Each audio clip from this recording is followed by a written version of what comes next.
The Sea Girl, A Tale of Nantucket in the Clipper Ship Days. Marguerite Aspinwall. Chapter 1. Erica Folger sat cross-legged on the flat-railed platform known to Nantucketers as the Walk, which perched astride the sloping roof of her aunt's shabby, well-weathered grey house on Orange Street, overlooking the blue waters of the harbour. The water was very blue on that late October day, and the sunshine very clear and golden on the distant commons of the unromantically named Pest House shore across the harbour, where the brilliant colouring of autumn was already flaming in a riot of orange sedge, and the red and gold and rose of turning huckleberry. The air was full of the clean tang of sea salt and of sweet fern and bayberry, mixed in a most aromatic fragrance. Erica, busy as she was about a highly reprehensible matter of vast importance to herself, sniffed it appreciatively.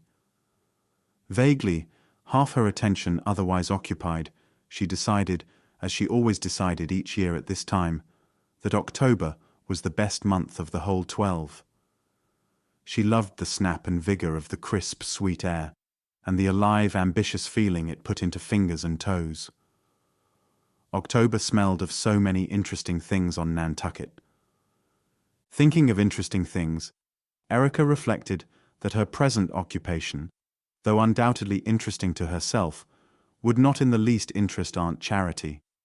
She was sorry that Aunt Charity's point of view so often ran counter to her niece's.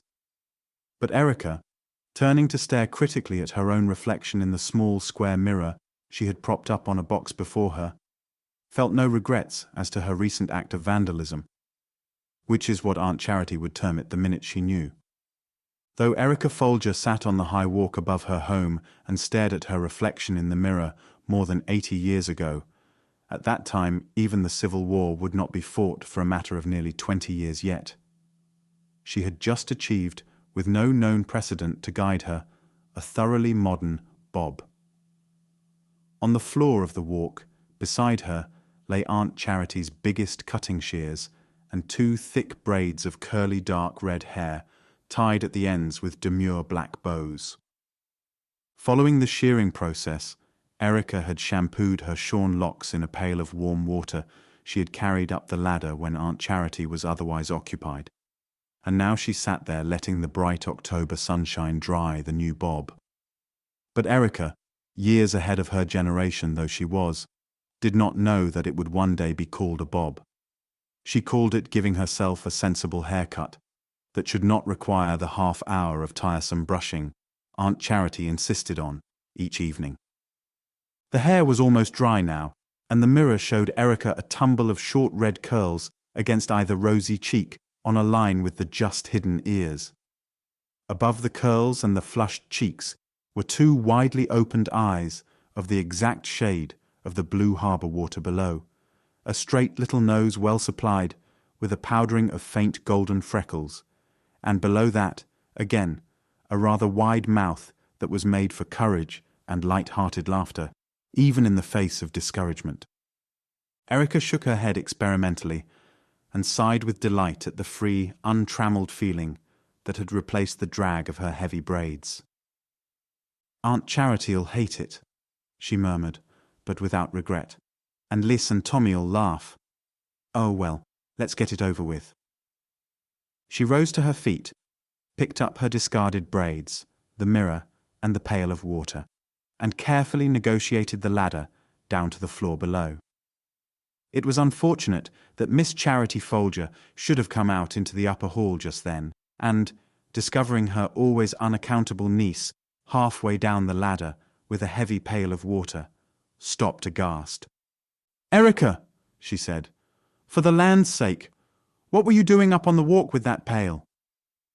It was too dark in the hall for her to notice Erica's guilty little head, but at the sound of the unexpected voice below her, the girl jumped, and one of the heavy red braids slipped through her clutching fingers. Miss Charity gave a stifled shriek as the long, sinuous object fell limply at her feet. Perhaps she thought it was a snake, but of a certainty her wildest imaginings never reached within a far cry of the truth. She gathered her full skirts higher about her ankles, and after a perceptible hesitation, bent over the puzzling object on the floor. Then, though she was not at all the kind of woman who screams easily, she uttered something that was very much like another little shriek. "Erica," she asked, in a much severer voice, "just what have you been doing this time?" Erica, having by now arrived at the foot of the ladder, plunged eagerly to her own defense. "I don't see why only boys should be comfortable, Aunt Charity. I really don't," she said vehemently. "My hair was heavy and hot. I got so I simply couldn't bear it any longer. And all that brushing and brushing every night of my life. It's such a waste of time, and so I cut it off. It'll grow again, of course. Probably thicker than—" She stopped, her voice, for all its eager conviction, trailing off limply into silence at the expression on her aunt's face. I'm sorry if you really feel badly about it, Aunt Charity," she offered at last. "I never know what you'll do next, Erica Folger," Miss Charity complained despairingly. "You had nice hair, and I've always tried to see that you kept it in good condition. Her hair's a woman's crowning glory, so the Bible says, but of course, if you want to make yourself look a fright, well, it's done now, and there's no more to be said about it. I hope you'll enjoy it." Erica put her hands up protestingly to her head. She had thought it looked rather pretty, even if she had never seen a girl wear her hair short before. But now, under Miss Charity's scathing words, her own enthusiasm fell suddenly flat, like a pricked toy balloon. Perhaps she had just been silly and impulsive again. "Take that pail of water downstairs and be careful you don't spill it all over everything," Miss Folger ordered shortly. She had said her say on the other subject, and Erica knew by experience that she would not be apt to refer to it again. That was one of the nice things about Aunt Charity. She never nagged. Perhaps, though, Erica further reflected uncomfortably, that made it all the worse when she did these unconsidered, impetuous things Aunt Charity worried over. She went downstairs very soberly. The day had lost some of its early glamour already, but within another hour it was destined to become for Erica a very grey day indeed. Shortly before noon, she heard a familiar whistling of an old sea tune from the garden that adjoined the house of her Folger cousins next door. She went quickly through the dining room door, out onto the sunny side porch, and whistled vigorously in response. A tall, long-legged boy of 15 swung himself easily over the low dividing fence and was followed by a second long-legged boy, so exactly like him that a stranger might well have been excused for believing his own eyesight was playing him tricks.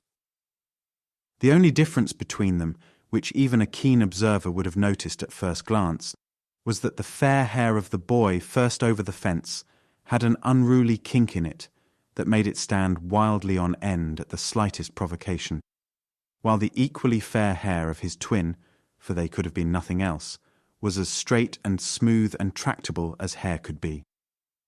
They came up the bricked path side by side, and then, at sight of Erica on the steps, stopped, stared incredulously, and went off into wild whoops of uproarious laughter. Erica, one hand consciously touching her short locks, waited with obvious impatience until the two saw fit to come to order.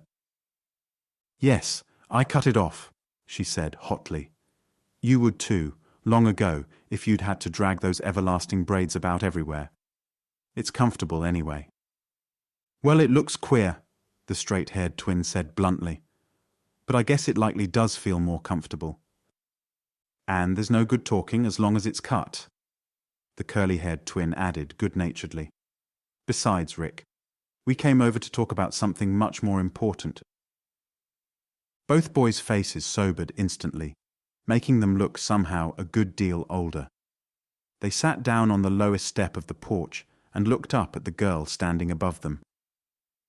"We've settled the big question at last, Rick," the one who had spoken last announced.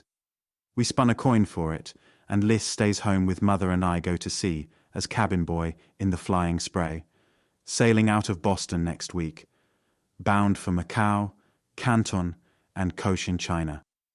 Hurrah! Aren't you going to congratulate me? Some of the bright color faded from Erica's face. She glanced at the straight-haired boy in swift interrogation.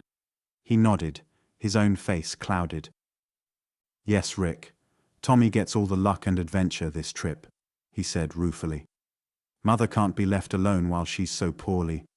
So we agreed to let the toss of a coin settle which was to go and which to stay. No sense in both of us being tied on Nantucket. And this chance came up unexpectedly through Captain Bartlett of the Spray, being here for a few days with his sister, Mrs. Macy, you know, over on Pearl Street. He wants a boy for his next trip. It was only decided last night, Tommy added. Mother and Captain Bartlett talked it over and agreed one of us should have the chance. They left it to us to say which one. I don't think an important thing like that ought to be decided by tossing a coin, Erica objected weakly. It's too much like gambling. Oh, there's Bible authority for casting lots. Same thing exactly, Tommy retorted. Anyhow, it's like your hair. Too late to do anything about it now but groan. He grinned, and Erica bit her lip, flushing angrily. But the flush died as quickly as it had arisen. With the near prospect of losing one of the cousins, who had been her inseparable companions from babyhood, she could not find it in her heart to resent anything teasing Tommy might say. I wish I were a boy, she sighed a moment later. Then I'd be on Father's ship right now, bound home from China. Her expression became less woebegone. La, I do envy you, Tommy. But why didn't you wait for the seagull? Father always promised one of you two a berth when the time came. Yes, I know, but he won't be back for months yet, probably, Tommy replied. And here was the chance to go right off next week. Besides, I think it's better not to sail with your family. Going with Captain Bartlett, I'll stand on my own merits. He couldn't help an unconscious strut of importance, and both Erica and Lister laughed. You needn't be so proud, the former teased. I came home from Canton on a clipper myself, before I was a year old, and had a Chinese nurse too, that Sun Li sent home with me. For Erica Folger's young mother had insisted on sailing with her captain on his voyages after their marriage, and on their second trip to China, Erica had been born at sea, and her mother had died just 2 days from Canton. Maybe I'll meet that mysterious godfather of yours, Rick, Tommy suggested, out of the little silence that had fallen suddenly over the three. Funny Uncle Eric won't ever tell you anything definite about him. Oh, but I do know lots, Erica said quickly. He's a very rich and powerful merchant in Canton. Or at least, I think he's a merchant, she added, less certainly. I know Father met him years ago through carrying a cargo for him. And Sun Li had a little son born the same day I was. Only his baby died, and he's never had any other children. So as he and Father were friends anyhow, that made him take a very special interest in me. He sent his little dead son's nurse to take care of me on the voyage home. And every time the seagull touches at Canton, he sends me back a lovely present by Father. The twins nodded, impressed as always by the story and the hint of mystery surrounding it.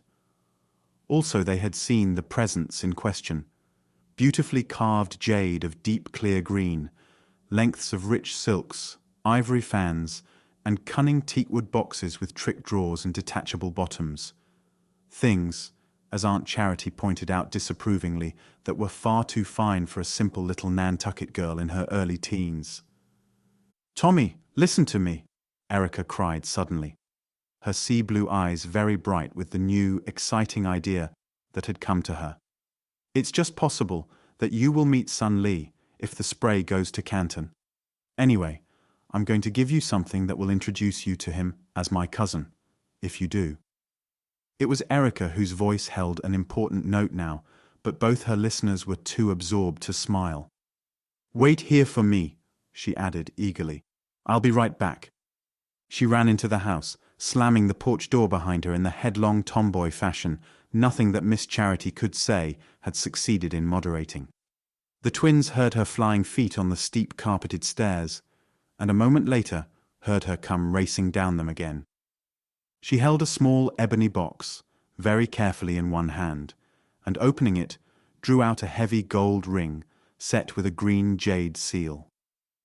There were strange Chinese characters cut in the stone, and the ring itself formed a conventional dragon's head, which held the seal in its wide-open mouth. "Remember this?" she asked breathlessly, holding it out to Tommy. "He sent it to me 2 years ago.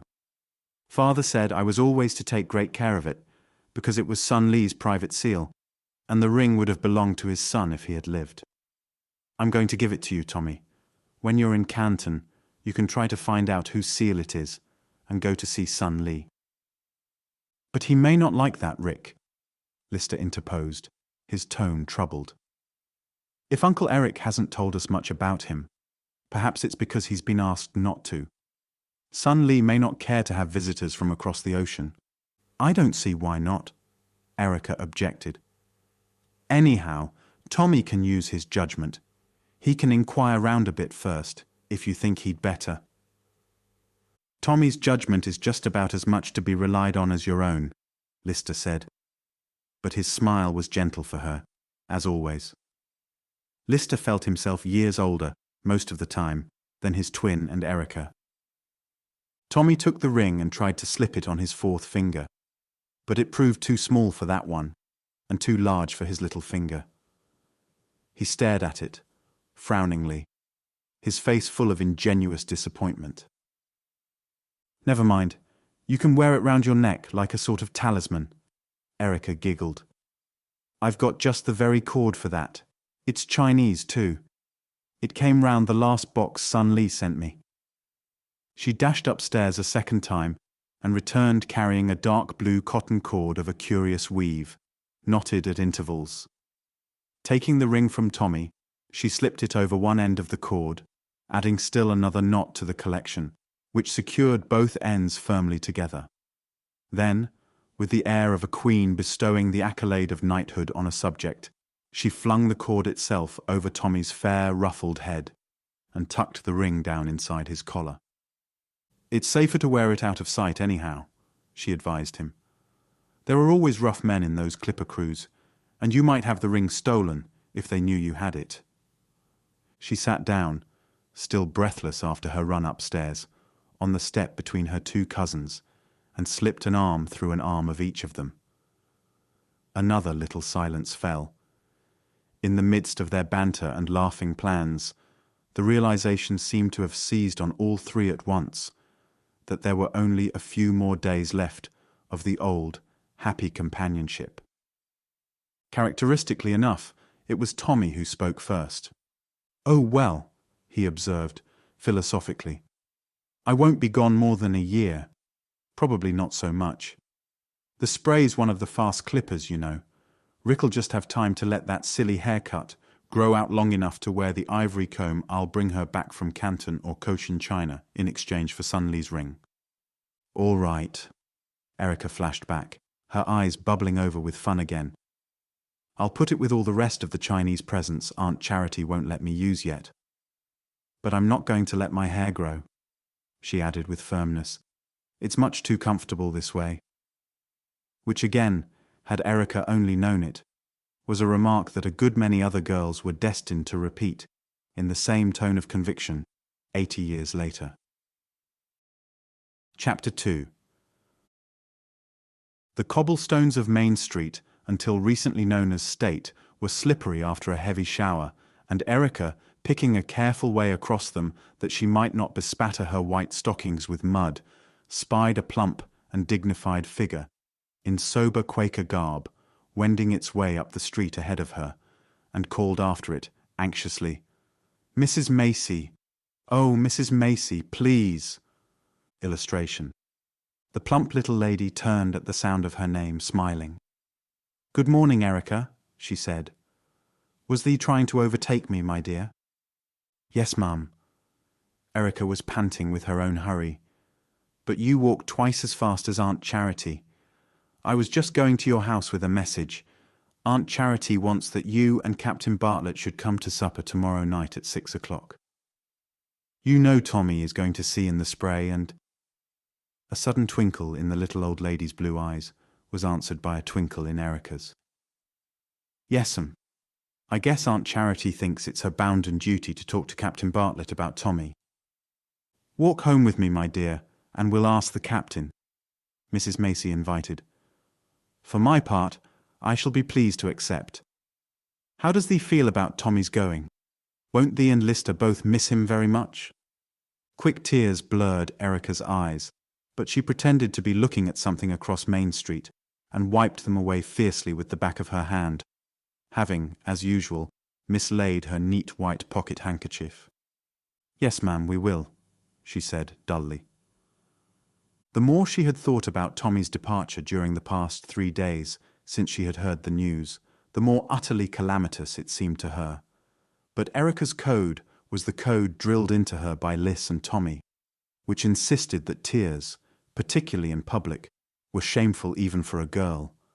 Also that whining over what was fixed and settled was something only spoiled children did. Besides, Tommy was in the 7th heaven of delight at the prospect of his first voyage. Even delicate Aunt Callie, his mother, tightened her lips and tried to smile at his raptures, instead of dwelling on her own sense of loss. "Yes'm," Erica repeated. "We're going to miss him, I expect." They turned into Center Street and walked 2 blocks along it to Pearl, the latter name, changed a few years before, unfortunately, from India Street. Mrs. Macy's house was small and neat and white, set back from the street behind a prim garden blazing with late fall dahlias, Spanish browns, and small, hardy chrysanthemums.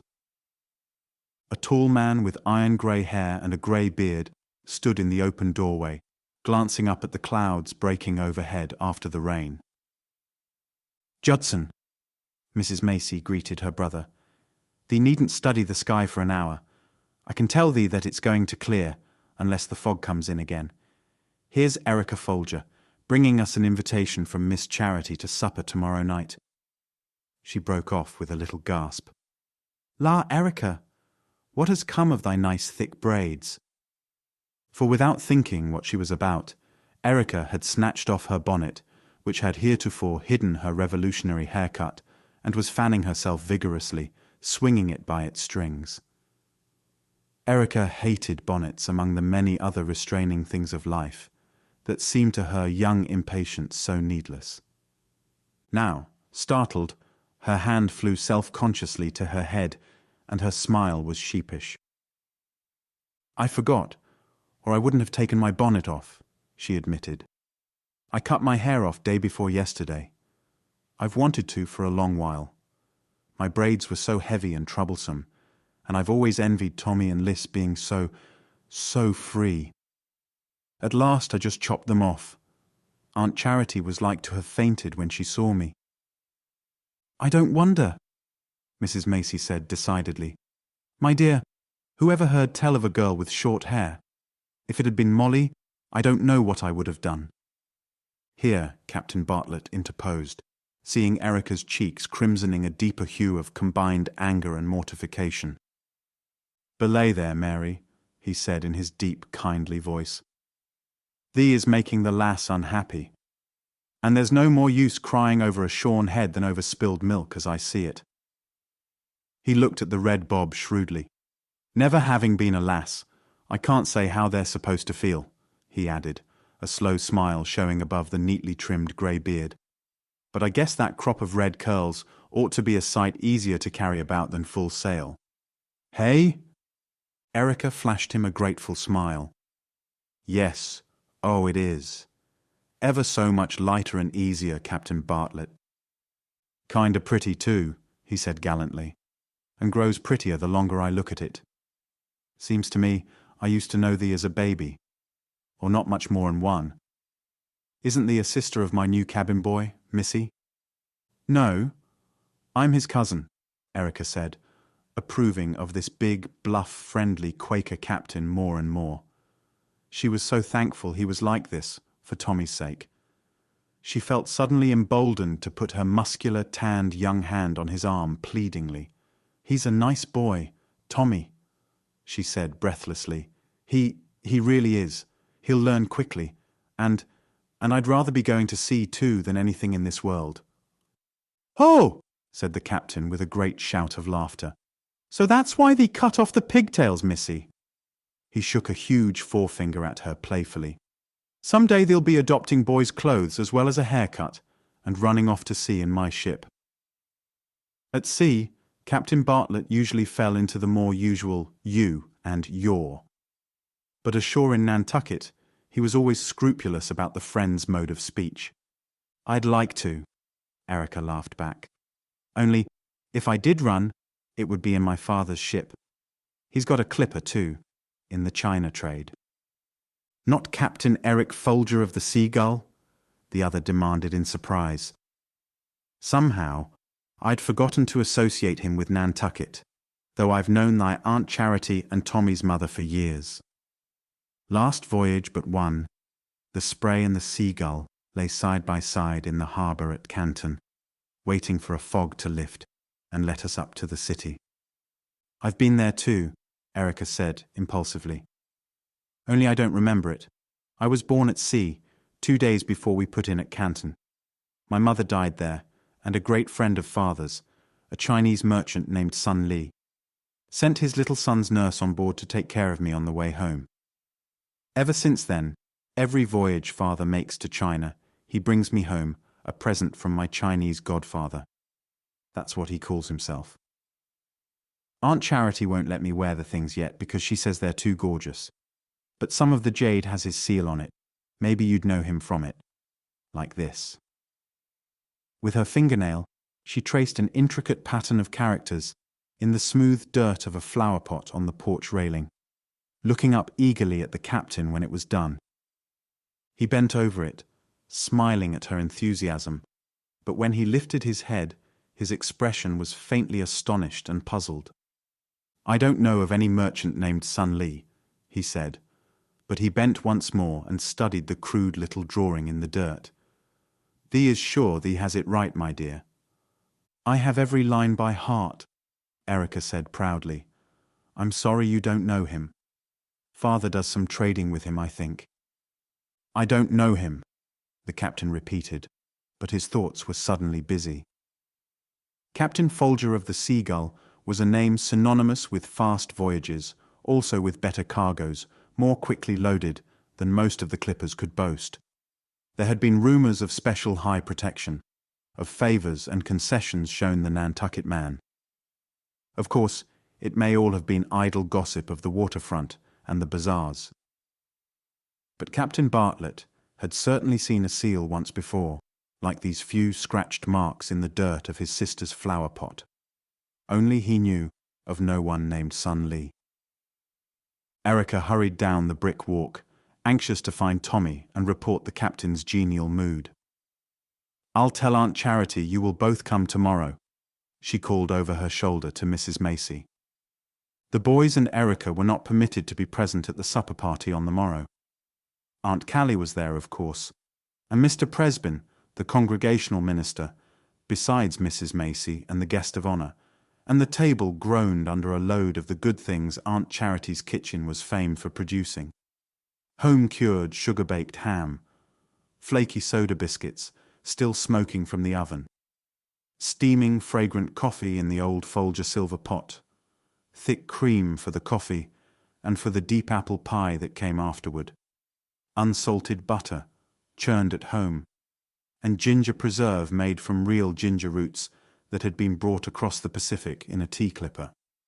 Erica, invited to keep the twins company at supper in Aunt Callie's cheerful brick-floored kitchen, made their mouths water cruelly with a vivid account of the feast spread for their elders and betters on Aunt Charity's side of the fence, meanwhile munching with zest fresh gingerbread and baked apples, washed down with glasses of cold, creamy milk.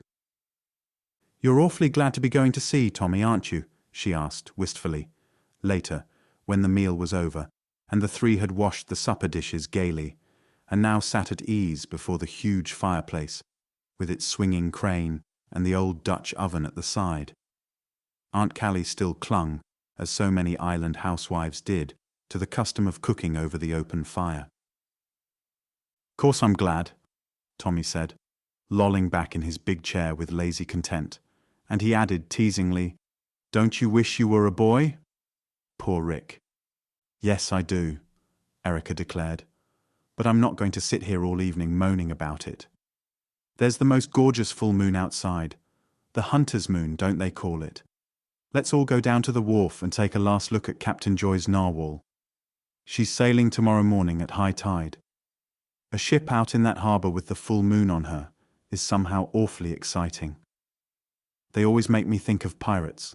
The sails look so black and mysterious against the moon."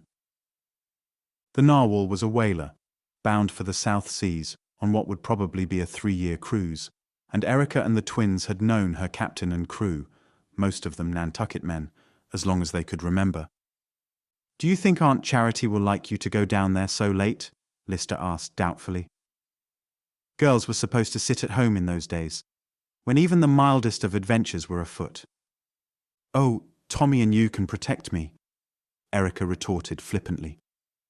"Anyhow, I'm in disgrace with Aunt Charity already, on account of my hair, so a bit more or less won't matter." She was bundling on her wraps as she spoke, for the evening was cold outside, with the chill of the strong northeaster blowing in from the sea. Knowing Erica's stubbornness of old, the twins pulled on caps and overcoats and followed her to the back door. Liss offered one final protest, but half-heartedly. "And Mother won't like it if we leave the house alone, with the fire burning and the lamp lit." "Bank the fire with ashes," Erica said resourcefully, "and we can blow out the lamp. Hurry up, you two, or I go without you." 5 minutes later they were out in the cold, moon-flooded quiet of Orange Street. They walked in the middle of the deserted road, arms linked, whistling softly under their breaths. Erica's spirits had soared suddenly and unaccountably as high as Tommy's for this night at least, and Liss was always willing enough to share their moods in his own contained, level-headed fashion.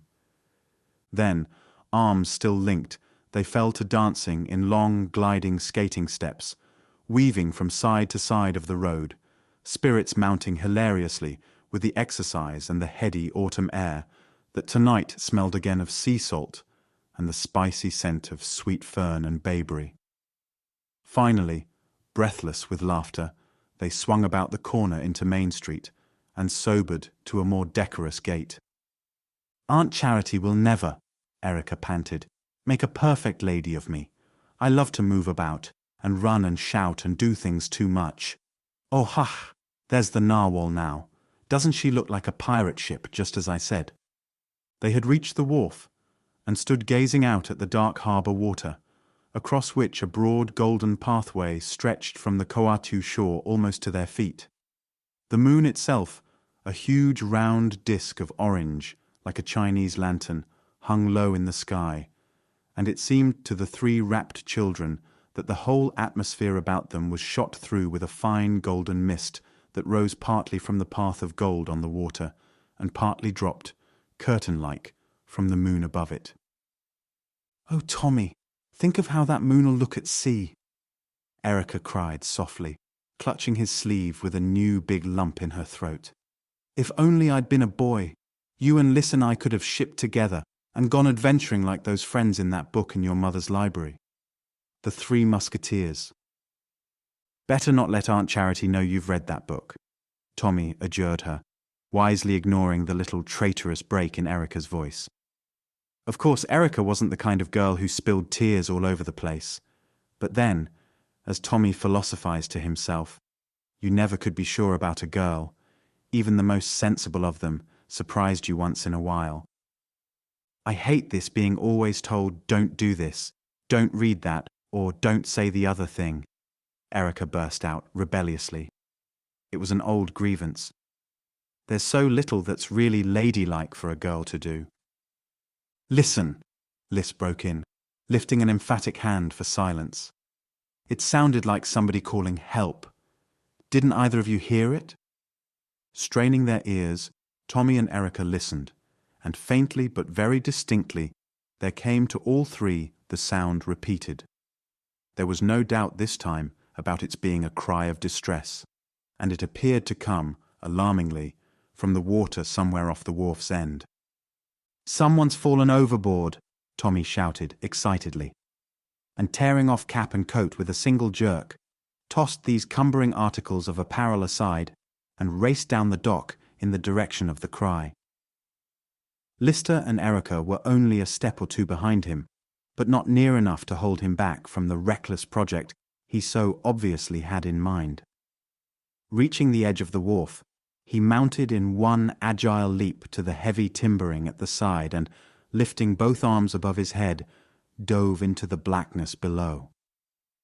Erica's cry of frightened protest rang out simultaneously with Tommy's dive, and the next moment both Lister and she were standing on the edge of the wharf, staring anxiously down at the choppy little waves raised by the wind's violence. The side of the wharf Tommy had dived from was that away from the moon, and until the eyes of the two up above grew accustomed to the darkness, they could make out nothing. Then, gradually, they could see the white outline of the little wave crests and the blacker hollows between, and last of all, a moving dark object that looked like a head swimming very slowly back toward the dock. "Tommy!" Erica called, urgently. "Tommy, is that you?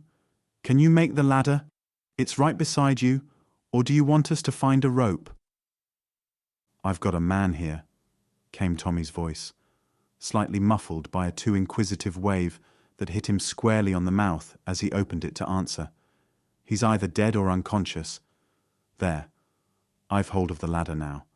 I can keep us both afloat till you get help. He's too heavy for Rick and you, and I can't do much toward lifting him. Hit something when I dived, and hurt my knee." "Here comes someone now," Lister cried in relief. "Hang on a minute longer, Tommy, and we'll have you out." Both Erica and he raised their voices in vociferous shouts to attract the attention of the two figures he had noticed farther up the wharf. Aye, there, coming!" a hearty bass voice responded, and the still night echoed to the clumping of heavy boots hurrying along the wharf planking. The events of the next few minutes moved so fast for Erica that afterward she never could quite fill in, by the aid of memory, what actually happened between the time Liss and she called, and that when they stood on the wharf, looking down at the inert, drenched figure of a strange sailor stretched out on the ground, and at Tommy slumped back, curiously white and limp, but conscious, in the arms of a burly man whom she now recognized as Captain Joy himself, master of the Narwhal. Is he dead?" she asked fearfully, pointing a shaking hand at the stranger. The man with Captain Joy, who had been bending over the sailor, glanced up, shaking a disgusted head. He was Mr. Stebbins, Captain Joy's mate, Erica saw. How very, very lucky for Tommy, and for all of them, that the captain and Mr. Stebbins had decided to stroll down to the wharf also for a good night look at their ship. "He looks so awfully dead," Erica insisted. "Not he. No thanks to himself, though, that he ain't," the mate growled. "He's been celebrating our last night ashore, and likely enough just walked plumb off the end of the wharf here, without knowing he was headed for Davy Jones's locker." He added apologetically, "He ain't one of our Nantucket lads. He's a new hand, a foreigner we shipped on the Cape last voyage. You just leave him to me, missy, and don't worry.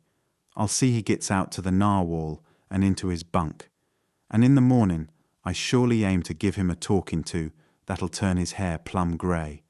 Leastways, if he's any sense of the danger he's been in this night." "And Tommy's hurt his knee," Erica went on anxiously, reassured as to the stranger's fate. "Captain Joy, you have to doctor men on your cruises. Can't you look at it and see how bad it is, please?" The boy winced once or twice, in spite of his most Herculean attempts at stoicism, as the captain's big hands gently prodded his leg here and there. It feels like it was broken," Tommy hazarded, his hands clenched into tense fists at his side. Captain Joy nodded. "Not much doubt about that, my lad," he he said cheerfully. "But a broken bone's nothing at your age. Splints and rest'll set that all shipshape again in a matter of a couple of months at most." "Months!" Tommy gasped, and his head collapsed weakly against Liss's shoulder, which happened to be nearest. "But Captain, I'm shipping on the Flying Spray, bound out for Canton come Saturday." Chapter 3. Tommy was carried home from the wharf, a decidedly white-faced and subdued Tommy, and laid on the big four-poster in the room Liss and he shared at the back of the house, while his mother was summoned from Miss Charity's party, and the doctor routed out of a peaceful, before-bedtime nap in his study, farther up Orange Street. Captain Bartlett escorted Mrs. Folger across the garden and went upstairs with her to see his cabin boy. He was full of a bluff, kindly sympathy, and sat on the edge of the bed, letting poor Tommy grip hard at his big muscular arm, while Dr. Spencer set the broken leg. The first thing Tommy said, when that operation was over and he was lying back on the stiff white bolster, with his right leg swollen to an unrecognizable size by splints and bandages, was, "I guess this discharges me from sea duty, sir, for this voyage anyhow.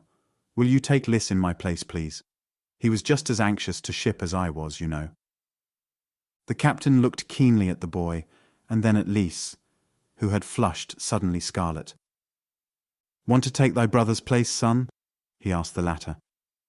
"I'm sorry about Tom's accident, but I do need a cabin boy," he added, smiling. "And after all, I don't know as I could tell thee from him in any case, so I won't realize there's been an exchange."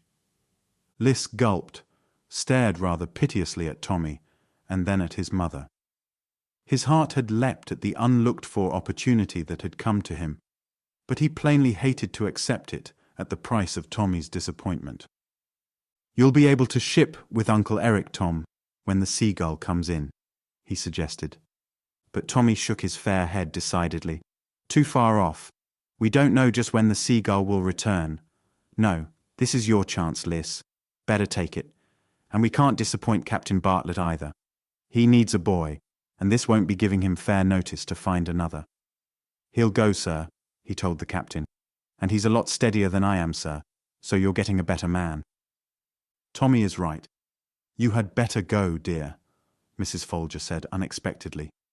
"I know you have wanted to, all the time, and I was pleased by the way you kept your disappointment to yourself and did not spoil your brother's pleasure by grumbling." So Captain Bartlett signed on another cabin boy, and arrangements were made for Liss to join the ship in Boston the night before her sailing. He was to leave Nantucket on a fishing boat belonging to a neighbor of theirs, another Captain Joy, brother to the Narwhal's master, which was bound for Boston at the end of the week, with a cargo of fish for the city markets. Captain Bartlett himself was going on the morrow, but Liss would need a few days to get his seagoing outfit together before starting out in his new life. The next 4 days before his departure were busy ones in the two Folger households. Miss Charity brought her sewing basket over to her sister-in-law's, and helped in the work of altering such things as had been already purchased for Tommy to Lister's use. Though the two boys were so alike that strangers were constantly taking one for the other, Tommy was slightly broader in the shoulders than his twin, just enough difference to make certain takings in necessary in fitting the clothes of one to the other. Erica would have been pressed into service also, but her clumsiness with her needle was too well known to both aunts to make her help desirable. As Miss Charity phrased it in exasperation, she only made double work when she put on a thimble. It took one person to rip out her stitches, and a second to replace them properly. Miss Charity had laboured long and hard with this hoydenish young niece who was so mortifyingly unlike the other girls of her age and community. She even felt dimly that in some way it reflected unfavourably upon herself that she could not, no matter how diligently she tried, teach her charge to be a little lady like the daughters of her island neighbours. But in another way, Erica managed to be a very real help, by constituting herself nurse and general entertainer for Tommy, and thus setting his mother free for more immediate duties. Tommy was finding it pretty hard to lie there in bed, day after day, unable to move his trussed-up leg, or even to turn over without assistance. He had never been fond of reading, and now books seemed a rather contemptible substitute to offer an energetic, lively boy for the glorious adventure of that lost voyage to China in the Spray. Still, he graciously allowed Erica to read aloud to him on occasions, when her inventive faculty at devising other amusements ran temporarily dry.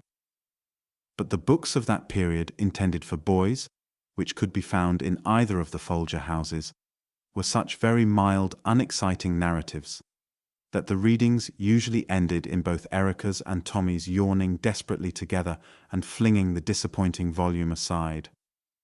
The only subjects that really interested the latter at this period dealt with nautical matters, and when Erica realized this, she ransacked the libraries of all Miss Charity's friends to find old ship's logs and journals of exploration which she could borrow. As Nantucketers have always been great travellers, almost every house in town proved to have some tale or other to offer, often containing the adventures of a seafaring ancestor and the quaint language they were told in sent the young Folgers into peals of hilarious laughter. Liss joined these reading sessions whenever he could, but his mother and aunt kept him busy undergoing tedious fittings, aiding them in checking and rechecking lists of his various needs for the voyage, and performing the usual household duties such as wood chopping, fire-making, and the carrying of heavy pails, which formerly Tommy and he had divided between them. Mrs. Folger had arranged with young Martin Joy, 2 doors away, to do these chores until Tommy's broken bones had mended, but he was not to enter on his duties until Liss had departed. Instinctively, Erica tried to keep herself so busy that she should have no time left for remembering the change that was to break up the familiar threefold companionship shortly.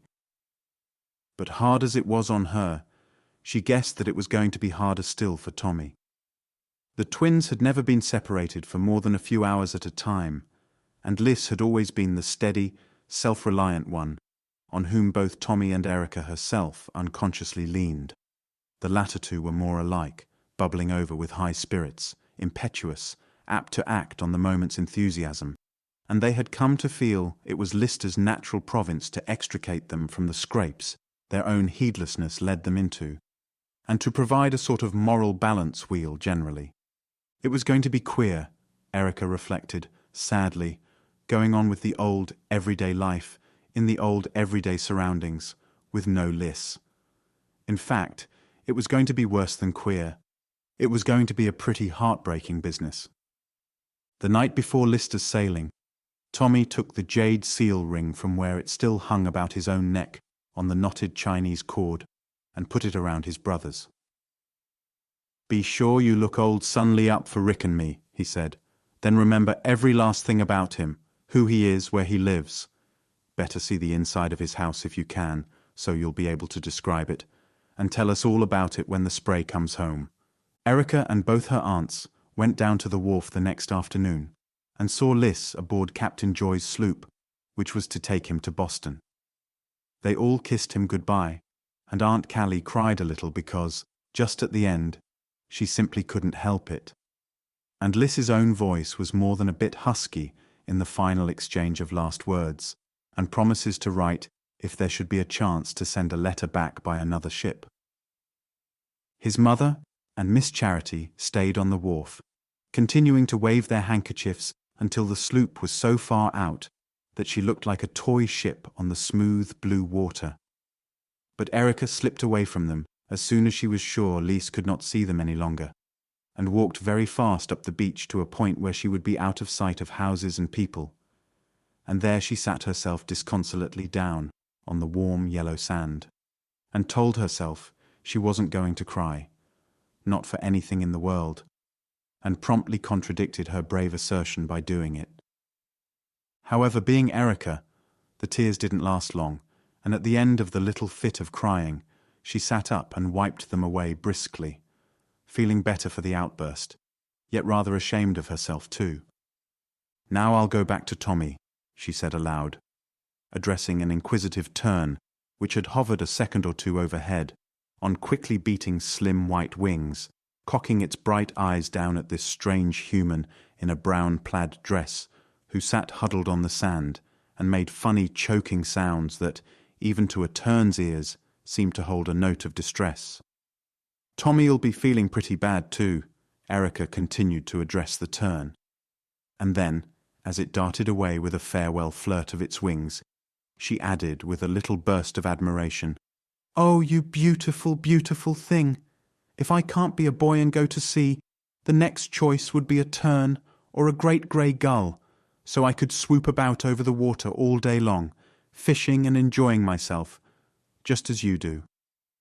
She walked home slowly, close to the water's edge, where the sand was wet and firm.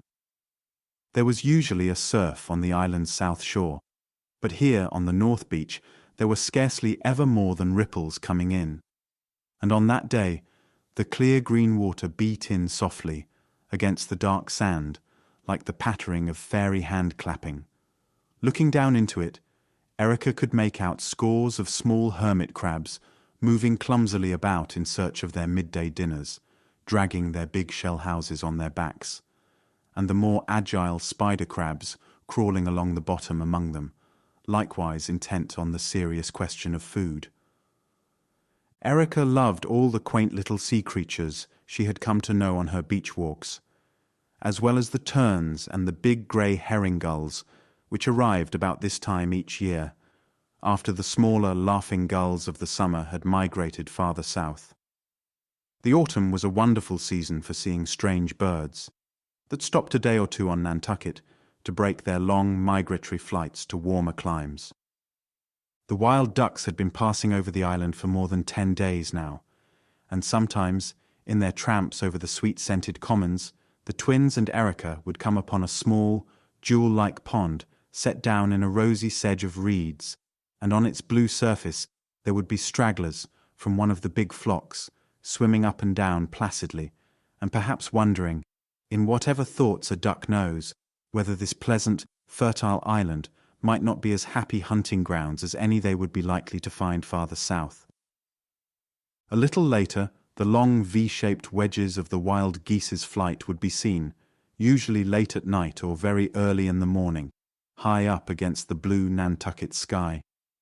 Erica, when she saw them, always waved to them enviously and wished she were a wild goose too, just as she often wished she were a boy, or a gull, or anything that was untrammeled and free, and the opposite of what proper little girls of her day and generation were supposed to be. It was almost dark when she reached home and slipped through the side garden to Tommy's house and up the broad, white-painted front stairs. Aunt Callie called to her in a rather woebegone voice, and bade her go in and talk to her cousin, who had had a lonely day and had been suffering a good deal, besides, with his leg. The door to the back room, which was Liss's and Tommy's, stood ajar, but the lamp inside had not been lighted yet. Standing on the sill, Erica spoke Tommy's name, but softly, in case he were asleep. "Come in," a muffled voice answered her, not too graciously. Erica went in and crossed the dim room to the big mahogany four-poster. Tommy had slid down uncomfortably in bed, the pillows bunched askew under his yellow head, which looked more wildly dishevelled and mop-like than usual. The covers were drawn up so that they half covered his face, and even in the dusk, Erica could see that his cheeks were hot and flushed, and that his forehead was puckered with a forlorn, childlike scowl of utter misery. "Here, let me plump your pillows up nice and comfy," she said capably, and proceeded to lift his head with one strong, gentle arm and turn the hot and crumpled pillows with her free hand. For Erica had at least one womanly accomplishment. She was a good nurse in a sick room, and was never more contented than when one of her family or neighbours borrowed her services. Tommy neither demurred nor accepted her help, but as she turned the top pillow, Erica's fingers encountered a big, round, wet spot, just where the boy's flushed face had been pressed when she entered. She made no comment, but she was suddenly conscious of that uncomfortable lump in her own throat once more. Tommy never knew she had discovered that he had been shedding a few bitter tears alone in the dark. It was probably partly homesickness for his twin, rebellion against lying there like a log, helpless and in pain, and a sudden breakdown of the barriers he had built so pluckily about his disappointment. Remembering her own crying spell down on the beach that afternoon, Erica shrewdly suspected that Tommy would feel the better for giving way, as long as he never discovered that anyone knew of it. She finished beating his pillows, pulled up more smoothly the soft hand-woven woolen blankets on the bed, and going over to the table, lighted the lamp. Aunt Callie appeared in the doorway just as she finished the last of her tasks. Mrs. Folger's thin face was paler than usual, and her eyes, blinking a little in the yellow lamplight, had pink rims about them as if she too had been crying. But her lips were smiling. "I told Aunt Charity that I meant to keep you for supper, Erica," she observed. "Tommy and I need you tonight, and I thought," she went on, still determinedly cheerful, "that if you'd help me, my dear, we might all have our suppers up here on this table by Tommy's bed. I've got fresh gingerbread, and I'm going to fry a chicken. I had Mark Joy kill one of the young roosters this morning. Will you children have chocolate to drink, instead of milk? It's no trouble at all to make a pot." At 15, the prospect of a good supper has a magically cheering effect. Both the girls' and boys' faces brightened perceptibly. "Chocolate, please, ma'am," Tommy elected. Chapter 4. The weeks it took for Tommy's broken bones to mend were a trying period, not only for Tommy himself, but for his mother and Erica as well. The boy tried valiantly to be patient, but he had never stayed in bed a day in his active young life before, and as the days grew into weeks, it seemed to him that he could not bear the terrible inaction and monotony another hour. Then, in spite of his best efforts, he would snap at everyone about him, refuse to be pleased with Erica's hard-working efforts to entertain him, and behave, as he would admit shamefacedly when the grumpy fit had passed, like a spoiled baby generally. Even Erica grew a little pale and peaked toward the end of Tommy's convalescence, missing the outdoor life she was used to, but steadily refusing to desert her patient, who came to depend more and more on her as the days passed. Mrs. Folger could not be in the sick room always, as she had a dozen household duties which must be seen to every hour of the day, and Miss Charity, though she came over when she could, was likewise engaged with her own housekeeping. The latter insisted that Erica should take at least one brisk walk each day, and of course there was school in the mornings, which could not be given up even for the duties of a nurse. Formerly, Erica had often gone home for early dinner with one of the girls in her class, when the morning session was over. Molly Macy, over on Pearl Street, or perhaps pretty Sarah Ann Gardner, who fulfilled all Aunt Charity's requirements for being a genteel little lady, yet managed to be a pleasant enough companion for a few hours, when nothing more exciting offered, as naughty Erica used to explain to the twins. But since Tommy's accident, Erica had refused all these invitations and hurried home to retail a carefully remembered account of the morning's events to his envious ears. Tommy felt that, as he had been so unfairly deprived of his exciting sea adventure, it was decidedly hard that he must fall behind his class in school as well. Erica offered to ask the teacher to assign him some homework, which she could bring back with her each day, but Tommy was not the student Liss had been, and the idea of studying alone without anyone to explain problems and help him over hard places did not appeal to him, and the idea was abandoned. Another factor, which served to make both the boy and girl more rebellious against the indoor confinement, was that fall was a particularly fine and sunshiny one on Nantucket. The autumn colours blazed splendidly on the commons. Seas and skies were a thrilling and cloudless blue, and the crisp air caused the blood to race faster, and stored up a daily renewed fund of unspent energy that made a shut-in existence torture to the two active young people. After the first 3 weeks, Tommy was allowed to be up and dressed and to go about the house, and even for a few stumping blocks along Orange Street on his new crutches. But that seemed, somehow, only an aggravation to a boy who wanted to run, play ball, tramp the commons, and take up his familiar everyday life along its usual lines. At length, however, what Tommy called bitterly his term in prison drew to an end, as most things, both pleasant and unpleasant, have a way of doing. And his final release from the hated crutches coincided with the near approach of Christmas, always a specially festive time on Nantucket. To be sure, this year Christmas could not be quite like all the other happy Christmases in the two Folger households without Liss, who would be having his Christmas at sea, more than 2/3 of the distance to Canton. On the road to Surfside, on the south shore of Nantucket, there was a stretch of low pine woods where the twins and Erica had been in the habit of foraging each year for their Christmas trees. The wind swept over the island with such constant violence that it stunted even the pines growing on the commons. They looked like trees in Japanese prints, little and twisted, with writhing branches stretching out away from the blast. Where the pines were massed closely together, however, as in these woody patches, they were straighter, less tortured by sea winds, though even there they were dwarf trees. Erica had always loved the clean, pungent fragrance of that pine woods, and she delighted in the grey-feathered, short-eared owls, with their wise little cat faces and stealthy moth-like flight, who lived in the green dimness of its piney aisles. Sometimes on a walk, she had started up more than a dozen of the creatures in a single afternoon. And in spite of Liss's and Tommy's loud-voiced amusement, she had named that particular stretch of woods on the Surfside Road the Owls' Country. She used to wonder, whimsically, whether the owls ever guessed that the twins and she robbed their country of two of the biggest and branchiest trees each December to hang their Christmas packages and candles on, and whether that would serve as an excuse for breaking into the quiet of the grove and putting the owls to the trouble of removing their stately selves from one tree to another.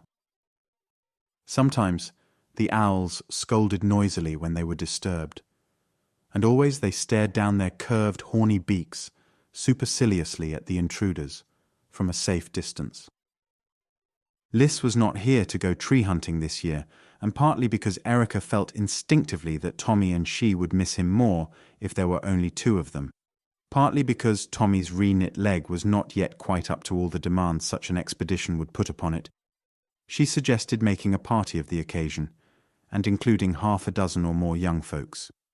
So Molly Macy and her brothers, Judd and Alex, were invited to join them, with Martin and Lilla Joy, the 2 fat Covington boys, and Sarah Ann Gardner. The day before Christmas, Tommy harnessed his mother's sedate brown mare, Polly, to the ancient springless cart that was used for hauling barrels of flour and apples from market, and for bringing in loads of potatoes, garden truck, and fragrant summer hay from the Folger farm out Nantucket Way. This farm belonged to Miss Charity, Mrs. Callie Folger, and Captain Eric jointly, and was managed for them by a capable farmer named Amos Brett. Tommy drove, since his leg was not strong enough for long walks, and the girls bundled into the cart behind him, sitting on a pile of hay spread out on the bare floorboards. The other boys tramped alongside, finding no difficulty in keeping up with old Polly's sober pace. Miss Charity put a generously filled lunch basket in the cart, just as it started, containing cold fried chicken, thick slices of homemade brown bread, still warm from the oven, red apples, crisp brown donuts, and a stone jug of sweet cider. Miss Charity was justly proud of her fame as a good cook and provider, and knowing that Tommy and Erica had had very little pleasure that fall, she had taken particular pains to make the present party one to be remembered. The cavalcade of young people started out of town in high spirits, and headed for Surfside and Erica's Owls' Country by one of the sandy rut roads that wound across the commons. It is usually fairly mild on Nantucket until January, and on a sunny day the commons will be almost warm in the hollows around noon. That day was no exception to the general rule.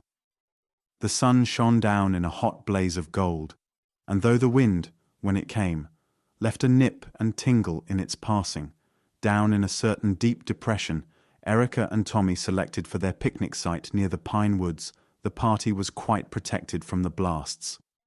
The ground was carpeted to the depth of a foot or more, with dried but still faintly colourful huckleberry vines, with here and there patches of sweet fern, mealy plum, and soft clumps of the grey Iceland moss. An old blanket was spread out to serve as table and tablecloth in one, and the basket and stone jug were set in the place of honour in the centre. The 8 hungry girls and boys sat about the edge of the blanket, and Erica unpacked the basket. Everybody's appetite had been sharpened to extra keenness by their morning in the crisp December air, and they speedily made ravenous inroads on the tempting fare Miss Charity had provided. But since the business of tree choosing and chopping was still ahead of them, no one lingered longer than necessary over the meal.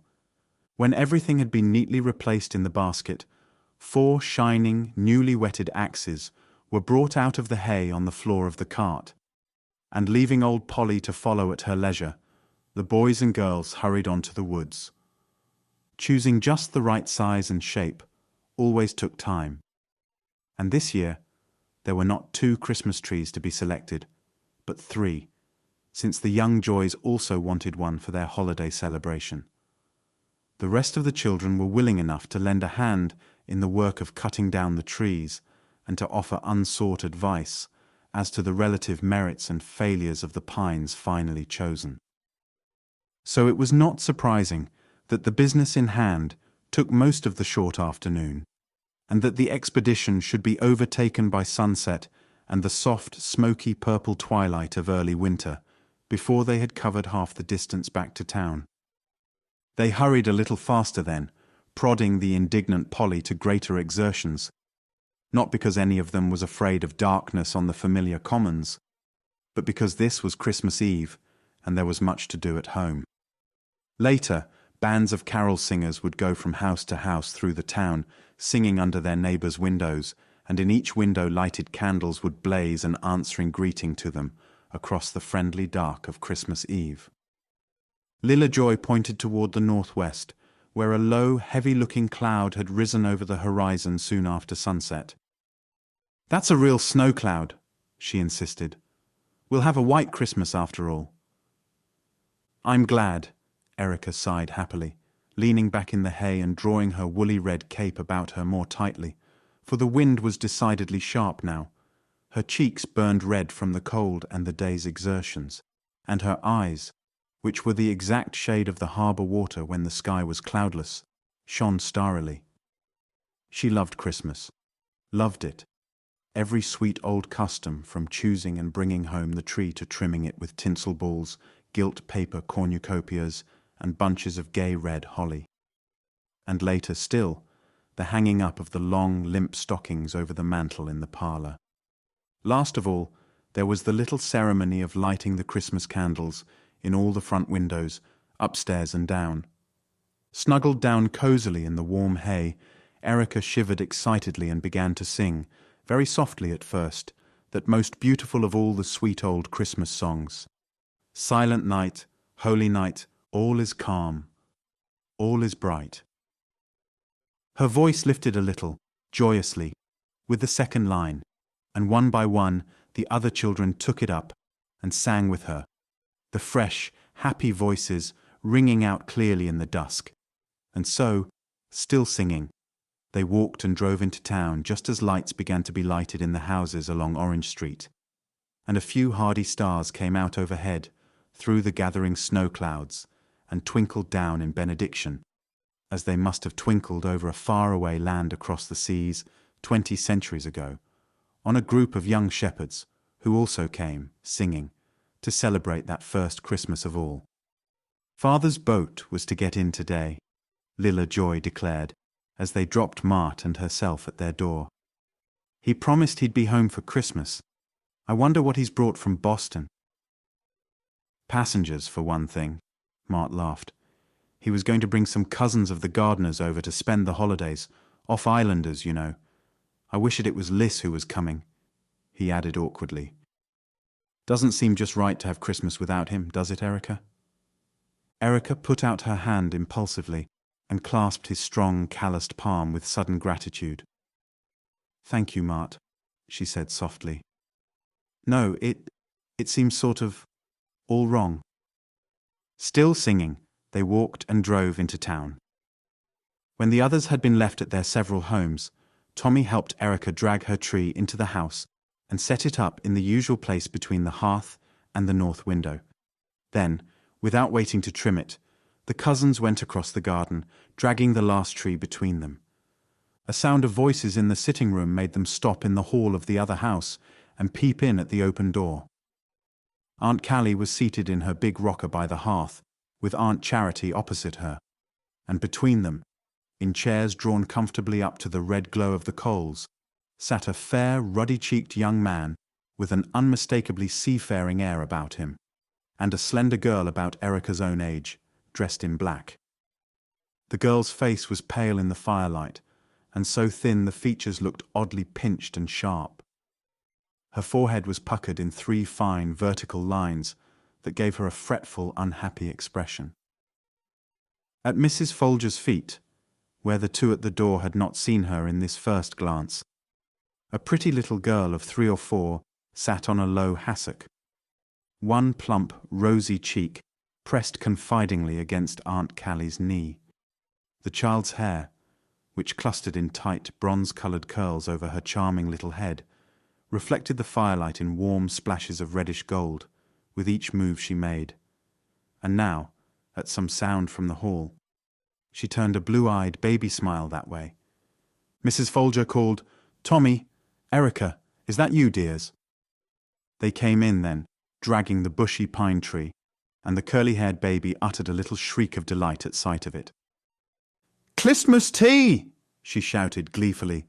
"Barbie's Christmas tea! All for Barbie!" Mrs. Folger addressed the young man with the seafaring look about him, who had risen politely at Erica's entrance. "Bernard, this is my niece, Erica Folger. You remember Captain Eric, of course, and my son Tom. Children, this is a cousin of mine, Mr. Bernard Gatchell, whom I have not laid eyes on since my marriage. He came to Nantucket today on Captain Joy's sloop, on a sad errand." She hesitated, and laid a gentle hand on the thin, fretful girl's dark hair. "These are his sister's children, Mildred and Barbara Thorne. Their mother and I went to school together in Boston." Mrs. Folger had not been a Nantucket girl. Besides being second cousins, we were very close friends and loved one another dearly. Tommy has certainly heard me talk of Cousin Jane Thorne.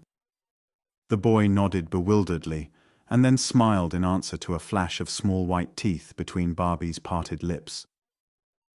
"Cousin Jane died a month ago," Mrs. Folger said, "so this is not a happy Christmas for my poor Millie."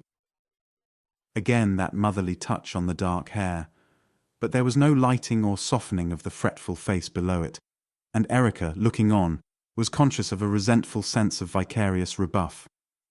"Their father died more than 2 years ago." Mrs. Folger wound up her explanation and introduction in one. "And Cousin Bernard here, being mate on a packet that sails out of New York next week, cannot, of course, take charge of Mildred and little Barbie. And Cousin Jane had asked him, before she died, to bring them to me. She knew her babies would be as welcome as my own." "You mean," Tommy asked, startled into unconsidered speech, "that they're going to live here, Mother?" Even as the words escaped him, he realized their inhospitable import and bit his lip, coloring miserably. But a strange girl in the house, that cunning baby, Barbie, didn't count, of course, eternally underfoot, making a fellow stay constantly on his company behavior. The object of his uncomplimentary thoughts turned to stare at him around the back of her chair, her eyes looking enormously big and black in her white, sulky face, and the boy thought he saw in them a malicious enjoyment of his confusion. "Thank you, sir," she said, clearly and too sweetly. "Yes, I believe Barbie and I are going to live here. Your mother has very kindly asked us to stay."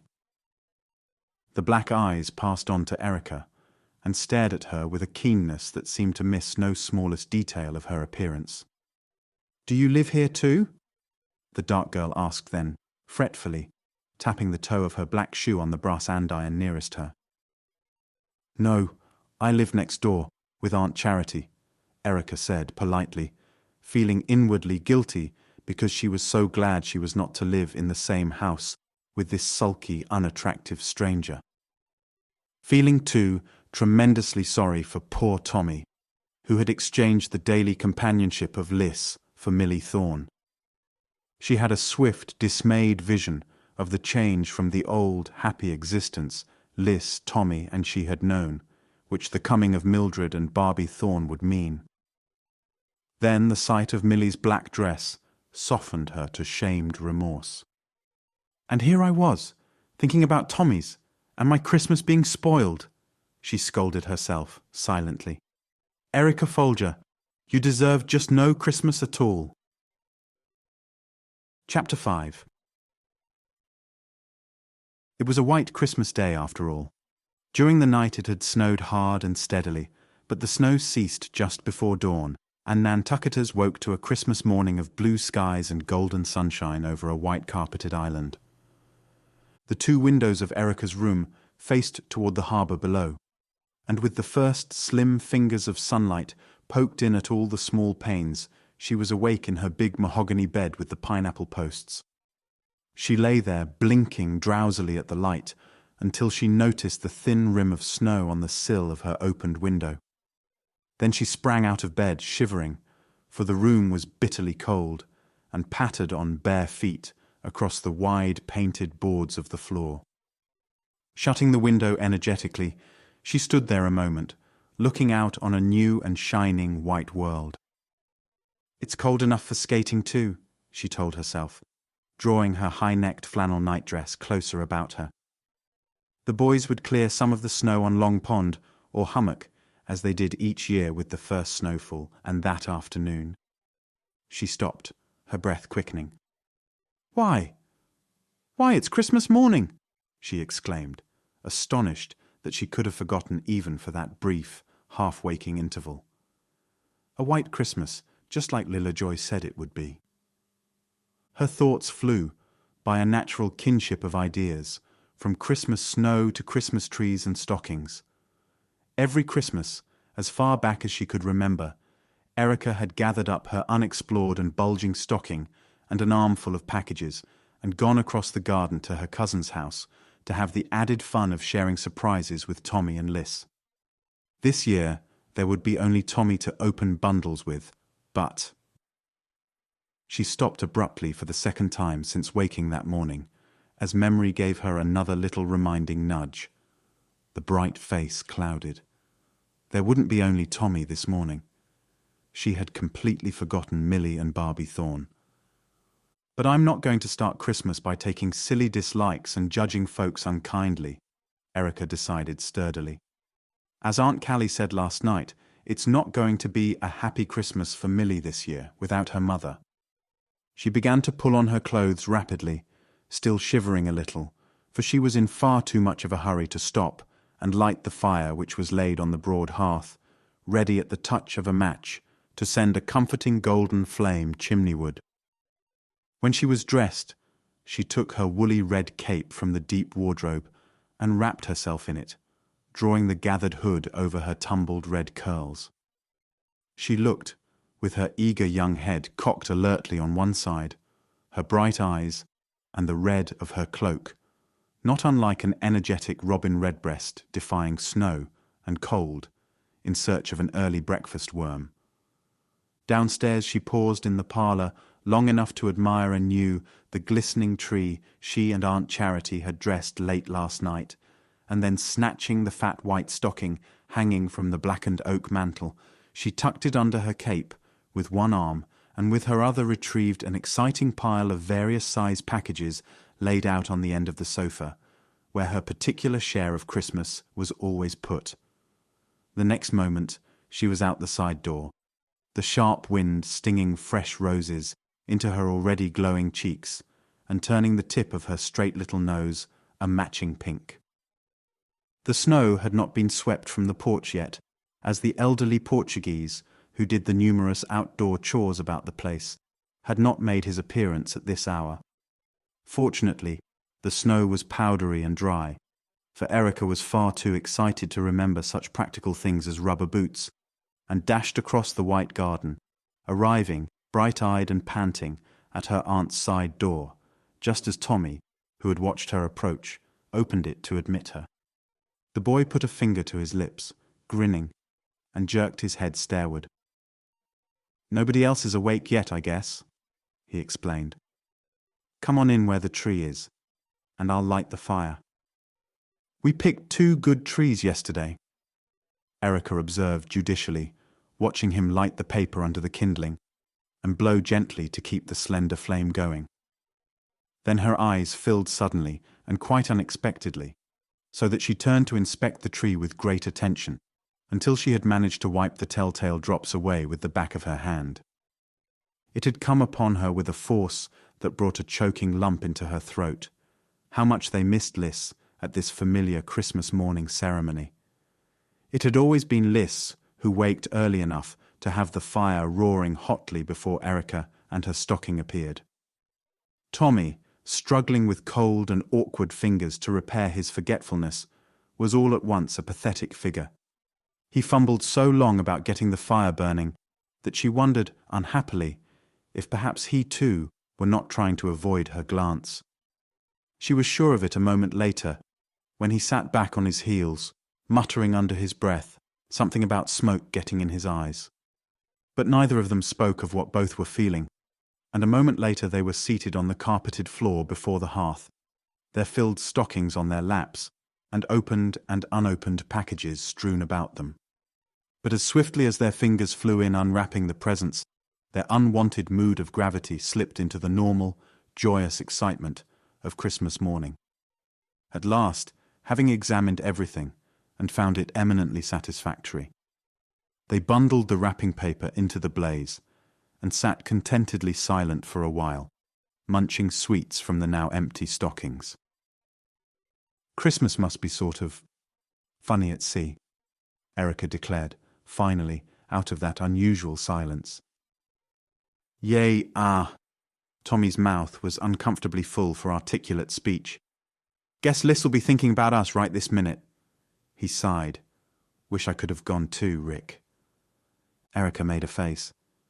"And left me here high and dry by myself. No thank you." Tommy grinned. "Oh, you'd have had Millie Thorne," he consoled her wickedly. Erica ignored this flippancy and returned to her contemplation of the fire. "I think Christmas at sea might be rather beautiful too," she said slowly, not looking around. "I love the ocean, Tom. I guess maybe it's because I was born at sea that I've always sort of felt I belonged to it. You know," she added more briskly, "how son Lee always addresses the presents he sends me home by father, to my honourable goddaughter, the little seagirl. I love that for a name." Tommy grunted. He privately thought it rather flowery and oriental, but both Liss and he had been carefully respectful on the subject of son Lee with Erica, ever since one memorable occasion when she had flashed into a towering rage at the age of 5 over a bit of teasing on Tommy's part, and, after flying at the twins like a small wild cat, scratching, biting and kicking, had wound up with a burst of utterly heartbroken and most unwanted tears. It was the tears that had done more to prevent a repetition of the remarks she objected to than the temper that had preceded them. About 15 minutes later, Aunt Callie and the 2 visitors arrived downstairs, and Barbie Thorne went into such ecstasies over the trimmed tree and her stuffed stocking that the moment's attention was centered entirely about her. Aunt Callie, with her sister-in-law's help, had hurriedly gotten together some additional gifts for her 2 new charges at the last minute. So there was a doll for Barbie, a discarded one of Erica's childish days, redressed by Aunt Charity before she went to bed on Christmas Eve. The pair of new skates, which were to have been Aunt Callie's present to Erica, she had given to Millie instead, and a little note, tucked into Erica's stocking, explained the exchange, and substituted a string of rose coral beads, which Millie Thorne could not have used with the sad little black dresses she was wearing. Erica was delighted with the corals, though she could not help a small pang of regret for the loss of those beautiful, shining ice skates. Her old pair were almost past sharpening, after years of hard use. It would have been easier if Milly had only appreciated the skates. She had thanked Mrs. Folger politely, but evinced no enthusiasm at the news, delivered eagerly by Tommy, that Erica and he would take her skating that afternoon on Long Pond. "I can't do much skating myself on account of my leg not being strong enough yet," he explained. "But we'll all go out there and Rick and the Joys will look after you." "I don't know how to skate," Milly said, in that fretful manner they had resented last evening. "You know, I've always lived in the city till now." "Oh, we'll teach you in no time," Tommy offered confidentially, though some of that first sparkle of friendly generosity had gone out of his tone under the dampening effect of her lack of responsiveness. "Mother always said I took cold so easily. She didn't like me to go out in the snow," Milly objected, shivering a little. "I think I'd rather stay in here by the fire, with Cousin Callie, if you please. Maybe some other time I'll feel more like going." The words were civil enough, but Tommy and Erica looked at each other blankly, afraid of taking cold in that brief, infrequent snow so eagerly waited for by the Nantucket children. But they were too polite, and also too honestly amazed, to voice a further protest, and soon after the long-drawn-out, bountiful Christmas dinner was finished, they took up their skates, harnessed old Polly to the sleigh, and departed for Long Pond, stopping to pile in the young Joys and the Macys on the way. "I should think," Tommy observed to his cousin, as he saw her struggling with the worn straps of the old skates at the pond's edge, "that Milly might have lent her new skates to you, as she won't use them herself. You know, Mother really bought them for you in the first place." Erica bit back a sigh, and answered with a heroic effort at absolute fairness. "Well, I was sort of hoping she'd say something about it. But of course, she doesn't know they were meant for me, or that my old ones are in such a state." She surveyed her feet with a rueful air. "I can make these do another year," she admitted. "It's only the thought of her not using the others that makes me a little mad." "Mother wouldn't like me to talk about a guest," Tommy observed grimly, "but it does seem to me it's bad enough to have to miss Liss about the house, without—" He didn't finish his sentence, but Erica put a swift hand on his arm understandingly. "I know," she agreed. "It's going to be harder on you than on me, Tommy. I guess Liss'll be in Canton in another month now, don't you? Do you suppose he'll really meet Sun Lee?" In the interest of the discussion that followed, Milly Thorne and her irritating qualities were forgotten for the time being. It was, therefore, almost as much of a shock to come home that afternoon, flushed with the cold and exercise, and find her sitting by the fire in her black frock, with her fretful young face and sharp, unfriendly black eyes, as it had been the night before when they had first seen her there. And in the days that followed, neither Tommy nor Erica ever quite lost that first instinctive sense of her being a stranger. It was not that she often did or said anything actively quarrelsome. It was just that she failed utterly to fit into their little circle, so obviously preferring to sit aloof with a book on her lap, but with those strange, unchildlike eyes of hers fixed on the fire instead of the open page before her, that the young Folgers' efforts to include her in their plans grew more and more half-hearted and perfunctory as time wore on. Being kind-hearted youngsters, they were honestly sorry for her in her evident unhappiness, and a glance at her black dress was always sufficient to check a too-sharp retort whenever she proved unusually apathetic and aggravating. But friendly relations could not be said to advance appreciably in the household, and Mrs. Folger and Miss Charity, looking on, grew seriously troubled by the situation. Fortunately, Barbie Thorne made up to everyone for her sister's deficiencies. Such a rosy, sunny-tempered, affectionate baby was certainly never seen before. The family agreed unanimously. She was never sick or cross or unhappy. She adored everybody about her indiscriminately, and was as easy to amuse and take care of as a kitten or a puppy. To Erica, who had clung to a large collection of dolls until she was almost 12, Barbie Thorne was a live doll, to be played with, dressed, and mothered, without the uncomfortable consciousness that she was doing something unfitting the new dignity of her teens. Barbie was a distinct addition to the combined Folger households, as far as Erica was concerned. But Millie was a problem to be faced afresh with each new day. At school, whither she accompanied Erica and Tommy for the new term after Christmas, Millie speedily proved herself quick at her lessons and genuinely interested in the classwork. During school hours, she lost her sullen air and seemed more content and like other children. She always had good marks in all her studies, and as a natural consequence, soon found herself in high favor with Miss Minor, their teacher.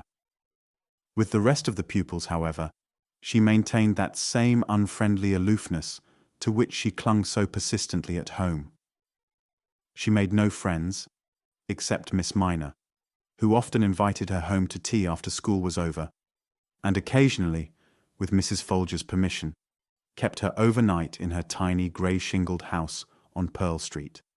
From these visits, Millie returned with a new softness in her black eyes, and a noticeable lessening of that peevish discontent which so irritated Tommy and Erica and worried their elders.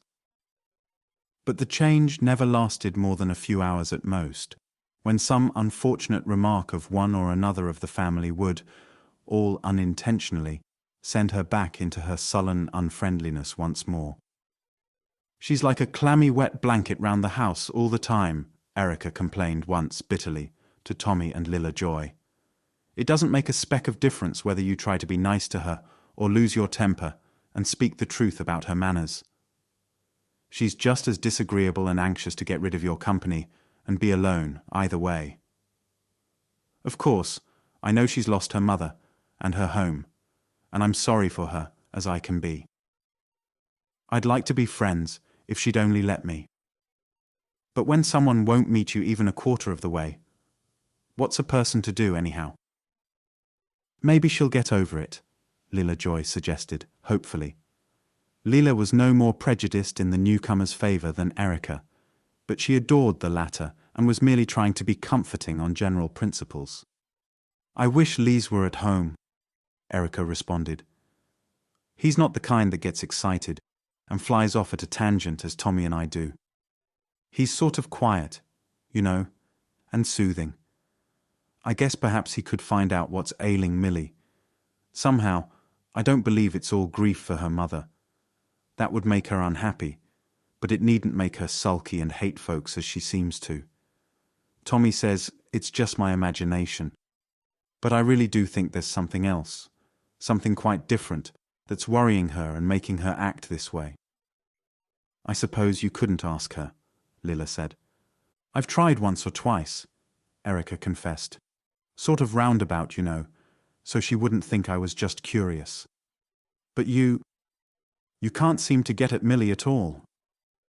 "Well, old Liss ought to be home in another month now," Tommy said. "We counted up, Rick, you remember, that April at the latest would bring the spray back. Maybe sooner." His listeners both brightened. "I'd forgotten it was quite so near," Lilla declared. "My Tommy, I'll be glad to see Liss round here again. He's quieter than you, but he leaves a sort of hole when he's away." "I know," Erica confirmed gloomily. "I don't see why I couldn't have been born a boy, and then Tommy and Liss and I could have all shipped together." The 1st of April came and went, but no news of Lister Folger came to Nantucket. By the end of the first week in that month, the whole Folger family showed the strain of suspense by a most novel abstraction and a tendency to start nervously at sounds. The spray would not, of course, put in at Nantucket on her return voyage, but there had already been more than ample time for her to have reached Boston, her home port, and for Liss to have either made the trip from there to the island, or to have written, if, for some reason, Captain Bartlett had not wished him to leave the ship. Chapter 6. The first 2 weeks in April came and went without news of Liss. Then, on a rainy afternoon in the middle of the month, Erica and Tommy, sitting on the floor before the grate fire in Miss Charity's sitting room, reading out of the same book of old sea tales, heard a knock on the front door. Erica rose, yawning, and crossed the passage to answer it, urging Tommy vehemently not to turn a page until her return. The afternoon light had almost gone now, and with the glow of the fire still in her eyes, she blinked unrecognizingly at the bulky figure standing on the porch in the dusk. "Doesn't thee remember me, missy?" a deep voice asked in the familiar Quaker speech that more than half the island used. Erica gave a little gasp, and one hand flew instinctively to her throat, as if breathing had all at once become difficult. "Captain Bartlett," she whispered. She had no reason, yet, for the swift fear that raced along her nerves. But without stopping to reason what prompted her action, she stepped hurriedly out on the little porch and drew the front door softly to behind her. Then, her hands clenched at her sides to control their trembling, she lifted her head gallantly and looked the big captain in the face. Didn't Liss come with you?" she asked in a shaky little voice. Captain Bartlett cleared his throat twice before he answered her. "No, missy," he said at last.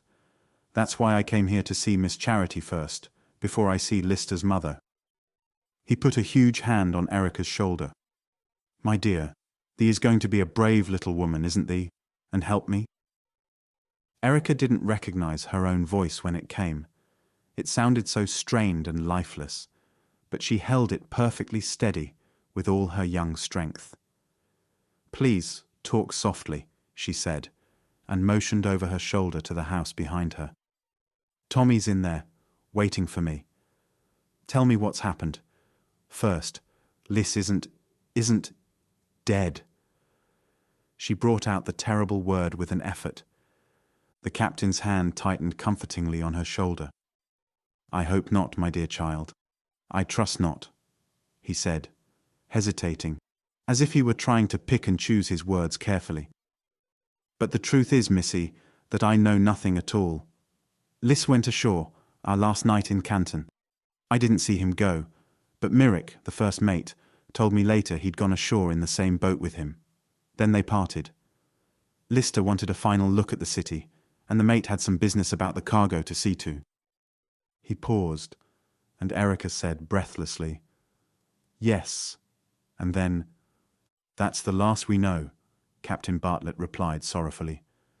"He didn't come back to the ship that night, nor the next morning. He'd never stayed away like that before. It was strictly against the rules, and Lister was a good boy, steady as a clock. But," Erica almost screamed it at him, forgetting Tommy for the moment, "you never sailed, and left Liss alone, lost in China. You must have searched for him, Captain Bartlett." "Of course we searched, missy," he said quickly. "We put off our departure for the best part of a week, and pretty near turned that bloomin' old Chinese city upside down with our hunting. But there wasn't a trace, not so much as a whisper. I even remembered that tale thee told me about a Chinese godfather who sent thee presents and whose seal thee drew for me in the flower pot that day. Doesn't thee remember? I had seen that seal before, though the man it belonged to wasn't named Sun Li." But he is," Erica protested. "Why, my father knows him. Oh, very well." "That may all be," the other assented gravely. "I found thy godfather, little Erica. He gave me an audience when I used thy name and thy father's." Erica caught her breath. You saw Sun Li?" "Oh, Captain Bartlett. Who is he?" "A very great man in his own land," the captain declared. "Governor of the province. Also a man high in favor at the imperial court, it is whispered. Where thy father got the name of Sun Li, I know not. Perchance it is some little name of friendship by which he chooses to be known to thee, to hide his true rank. But for Captain Eric's sake, he was exceedingly gracious to me, and heard all my tale of Lister's disappearance with much interest. At its conclusion, he promised to have search made for the lad, and to send word if he were found. He bade me return to America, since, after all, even for thy cousin's sake, I could not hold up the Spray and her cargo indefinitely. A captain's duty is first of all to his owners, and I had exhausted all my resources in the search. If the governor could not find him, surely I could do nothing. The door at their backs was suddenly flung open violently, and Tommy, his blue eyes wide with a kind of startled horror, stood on the threshold, staring at the two outside. "What's that you're saying about Liss?" he cried. "I heard Rick call out his name, and something about not leaving him behind. What's the matter?" Erica ran to him and clasped his arm with two strong, nervous young hands. "Tommy, don't look like that, please, dear," she begged, her voice thick with the tears she was trying so hard to hold back. "And it isn't sure yet that Sun Lee is having a search made for him, and Sun Lee's governor of Canton, Tommy. So you see, he can do—" Tommy cut her short. "Where is Liss?" he demanded, his glance going from Erica to the big figure of Captain Bartlett on the porch. The captain shook his head helplessly, tried for words, and choked ignominiously. There was something heartbreaking about the tense questioning of Tommy's blue eyes, before which the bluff, kindly old sailor felt all the sympathetic attempts at reassurance he wanted to utter seem useless. He looked pleadingly at the girl between them. "Tommy, we don't know," Erica said bravely, tightening her grasp on her cousin's arm. "You'll have to help us, dear, because we've got somehow to tell your mother." "All right," the boy said briefly. "Tell me first." And he added, just as Erica herself had done, "He isn't dead, Rick." "We don't know, dear," Erica repeated, and for a little moment her red head went down on Tommy's arm, and one big, uncontrollable sob shook her. But almost instantly she had herself in hand once more, and lifting her head, repeated in a steady voice the story Captain Bartlett had just told her. Tommy listened quietly, only wincing once when she came to the departure of the Spray, leaving Liss behind her. "What did Sun Lee think, sir?" he said of Captain Bartlett when Erica was done. "Was he at all hopeful, sir?" "I can't tell a thing about what a Chinaman thinks," the captain said ruefully. "Their faces never seem to change, no matter what they're feeling inside them. But as I told Missy here, he was very courteous as soon as Captain Eric's name was mentioned, and promised to do all that lay in his power to find the lad." He broke off with an exclamation and thrust a hand into the inner pocket of his coat in search of something.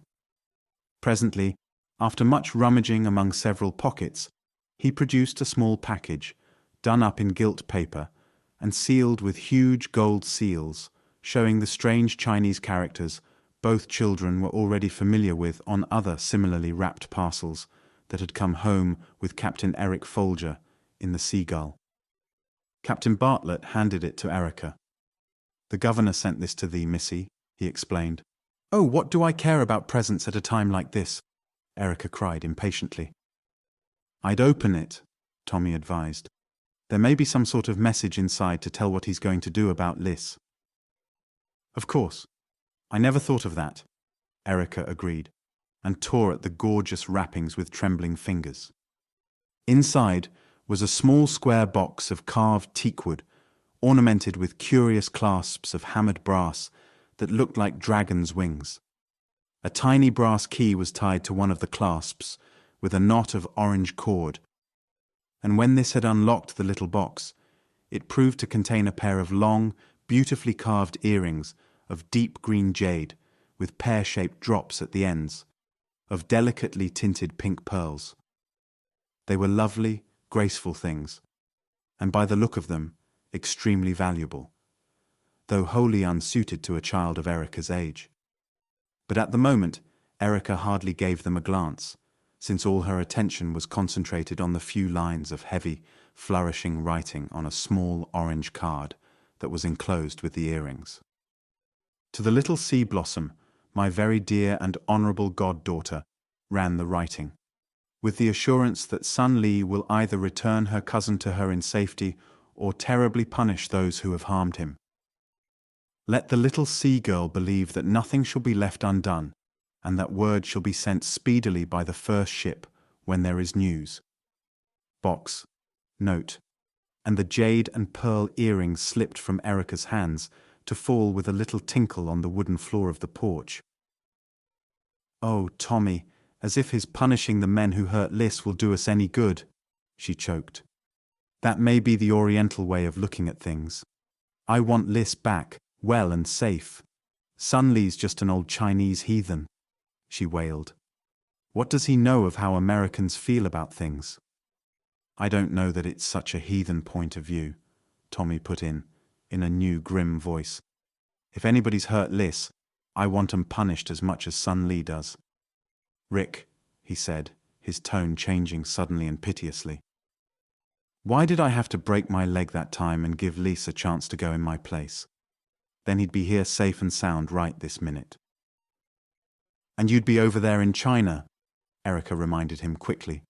"No, that wouldn't be a bit better, Tommy dear." "That doesn't follow necessarily," Tommy insisted. "I might not have gone ashore that last night. Or, oh, it might have been different lots of ways. But that does no good to think of now," he added soberly. "We've got to tell Mother next, I guess. Please come with us, Captain Bartlett. Mother will want to ask you questions, I know." They crossed the garden without further words, the three walking abreast, their faces grave and anxious. Mrs. Folger, opening the door at Erica's knock, scarcely needed the captain's kind, stumbling explanation to know that trouble of some sort had come to Lister. She heard him out quietly, for she came of a race that had been well and early trained in self-control. "Please come into the sitting room, Captain," she said then, closing the front door behind them, for the four had been standing in the narrow entry hall. "There's a fire in there, and the evening's turned cool.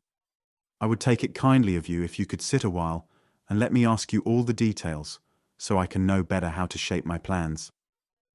Her face worked suddenly, but no tears came, and Erica, knowing how hard her aunt was struggling not to give way, thought better of her own eager impulse to run to her and fling comforting arms about her neck. They sat down before the bright grate fire, with Tommy standing behind his mother's chair, as if he could not bear to watch her face that was so quiet and so very white. Millie Thorne, who had been curled up in a corner of the sofa at the right of the hearth, with a book on her lap, rose silently and crept nearer, till she crouched like a small, thin black kitten at Mrs. Folger's feet. Her big, straining black eyes lifted with a new softness and pity in them to the older woman's face. Erica fought down a swift, unworthy little pang when she saw her aunt's hand go almost unconsciously to Millie's tumbled black hair and rest there as if she found some small comfort in the contact. And then Millie said a thing that surprised both her young cousins, her voice quite unlike the querulous voice of Millie Thorne, as they had heard it since her arrival in the household. "I know what it's like, Cousin Callie," she whispered, fiercely, and laid her cheek against Mrs. Folger's knee with a gentle, caressing touch that was as un-Millie-like as her voice. "I know. I adored my mother." Erica, with a big lump in her throat, glanced quickly and remorsefully at Tommy. Had they really been unkind all this past winter, when they thought they were merely paying a spoiled and ungrateful girl back in her own coin? It was not a pleasant thought, particularly at a moment like this. Erica was inclined to resent the realization unreasonably. They had enough to bear with all this dreadful news about Liss, without having their feelings further harrowed up with remorse for past treatment of Millie. Why couldn't Millie have been normal and cried and showed her grief so ordinary folks could understand? She'd certainly acted most of the time as if she hated them all and was in Nantucket under compulsion only. "When do you sail again for Canton, Captain?" Aunt Callie was asking steadily, when Erica pulled herself out of the rather morbid reflections she was so unwontedly entertaining. "In another week, Ma'am," he said. "Just time to unload cargo and take on another we've got, consigned to Hong Kong. We sail to Hong Kong first, and then to Canton this trip. There'll surely be good news waiting when we reach there. Thee must keep up a good heart, Mrs. Folger. Thy boy will come sailing back to thee yet, strong and hale, or my name's not Judson Bartlett. Thee must hope and pray, and have faith in the Lord's goodness." He spoke quite simply, and with such evident conviction that Mrs. Folger stretched out her hand to him in swift and wordless gratitude, faintly touched with a new hope. "And perhaps Erica's father will bring good news, even before Captain Bartlett's ship has time to go and return," Milly Thorne reminded them, her cheek still against Mrs. Folger's knee, like a snuggling kitten. "The governor is a friend of his, and will surely have done his utmost to get word to him if there were news before the Seagull sailed. And—" She hesitated and looked from Mrs. Folger up to Tommy, standing white-faced and tense behind her chair. "Why shouldn't Tommy go back with Captain Bartlett on this next trip?" she asked, unexpectedly. "He still needs a cabin boy, now that Lister—" She stopped and smiled a little, obviously pleased at the glow of eagerness that flashed across Tommy's face like a crimson flame. Then he would be on the spot, if there is any news waiting when the ship arrives. He wanted very much to go in the first place, I know, and perhaps he can talk to this son Lee more personally, as Lister's brother and Captain Folger's nephew. And Barbie and I will be here to look after you," she wound up, touching the hand that still rested affectionately on her head. "Oh, Mother!" Tommy burst out in a voice of such desperate pleading as needed no other explanations of how he felt in the matter. "Milly, you're—" He choked audibly and turned very red at such a frank betrayal of sentiment. "Mother, I've just got to go," he finished. "If we could only wait until your Uncle Eric's ship returns," Mrs. Folger began uncertainly. "We're expecting him back almost any time, you know. He may have news, dear." "But I want to go to sea," Tommy said, vehemently. "I've wanted it all my life. I only gave it up so Liss could have my chance. Now when it means I can be on the spot, as Milly says, to help search for him, Mother, I just can't stay at home and wait. Please don't ask me to." He had his hands on her shoulders and was bending over the low chair back to look earnestly into her troubled face. "Mother, we can't just leave Liss over there without one of us going—" Mrs. Folger glanced at Captain Bartlett inquiringly, and he met her eyes with a little nod of reassurance. "I think it a good plan if thee will trust him to me, ma'am." He confirmed his nod gravely. Erica turned to the fire and stared into its glowing depths with eyes so blinded by tears all they could see was a dull red blur. First Liss and now Tommy. Men and boys had all the chances in this world. Girls and women had just to stay at home and suffer and wait and wait. She rumpled her short red curls, bitterness in her heart, and listened to the slow voices of Captain Bartlett and her aunt, and the eager, young voice of Tommy, discussing the new plan. Chapter 7. Tommy returned with Captain Bartlett to Boston the following day. His going left a great gap in the family that was made still more apparent by the cloud of anxiety on Lister's behalf, which hung over the two Folger households. But it was agreed before he left that his mother and Erica should go to Boston 2 days before he was to sail, and stay with a cousin of Mrs. Folger's, so they could see the display for themselves. This had been the captain's kindly suggestion, and have another opportunity to say goodbye to Tommy before his long voyage began. Miss Charity promised to keep an eye on Milly and little Barbie for the short time the others should be gone, and the prospect of the trip, and the hurried preparations for it, the Spray was to sail in a week, helped everybody through that first almost unbearable period of suspense while they waited for news from China, which could not possibly reach them before the arrival of the next tea clipper from the other side of the world.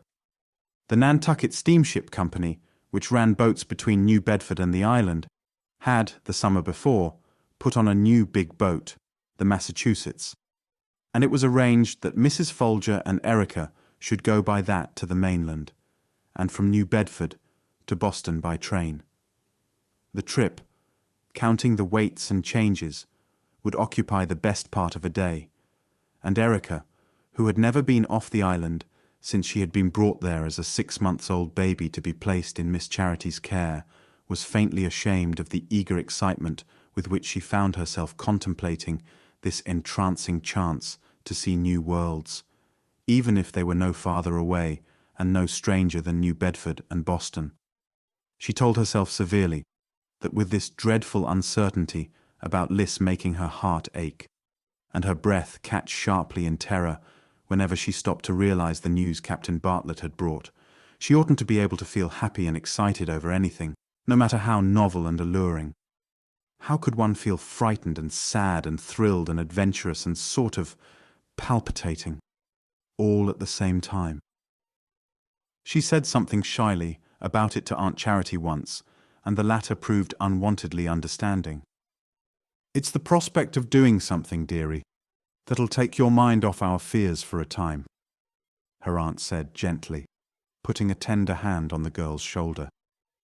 "And unconsciously, too, perhaps you have a hope that news, good news, will be waiting in Boston with some ship just back from China. And you're young, Erica. Youth swings quickly from mood to mood. It doesn't mean you're any the less worried over poor Liss's fate. Take this little trip and enjoy it all you can. Seeing you hopeful will be the best way to help Aunt Callie." The Spray was to sail with the early morning tide on Saturday, so on Thursday Mrs. Folger and Erica embarked on the new Massachusetts, of which the islanders were so proud, and were borne over a blue and almost rippleless sea toward the faraway mainland, which Erica, at least, had never seen before. For one cannot, as the girl pointed out very earnestly to the friendly grey-bearded captain when he stopped beside their chairs on deck to chat a moment, one cannot be said really to have seen a place one has only been carried through at the age of 6 months. The grey captain twinkled at the eager young face with its shining eyes, and the bobbed red curls dancing alively against each smooth cheek, flushed with the sharp little sea wind. "Pity you ain't a lad like Tommy now, Miss Ricky. Stidder a pretty gal," he murmured gallantly. "Ye'd have been a rare one to run away to see adventures now, wouldn't ye? I mind your father when he wasn't no older than you be, and he had the same hungry little imp of excitement in his eyes." He passed on with a chuckle, and Erica leaned her chin on the iron rail and stared dreamily at the slowly heaving, lazy blue water. Suppose she were really a boy. Suppose she were sailing day after tomorrow with Tommy on the Spray. They'd see China together. Canton, Foochow, Hangchow, Cochin China, all those myriad names of pure romance that had sung in her listening ears ever since she first heard them in her seafaring father's tales of his voyages. They'd visit Sun Li too, and there'd be splendid news of Liss waiting for them in her Chinese godfather's gorgeous palace. Perhaps Liss himself would be there, and they'd all three go sightseeing, and... She rubbed her eyes like a person just waking out of a deep sleep at the sound of Aunt Callie's gentle voice asking her a question. Erica sighed heavily as she turned to answer. What was the use of imagining impossibilities? One had always to wake again and remember one was only a stay-at-home girl. And there wasn't any good news yet. Liss wasn't waiting for them in Sun Li's Cantonese palace. Perhaps they'd never. No use imagining that way either. She'd only end by crying and making Aunt Callie cry with her. They arrived at Cousin Kate Kingsley's house on Mount Vernon Street in time for supper, and found Tommy there ahead of them, busily describing to Cousin Kate the many superior advantages of the Spray above all other China-bound clippers. Captain Bartlett had given him the evening ashore, but he had to report back on board by 9 o'clock. Erica was as eager to hear as Tommy to tell, so supper was largely taken up with animated talk between the two young people. Now and then, some mention of Liss or China brought a swift cloud to both the girls' and boys' faces. But after all, they were at an age when hope is easier to believe in than despair. And since there was as yet no positive proof of harm having come to Lister, it was natural enough they should cling to an optimistic confidence in the eventual happy outcome of all their fears and troubles. Meantime, here was adventure ahead for Tommy, and present new scenes and wonders for both in the mere fact of being off familiar Nantucket and in big busy Boston, about which so much talk at home centered among the fisher folk. Mrs. Folger, while not daring to let herself share their optimism, was faintly conscious of a little stirring of courage in her thoughts of the future. Perhaps, after all, there would be some explanation of her boy's strange disappearance. Perhaps her brother-in-law's ship, the Seagull, now supposed to be well on its homeward course, would bring good news. Or perhaps Tommy himself would find Liss, safe and sound, in Sunlee's palace when the Spray reached Canton. Cousin Kate smiled on them all, and plied them hospitably with tempting dishes of her own concocting, to which Erica and Tommy, at least, did ample and appreciative justice. The following morning Tommy came ashore bright and early, and with Cousin Kate to play guide, the three Folgers spent the time up to the midday dinner hour in seeing as much of Boston as the limits of time and space permitted. In the afternoon, Tommy personally conducted them all aboard the Spray, where Captain Bartlett was waiting, bluff and genial and anxious to please, to show them a low and aloft over his slim and graceful clipper, now lying at anchor on the gently ruffled waters of the harbour. She had finished taking her cargo on board, and had moved out to a roomier anchorage offshore, where she could the more easily spread her white gull's wings with the next morning's early tide, and slip away on the first tack of her voyage to the east. Captain Bartlett had sent one of her boats into the wharf to transfer his expected visitors to the ship, and they spent, for Erica at all events, an enchanted 3 hours thereafter, exploring the marvellous intricacies and surprises which a ship of that size, and especially a sailing ship, invariably possesses for the inexperienced landsman. Meantime, here was adventure ahead for Tommy, and present new scenes and wonders for both in the mere fact of being off familiar Nantucket and in big busy Boston, about which so much talk at home centered among the fisher folk.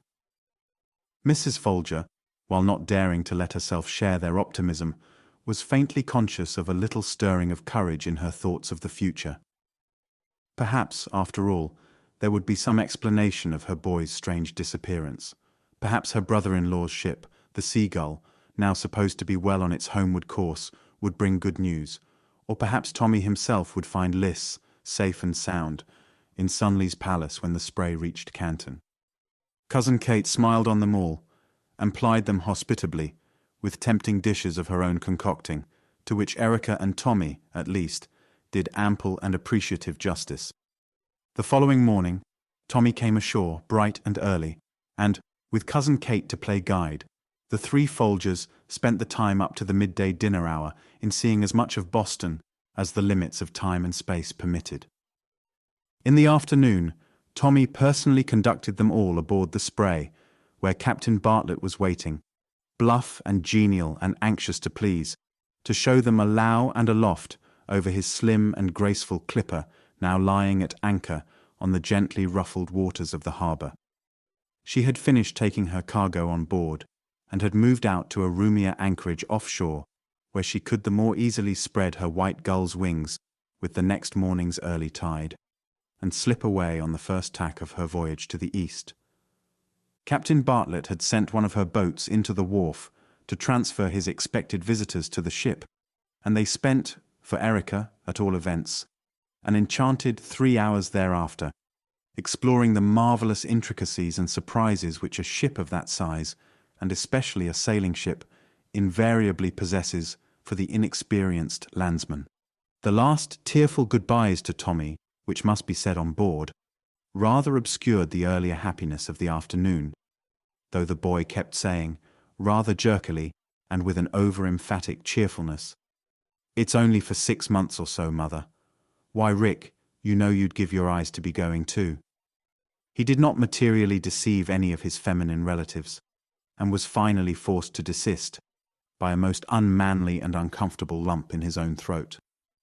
But they got through the bad moment without actually breaking down, and were rowed back to the wharf, waving a whole sheaf of handkerchiefs with pretended gaiety, to a madly waving, long-legged Tommy perched precariously on the Spray's port rail.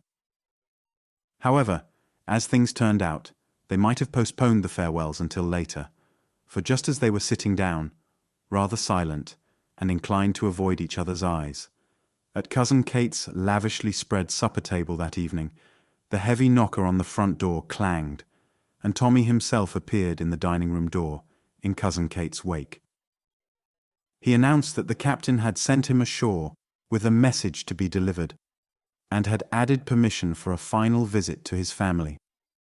The Spray carried a few cabin passengers, all of whom but one had come aboard with their possessions that afternoon. One, however, a widow travelling out to Canton to join a merchant brother engaged in the tea trade, had been detained by some unexpected emergency and could not go out to the ship until morning. Captain Bartlett had, therefore, sent Tommy ashore to tell her that the Spray would sail by 7 o'clock, and that a boat would be waiting at the wharf for her promptly at 6. "I'll have some supper too, if I may, Cousin Kate," he added, with his cheerful grin at sight of the array of food under which the table groaned. "Then I'll go to see Mrs. Haven, she's only a block or two from here, and give her the captain's message." "Oh, Tommy, let me walk around with you," Erica pleaded. "You can bring me back to the steps. We'll walk fast to make up time." To this Tommy agreed, and when the meal was over and a second round of farewells said all over again, Erica followed him out to the hall. Here, out of sight of Mrs. Folger and Cousin Kate, Tommy produced an awkwardly wrapped bundle from a chair, where it had been hidden from view by his heavy seacoat. "Rick, I brought back that extra suit Mother insisted on my taking," he said hurriedly. "It's really too small for me now, and anyhow, I haven't room for a lot of shore clothes that I shan't need. You saw for yourself what a little bit of a cubbyhole I have to sleep and keep my things in. I've got one good suit already for going ashore. Don't show this to Mother till I get off in the morning, and then just explain I don't need it." "All right. I'll take it upstairs to my room," Erica assented.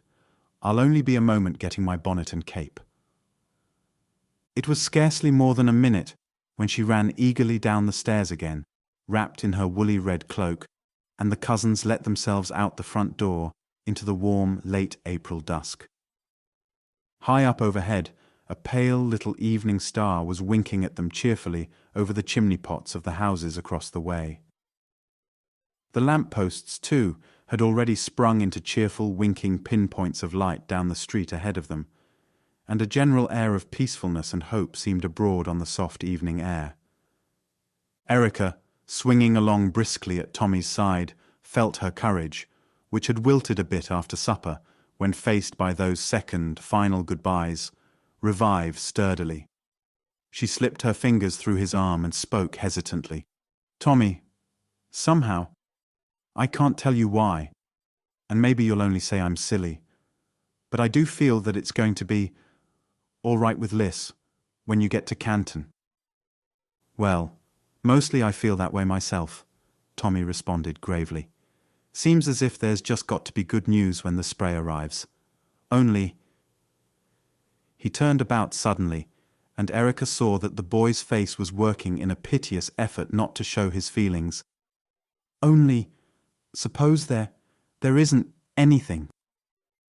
Erica's optimism of a moment before died, in a flash, to a sick kind of fear such as, even when Captain Bartlett first told her Liss was missing, she had not known in quite such intensity.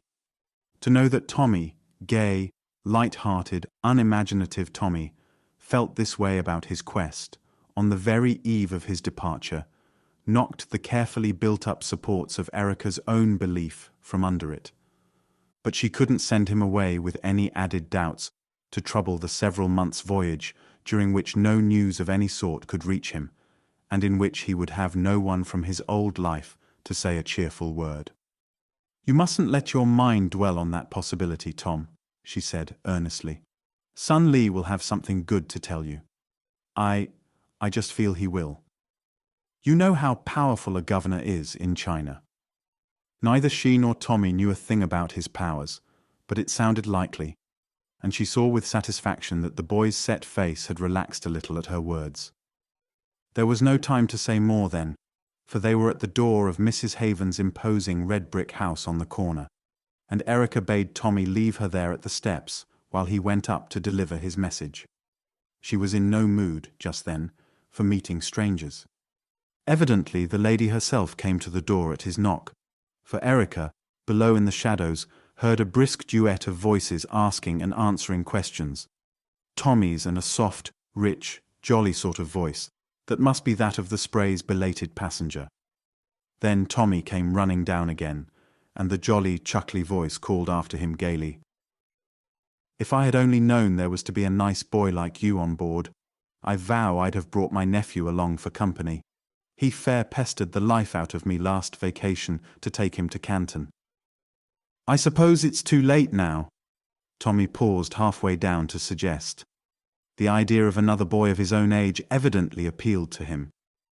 The lady said she was afraid it was too late, and went back into the house, calling out that she'd see him in the morning, only that 6 o'clock was a heathenish hour to expect anyone to be packed and down at the wharf ready for a journey. "She seems a good-natured sort of person, but silly," Tommy observed, sagely to Erica, as they retraced their steps to Cousin Kate's door. "She's the kind that gushes over everything a body says, and squeaks 'oh' and 'lay,' and talks about the sea being romantic." Huh. Tommy, used to the New England control and measured speech of his mother and aunt, was divided between disgust and amusement over this very different type. "She's a funny one," he decided. "Rich and spoiled, I guess. Used to having her own way and carrying out any old whim that strikes her. There wasn't a real reason in the world why she needed to have a special boat sent for her in the morning instead of coming on board tonight like the others." Afterward, Erica always insisted that she went to sleep that night without a conscious thought, at least, of the impulsive, crazy plan she was to plunge into before sunrise the next morning. As far as she could trace it, it began with a singularly vivid dream. She dreamed the romantic lady passenger with the jolly voice came to her, offering her a suit of boy's clothing and saying persuasively, "My nephew couldn't go after all. Can't you wear these clothes of his and go in his place? Then Tommy won't be so lonely." In addition, the lady had pointed at Erica's red bob and had asked triumphantly, "Isn't this really what you cut off your curls for? Remember that Captain Bartlett himself told you once you'd probably want to run away to sea in his ship one day." Erica found herself sitting bolt upright in bed, her heart pounding in her breast until it was almost a pain. A broad path of moonlight was shining in the windows and fell on an awkwardly wrapped bundle lying on the floor near the foot of her bed.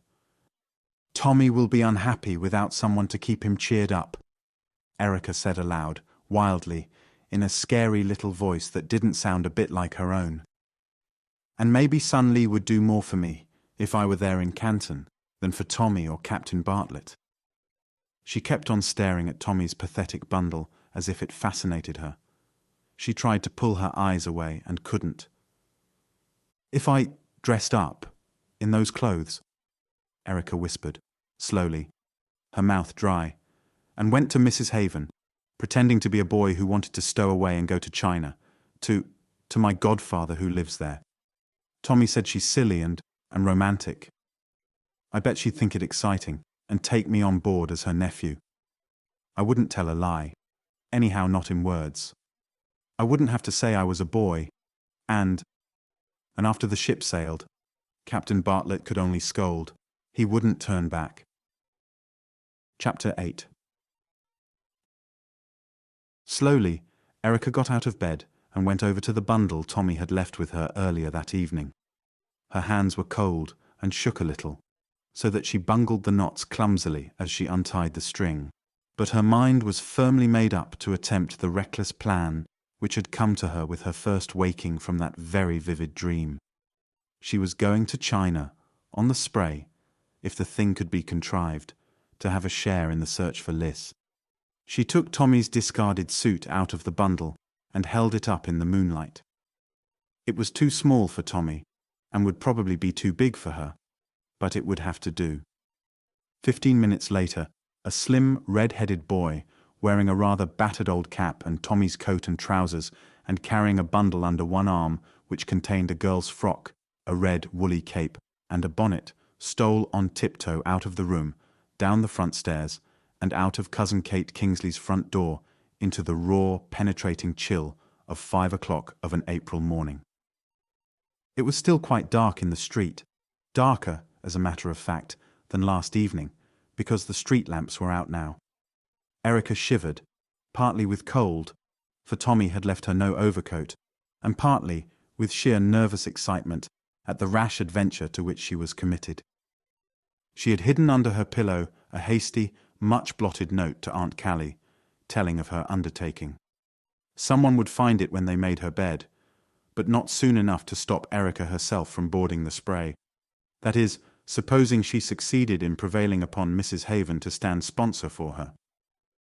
It was only a 5-minute walk from Cousin Kate's to the big red-brick house she remembered so vividly from last evening. Lights were burning brightly in all the front windows, upstairs and down, as Erica turned the corner, and a handsome carriage and pair stood before the door, already well laden with various sized and shaped bags and boxes. For a long moment Erica debated, standing irresolutely on the corner, whether to go up boldly, ring the bell, and proffer her astounding request, or to wait until the lady came out on her way to the carriage. While she still argued with herself, Erica saw a portly coachman descend from the box and mount the house steps, probably for a final load of luggage. Opportunity beckoned, and without stopping to debate further, she impulsively answered the summons. Hurrying down the street, she cast one last frightened glance over her shoulder at the lighted house behind her, and opening the carriage door with a quick jerk, popped into the darkness inside like a terrified rabbit scuttling into its burrow. The carriage was pretty well filled with bags, save for a corner of the back seat which had been left free for the traveller. But Erica was a slender girl, and she managed, by pulling and pushing the boxes a bit, to slip into a sort of niche on the floor between a huge dressing case and what felt like a small-sized trunk standing on one end. For a few seconds after she had gained this temporary hiding place, Erica was quite unable to make out sounds around her because of the loud pounding of her own heart in her ears. But after a while this quieted down, and she could hear 2 people coming down the stone steps of the house toward her. One of these must be the portly coachman, she decided, for she heard a man's voice. Then still another box or bag was piled up on the driver's seat, and someone opened the carriage door and put a foot on the step. "Pretty crowded in here, Jeffries," Erica heard the rich, chuckly voice of Mrs. Haven remark, and a hand came into the darkness exploringly. "Want I should move them bags round a little, ma'am?" the man Jeffries asked, and Erica's heart fell to pounding again, lest his offer be accepted, and her own inevitable discovery result. "No, never mind," she heard the traveller say. "It's not far to the wharf. I can squeeze in somewhere." Jeffries, judging by the way the carriage rocked, thereupon mounted to the box, and Mrs. Haven climbed gingerly into the crowded darkness inside and sat down rather heavily in the vacant corner of the seat, which was, fortunately, the one farthest from Erica. There was a crack of Geoffrey's whip, a creaking of protesting springs, and they were off. Erica tried to marshal her jumbled thoughts into coherence and decide how best to make her presence and her position known. That matter, however, was taken out of her hands and decided for her by an unexpectedly severe jolt over uneven cobblestones, which flung her out of her hiding place and across the intervening bags, bringing her up with her startled red head against her no less startled travelling companion's knee. Mrs. Haven screamed shrilly, clutching at her heart with one hand and Erica's curls with the other. Luckily, the noise of the creaking springs, the jouncing bags, and the clatter of their wheels over the cobblestones prevented old Jeffries up in front from hearing his mistress's shriek, and Erica spoke desperately before she could utter another. "Please, Ma'am, it's all right. Only let me explain," she implored. The carriage was now crossing a wider thoroughfare, and the first grey light of dawn was brighter here than in the narrower streets hemmed in by houses. Not only outlines now, but some of the details of objects near at hand could be made out. Mrs. Haven, her fingers still buried in Erica's hair, pulled the latter's head nearer the carriage window and stared at her piercingly. Then, suddenly and unexpectedly, she began to laugh. Of a truth, there was nothing very alarming in the slim, boyish figure crouched among the bags at her feet, or in the frightened face with its wide-open sea-blue eyes and mop of tangled red curls. "Boy," she said, trying to make her tone severe and not succeeding very noticeably, "how did you come in my carriage? And what on earth do you want? I'm just starting off on a long journey to China and have no time to waste." I want you to take me to China with you," Erica gasped. "I knew you were going. I overheard you talking to that ship's boy last evening in front of your house. I heard you speak of wishing you had decided to take your nephew. Couldn't you just get me on board the ship by pretending I'm in your charge and keep me with you till the ship's underway? The captain won't turn back then to put me ashore, and if I can only get to Canton, I've got a godfather out there who will take care of me. Oh, please, please, Ma'am, do help me. I somehow must get to China." The lady continued to stare at Erica in amazement, as well she might, at having a strange boy tumbled so suddenly into her carriage among her travelling boxes, to utter a wild request like this, with lips and voice that trembled, and frank, unmistakably honest eyes that pleaded for him. "Look here, boy," Mrs. Haven asked, finally, weakening in spite of herself at the sight. "I suppose you're in trouble of some kind, that you want to run away.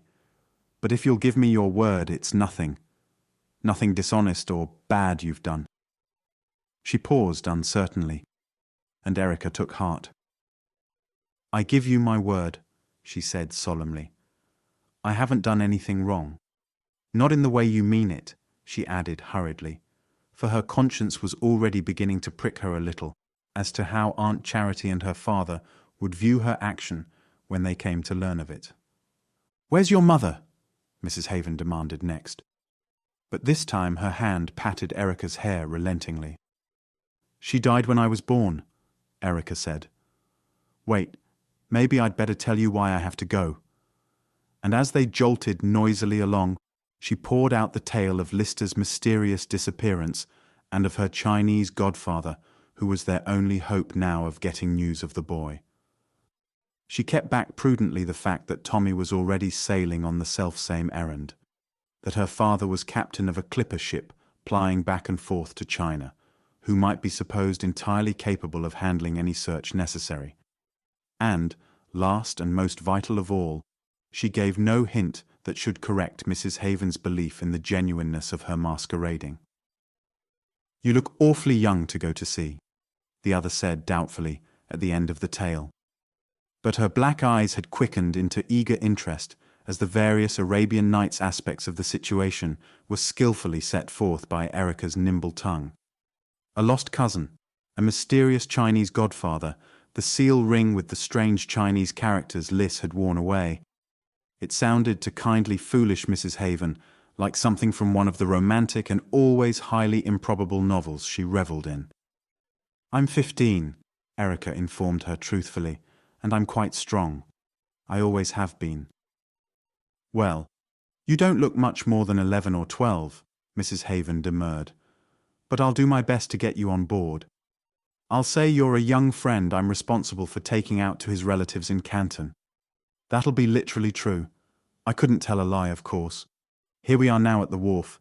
You let me do the talking, and we'll come through right enough." The carriage drew to a stop, and Jeffries, descending from his box, opened the door. The sight of a pretty red-headed boy sitting on the boxes inside, where apparently no boy had been at the start of the short ride, caused the rather prominent eyes of Jeffries to appear to be trying suddenly to leap from their sockets. He looked from Erica to his mistress, blinked, attempted to speak, and choked instead. "Oh, Jeffries, I believe I did not tell you this young gentleman was coming with us," Mrs. Haven had the presence of mind to say quickly. Jeffries blinked again. No, ma'am," he agreed meekly. It was indubitably a true statement of facts, although it explained nothing of his very natural bewilderment. Still, Mrs. Haven was not a lady who was much given to explaining, so Jeffries, after a third stare at the calm-faced Erica, turned rather red and began taking out the bags and boxes in silence. It was quite light on the wharf now, and Mrs. Haven stood by the carriage, her eyes scanning the dark harbour water anxiously, for she was not a good sailor and was mortally afraid of trusting herself in small boats. Then, with a little cry of delight, she caught at Erica's arm, pointing. "There's that nice young man the captain sent ashore last night to tell me what time to be at the wharf," she exclaimed. "How polite of him to come to meet me this morning." Erica, following the plump, pointing finger, half shrank behind the rotund figure of her benefactress, and felt her heart go, flop, down into the regions of her boots at one plunge. "There's that nice young man the captain sent ashore last night to tell me what time to be at the wharf." This was the very worst luck that could have met her at the outset of her adventure. No possible chance of deceiving Tommy either as to her identity or as to his own cast-off garments she was wearing. If the Spray had been moored to the wharf, she might have succeeded in slipping by him and up a gangplank unnoticed. But with a trip in the Spray's boat, with all of them huddled together in the closest of quarters, she had just no chance at all. And very well, she knew how Tommy would look upon her present expedition and what he would do. If only she could have avoided meeting him until the Spray was heading out to sea, he would have had, perforce, to make the best of the situation. Her glance went huntedly behind her for an avenue of escape, if Tommy need never know. But if she pulled away from Mrs. Haven's hand on her arm and ran, there might be a regular hue and cry after her. That red-faced Jeffries would be certain to put the worst possible construction on her flight. She was sure he was a little suspicious of her presence there, as it was.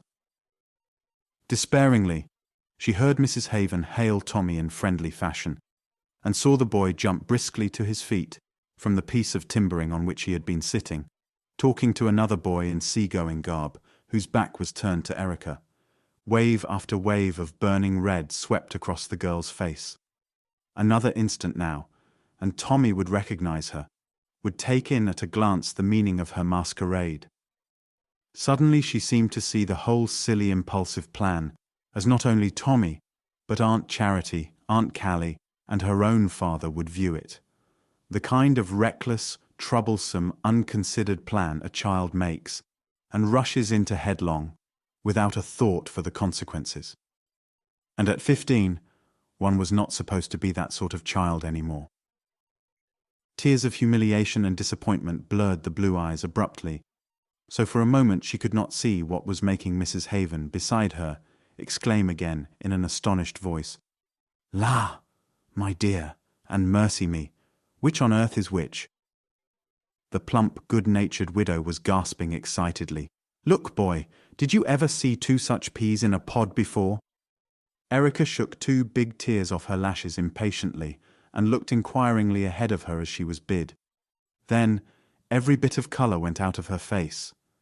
She took an unsteady step forward, staring wildly at the two tall, long-legged youths in seafaring clothes who were striding jauntily down the wharf toward Mrs. Haven's carriage, their arms flung across each other's shoulders, their brisk feet keeping step. Incredulously, Erica continued to stare, wordlessly, as they came nearer.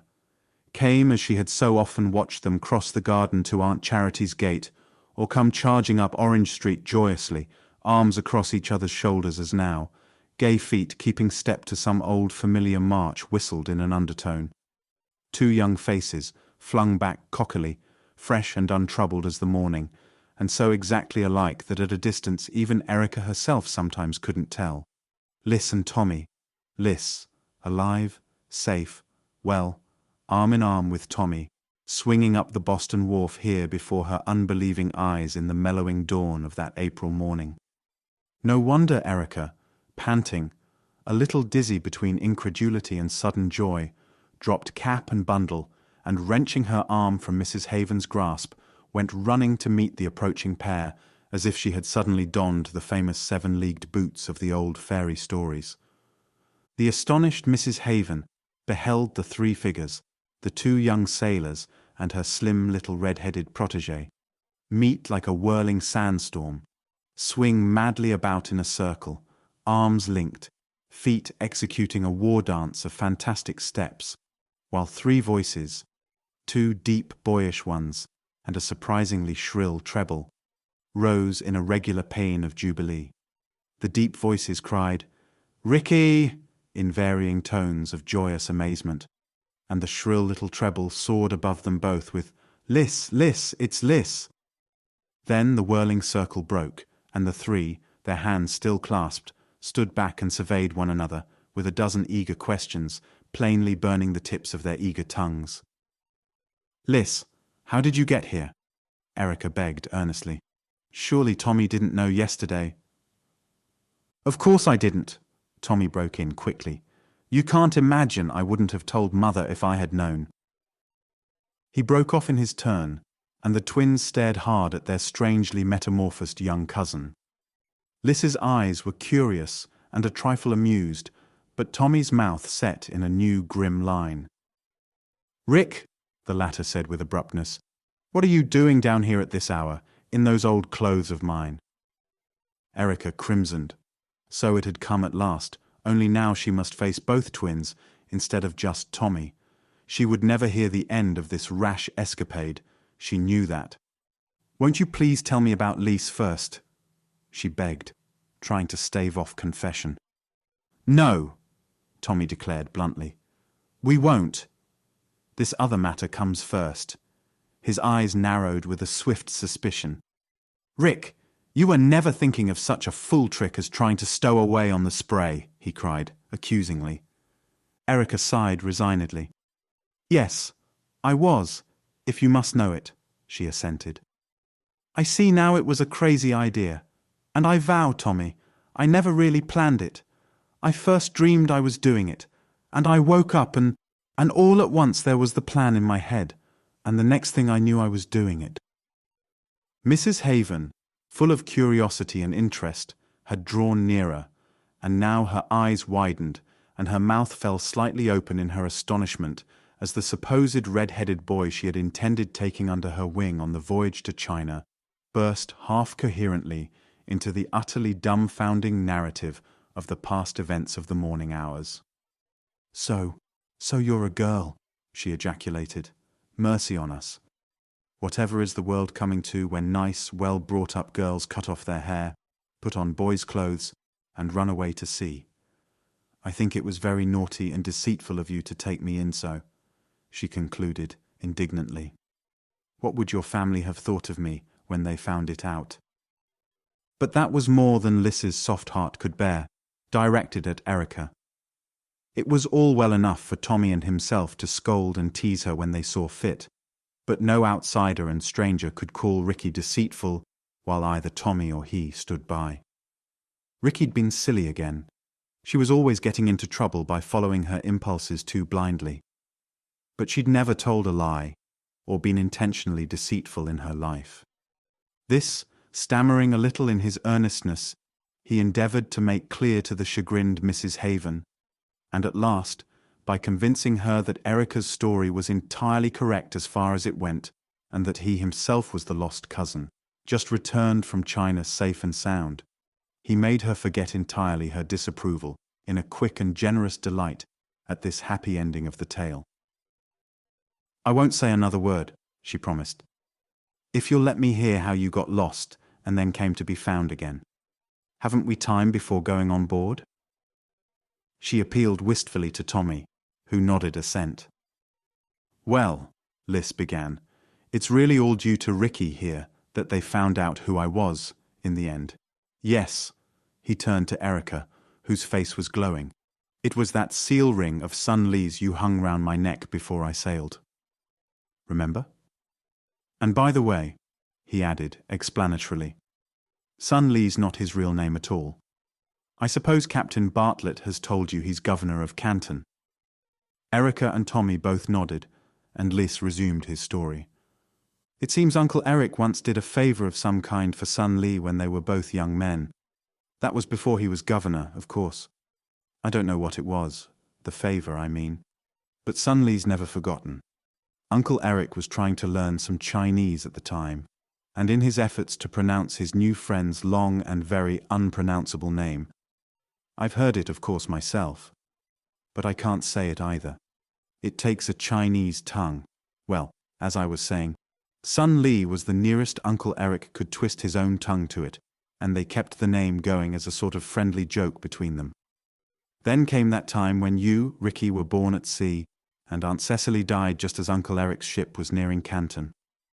Sun Li's own little son died the same day, and he sent the child's nurse to take care of you on the voyage home.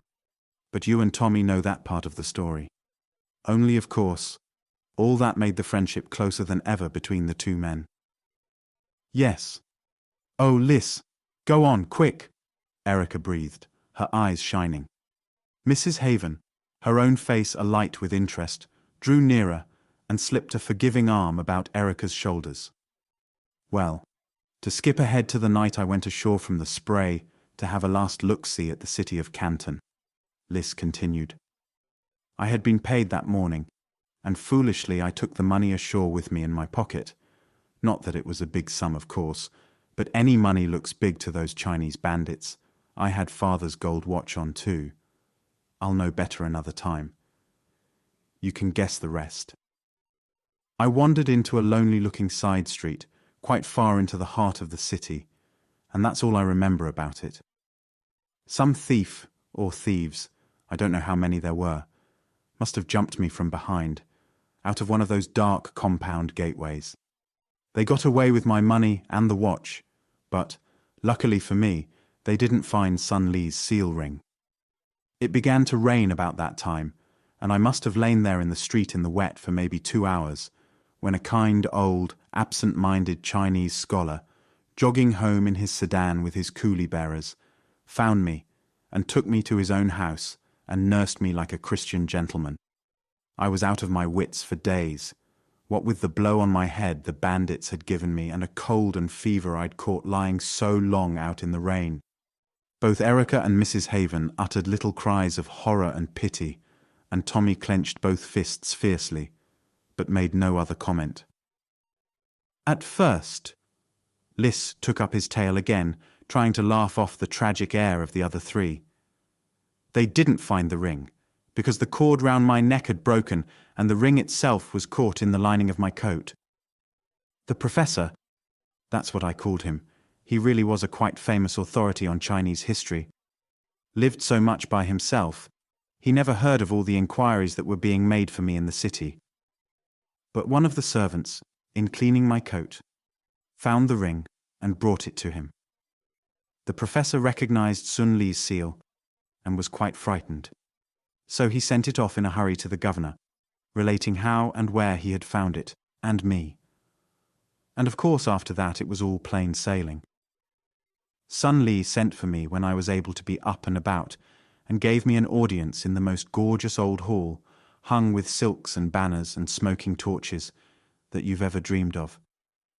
As the Spray had sailed the day before, he sent me home by the Lightning, Captain Culverson, you know, which was also sailing for Boston, luckily for us all, that same week.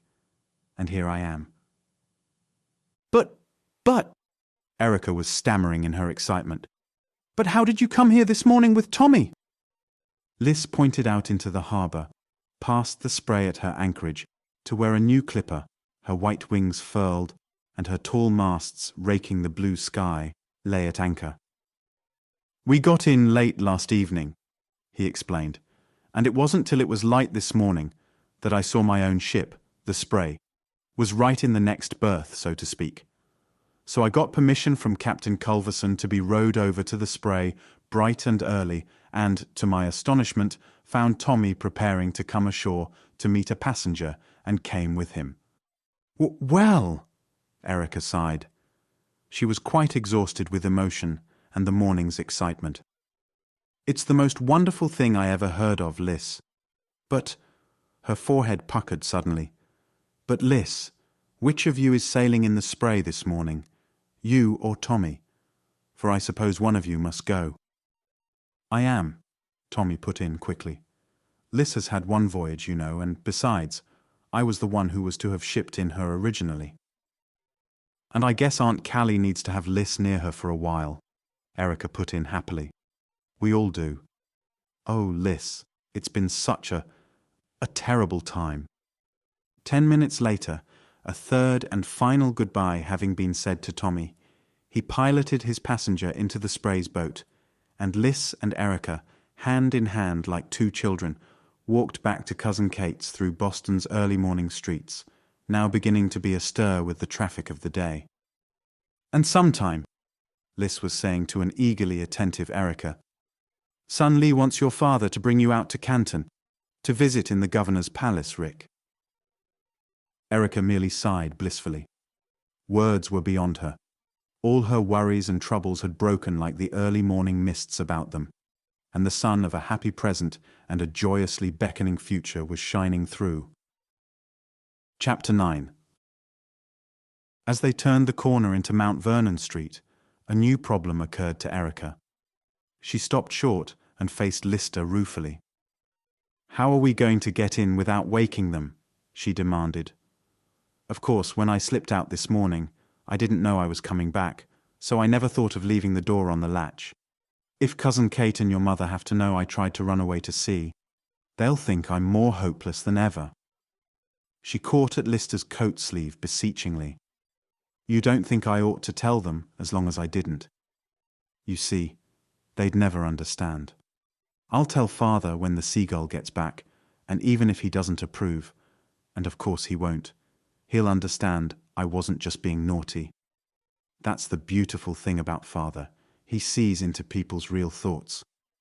Liss looked thoughtful for a moment. No, I guess if you tell Uncle Eric, that's enough, he conceded. There's no sense in worrying the others. Now let's put our heads together and try to think up a way to break in without rousing the house. They had reached Cousin Kate's steps by this time, and stood there in the street, gazing up at the white-painted closed door. The sun was almost up now, and the grey twilight of early morning was already shot with cheerful colour. In a very little while the household would be astir. They had to think quickly if Erica's escapade was to remain a secret. Luck, however, was with them. A stronger puff of wind swept about the corner and the white door rattled under its onslaught, widened a crack, and then gently swung open before the astonished eyes of the girl and boy. Erica uttered a little cry. I don't believe I pulled it quite to, after all, she whispered jubilantly. Hurry, and let's slip in before anyone wakes. My, what a piece of good fortune. Only I didn't really deserve it, she added honestly, as they mounted the steps on tiptoe. Standing in the dim hallway, Erica closed the door cautiously behind them and motioned Liss toward the still darker parlor. Go in there and wait till they come down, she commanded under her breath. I'll run up and get rid of these, touching Tommy's discarded suit rather shamefacedly. She had scarcely gained her own room when she heard footsteps moving about on the floor below, where her aunt's and Cousin Kate's bedrooms were. Then someone, she was not sure which of the two it was, started down the stairs. Standing at her door, Erica listened breathlessly, and an instant later she heard a startled, incredulous cry from Aunt Callie. Lister, my darling boy. She heard Liss say, Mother, in a choked voice, and then there was silence for so long that Erica began to be frightened. Had Aunt Callie fainted, perhaps? She had been thoughtless not to have realized Liss's mother should have been prepared for such a surprise. Aunt Callie had always been delicate. She began to pull on her own clothes with hurried, shaky fingers, and made a clumsy bundle of Tommy's suit, which she stuffed into the dim back of the big wardrobe. Then, still nervous and apprehensive of what she might find, she ran down the 2 flights of stairs to the first floor. But she need not have been anxious. They say joy never kills, and Aunt Callie certainly looked very much alive and very happy, seated in the deep armchair before the great fire, with Lister kneeling on the hearth beside her, blowing the coals gently with a huge bellows. Both heads turned at the sound of Erica's footsteps, and Mrs. Folger held out her arms to the girl with a motherly gesture. "Come and see the mercy the good Lord has vouchsafed us this day, my dear," she said tremulously. "Lister has been telling me the marvelous story of his escape, and of his ship getting in this morning in time for him to meet Tommy, before the Spray set sail." She was so excited that she had not even thought of questioning how he had gained access to Cousin Kate's house, Erica noted with deep thankfulness. But in the light of the greater interest of his story, it was no wonder lesser details seemed unimportant. Before Erica had a chance to ask any of the questions Aunt Callie would be sure to expect of her, a happy diversion was caused by Cousin Kate's entrance, and the whole thrilling tale had to be told over again for her benefit. Erica's heart stopped thumping guiltily, and she and Liss exchanged glances of relief behind their elders' backs. "Isn't it too bad Tommy couldn't be here too?" Cousin Kate said regretfully. "But it was fortunate he had at least a few moments with his brother before sailing. He will go away with a mind at ease at any rate. Now who is ready for breakfast?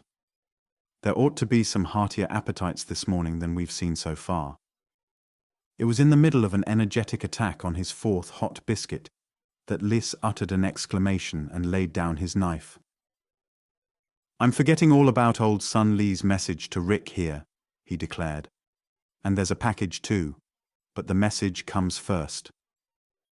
He delved into several of his numerous pockets in turn before locating what he was in search of, but finally brought to light a slim oblong box, done up in the familiar orange paper and sealed with the queer gold seals they all knew. Instead of handing it over to Erica's eager, outstretched fingers, Liss grinned teasingly and shook his head. "I said the message came first," he reminded her. Erica made a face and then laughed. "All right," she said. "What is it?" "Well, I don't believe I could repeat it word for the life of me," Liss confessed. "It was too high-flown and Chinese, not a word less than 3 syllables, and most of 'em more. But the gist of the matter is that he's longing to see his goddaughter, the little sea-girl, as he always refers to you. I've got a sort of idea, though he didn't put this into actual words, that he associates you with his little dead son. You remember you were born on the same day. Anyhow, he even hinted that he might be induced to take a sea voyage himself, though the Chinese aren't much on that by custom. But he's been in poor health for some time, and his doctors have done the unusual thing, from a Chinese viewpoint, of recommending a journey. However, that's not the message.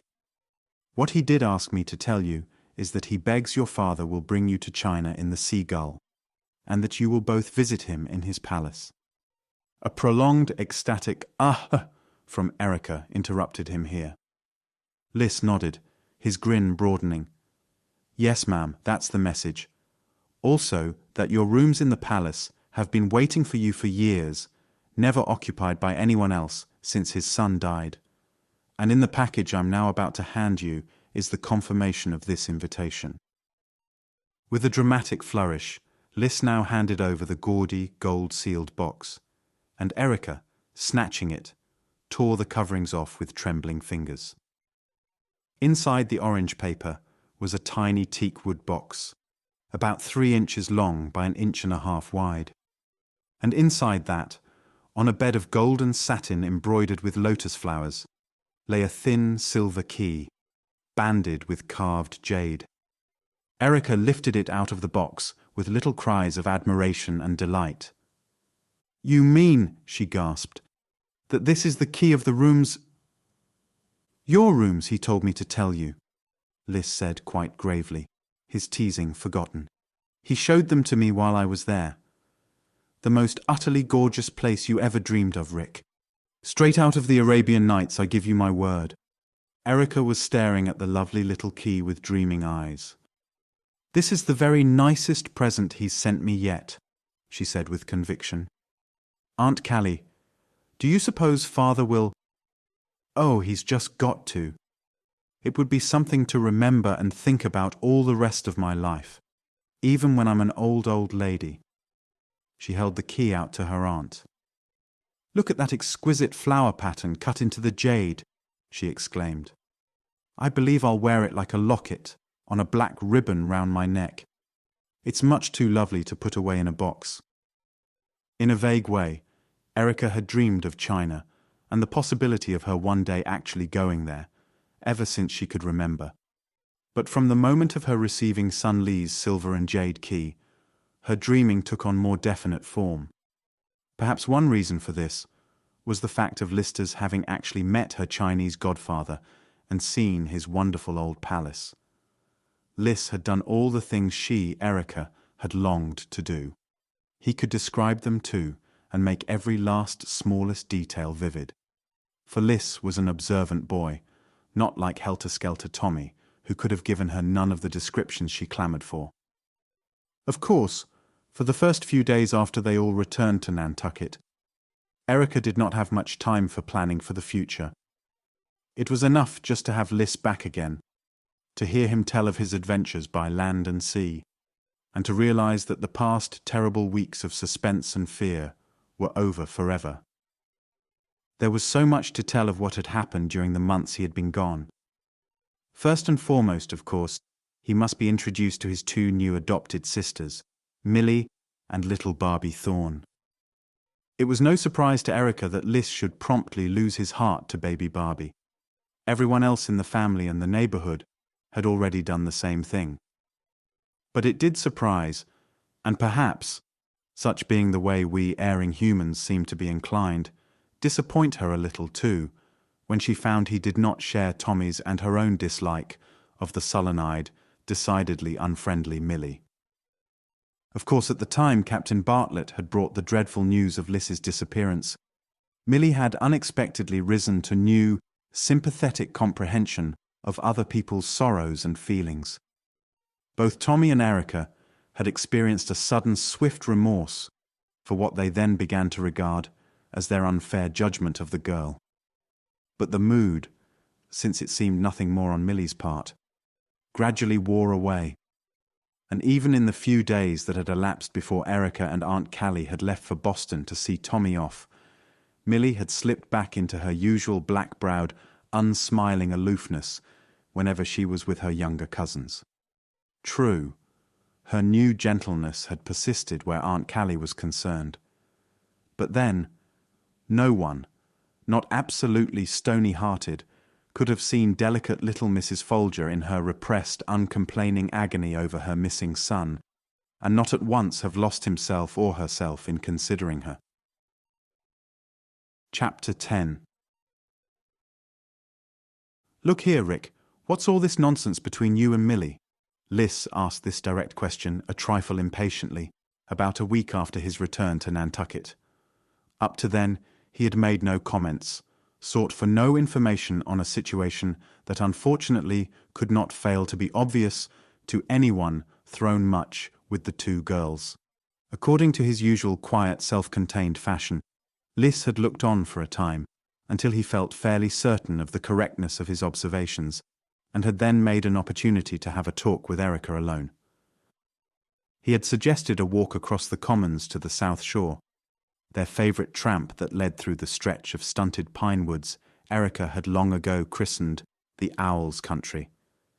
It was a wonderful spring morning, the wind fresh and bracing from the north, the air crisp with sea salt, and that indescribable early spring smell of wakening green things and sweet, sun-warmed earth.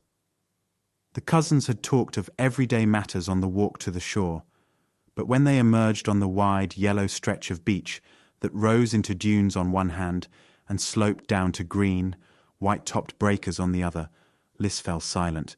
He stood still, staring out to sea rather wistfully for a moment, as if, Erica thought, he were remembering his brief clipper voyagings. Then, swinging about, he asked his question regarding Millie Thorne abruptly.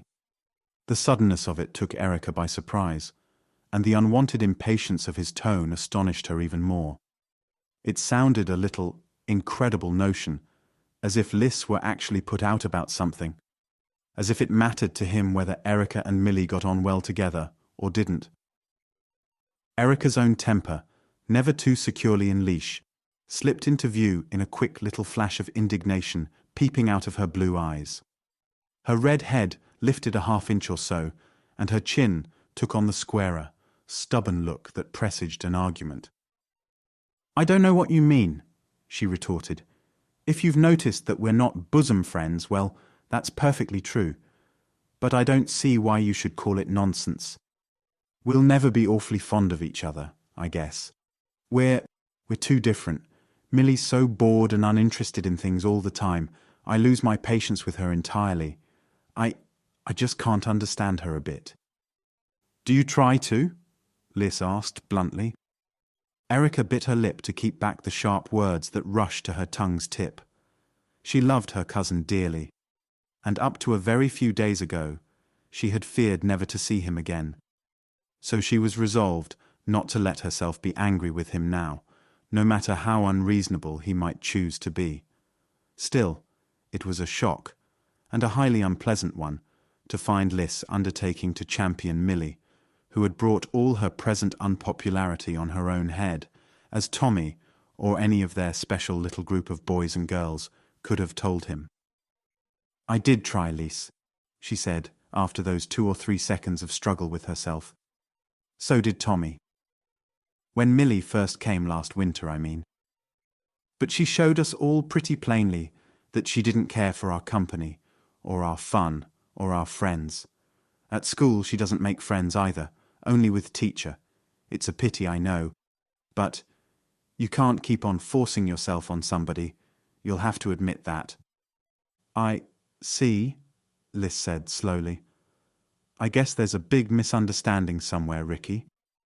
You're not the sort to be unfair to a strange girl, particularly when she's in trouble over losing her mother and her home like poor Millie. Neither is Tommy. Too bad, though. She seems to me a kind of a sweet girl, if she'd only open up and talk a little about what's worrying her, instead of moping round in corners, thinking of it, whatever it is, all the time. Say, look at that wave coming in," he added, changing the subject without waiting for Erica's reply. "Be ready to run, Rick. She's sure coming clear up the beach to the dunes."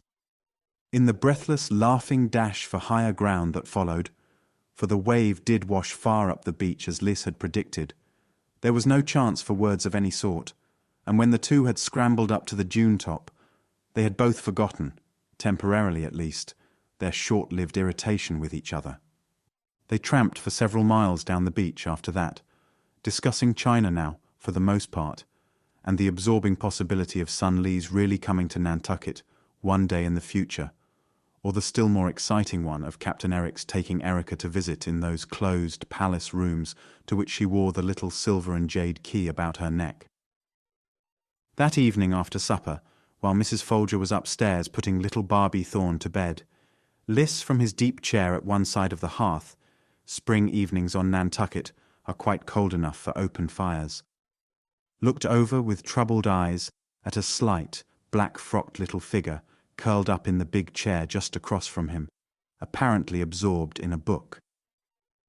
It came over the boy that he seldom saw Millie in the house without a book for company, for her sole company. That was the pitiful part of it. Safe in her evident unawareness of his very presence in the room, Liss studied the bent head with its smooth, thick braids of hair that looked in the firelight like lustrous black satin. Millie's big, rather sulky dark eyes, her only real claim to beauty, were hidden by her lashes as she read, and the unchildish, thin young face seemed thinner and whiter than ever in the alternate play across it of fireshine and shadow. Liss felt his heart contract a little at the sight. She looked, he thought suddenly, like a lost and miserable black kitten, one that had been starved, as well as frightened pretty badly about something. Of course, Millie wasn't physically starved in his mother's hospitable house and at her bountiful table. And surely, since coming to the island at least, nothing could have actually frightened the girl. It must be some experience that had happened before Millie came to them, Liss decided, knitting his brows indignantly at the notion. Someone had been unkind, not just that foolishness of Erica's and Tommy's, of course. No, this was something big and real that was hanging about Millie's poor little thin neck like a veritable pilgrim's pack. Well then, if that were so, since no one else appeared to be trying to do anything about it, he was going to have a crack at it himself. She couldn't do any more than snap at him, as he'd heard her do to Ricky. He put down his own book quietly and leaned back in his chair. "Millie," he said as casually as he could, for he was suddenly a bit shy over what he was doing, now that he'd made up his mind. Suppose she thought him just plain impertinent, instead of friendly. Millie's dark eyes came up from her reading and regarded him with an unmistakable impatience, waiting for him to continue. Liss felt his face grow red, and hoped the glow of the flames would account for it if the girl across the hearth noticed. But he went on with his self-appointed task bravely. "I've been doing some thinking." Liss had a nice smile that very few people failed to respond to. He smiled now, and almost reluctantly, a little flicker of answering friendliness softened the sharp black eyes watching him. "I wasn't home when you and Barbie came to us," he went on, encouraged by the change in her expression, slight as it was. "I'm sorry I wasn't here then. But it was certainly mighty jolly to come home and find myself with two brand new sisters. I've been wanting to tell you that I appreciate the company and help you've been to Mother. She tells me you've taken over all the mending and that you've even made over one of her dresses so it looks like new. That was real good of you, Millie. Mother hasn't ever had much money for clothes, and she was as pleased as could be the way you made that black silk look." He didn't think it was only the firelight that caused that warm sweep of colour across Millie Thorne's pinched little face. Her book slid off her lap unnoticed, and she sat up straighter in the big chair. "I like to sew," was all she said, however.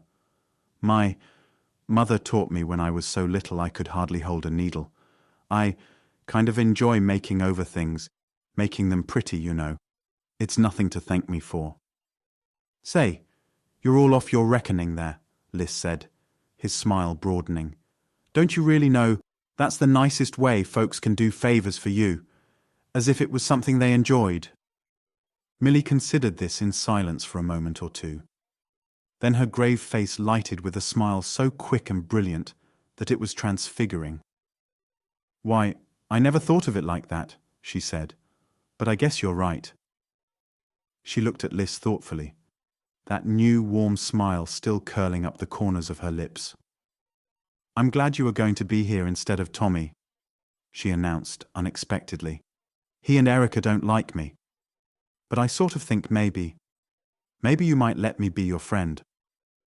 That last was said so humbly and wistfully, without any of her usual sharpness and discontent, that the boy was genuinely touched. "You bet I'll let you be my friend, Millie," he said decidedly. "You just count on me, and when you feel homesick or things go kind of wrong, you come and tell me about it. See? It always helps a lot if you can talk your worries over with someone. And I know," he added more awkwardly, "that Ricky and Tom will want to be your friends too. If you'd only give them an idea you'd meet them halfway. I guess they think you don't like them either." To this, Millie made no answer, but as she did not argue the point, Liss felt encouraged. "I know what homesickness is," he volunteered, after a second little silence had fallen between them. "I would have given most anything at times, on that voyage to China, to be back here on Orange Street. You see, I'd never been away from home before. and I missed everyone, especially Tom. It isn't all homesickness with me, Millie said honestly. I haven't a nice disposition, really. If I know people round me love me and want me with them, why I'd do just anything for them. I always thought of my mother first, and I do now of Barbie, and I'm fond of Cousin Callie.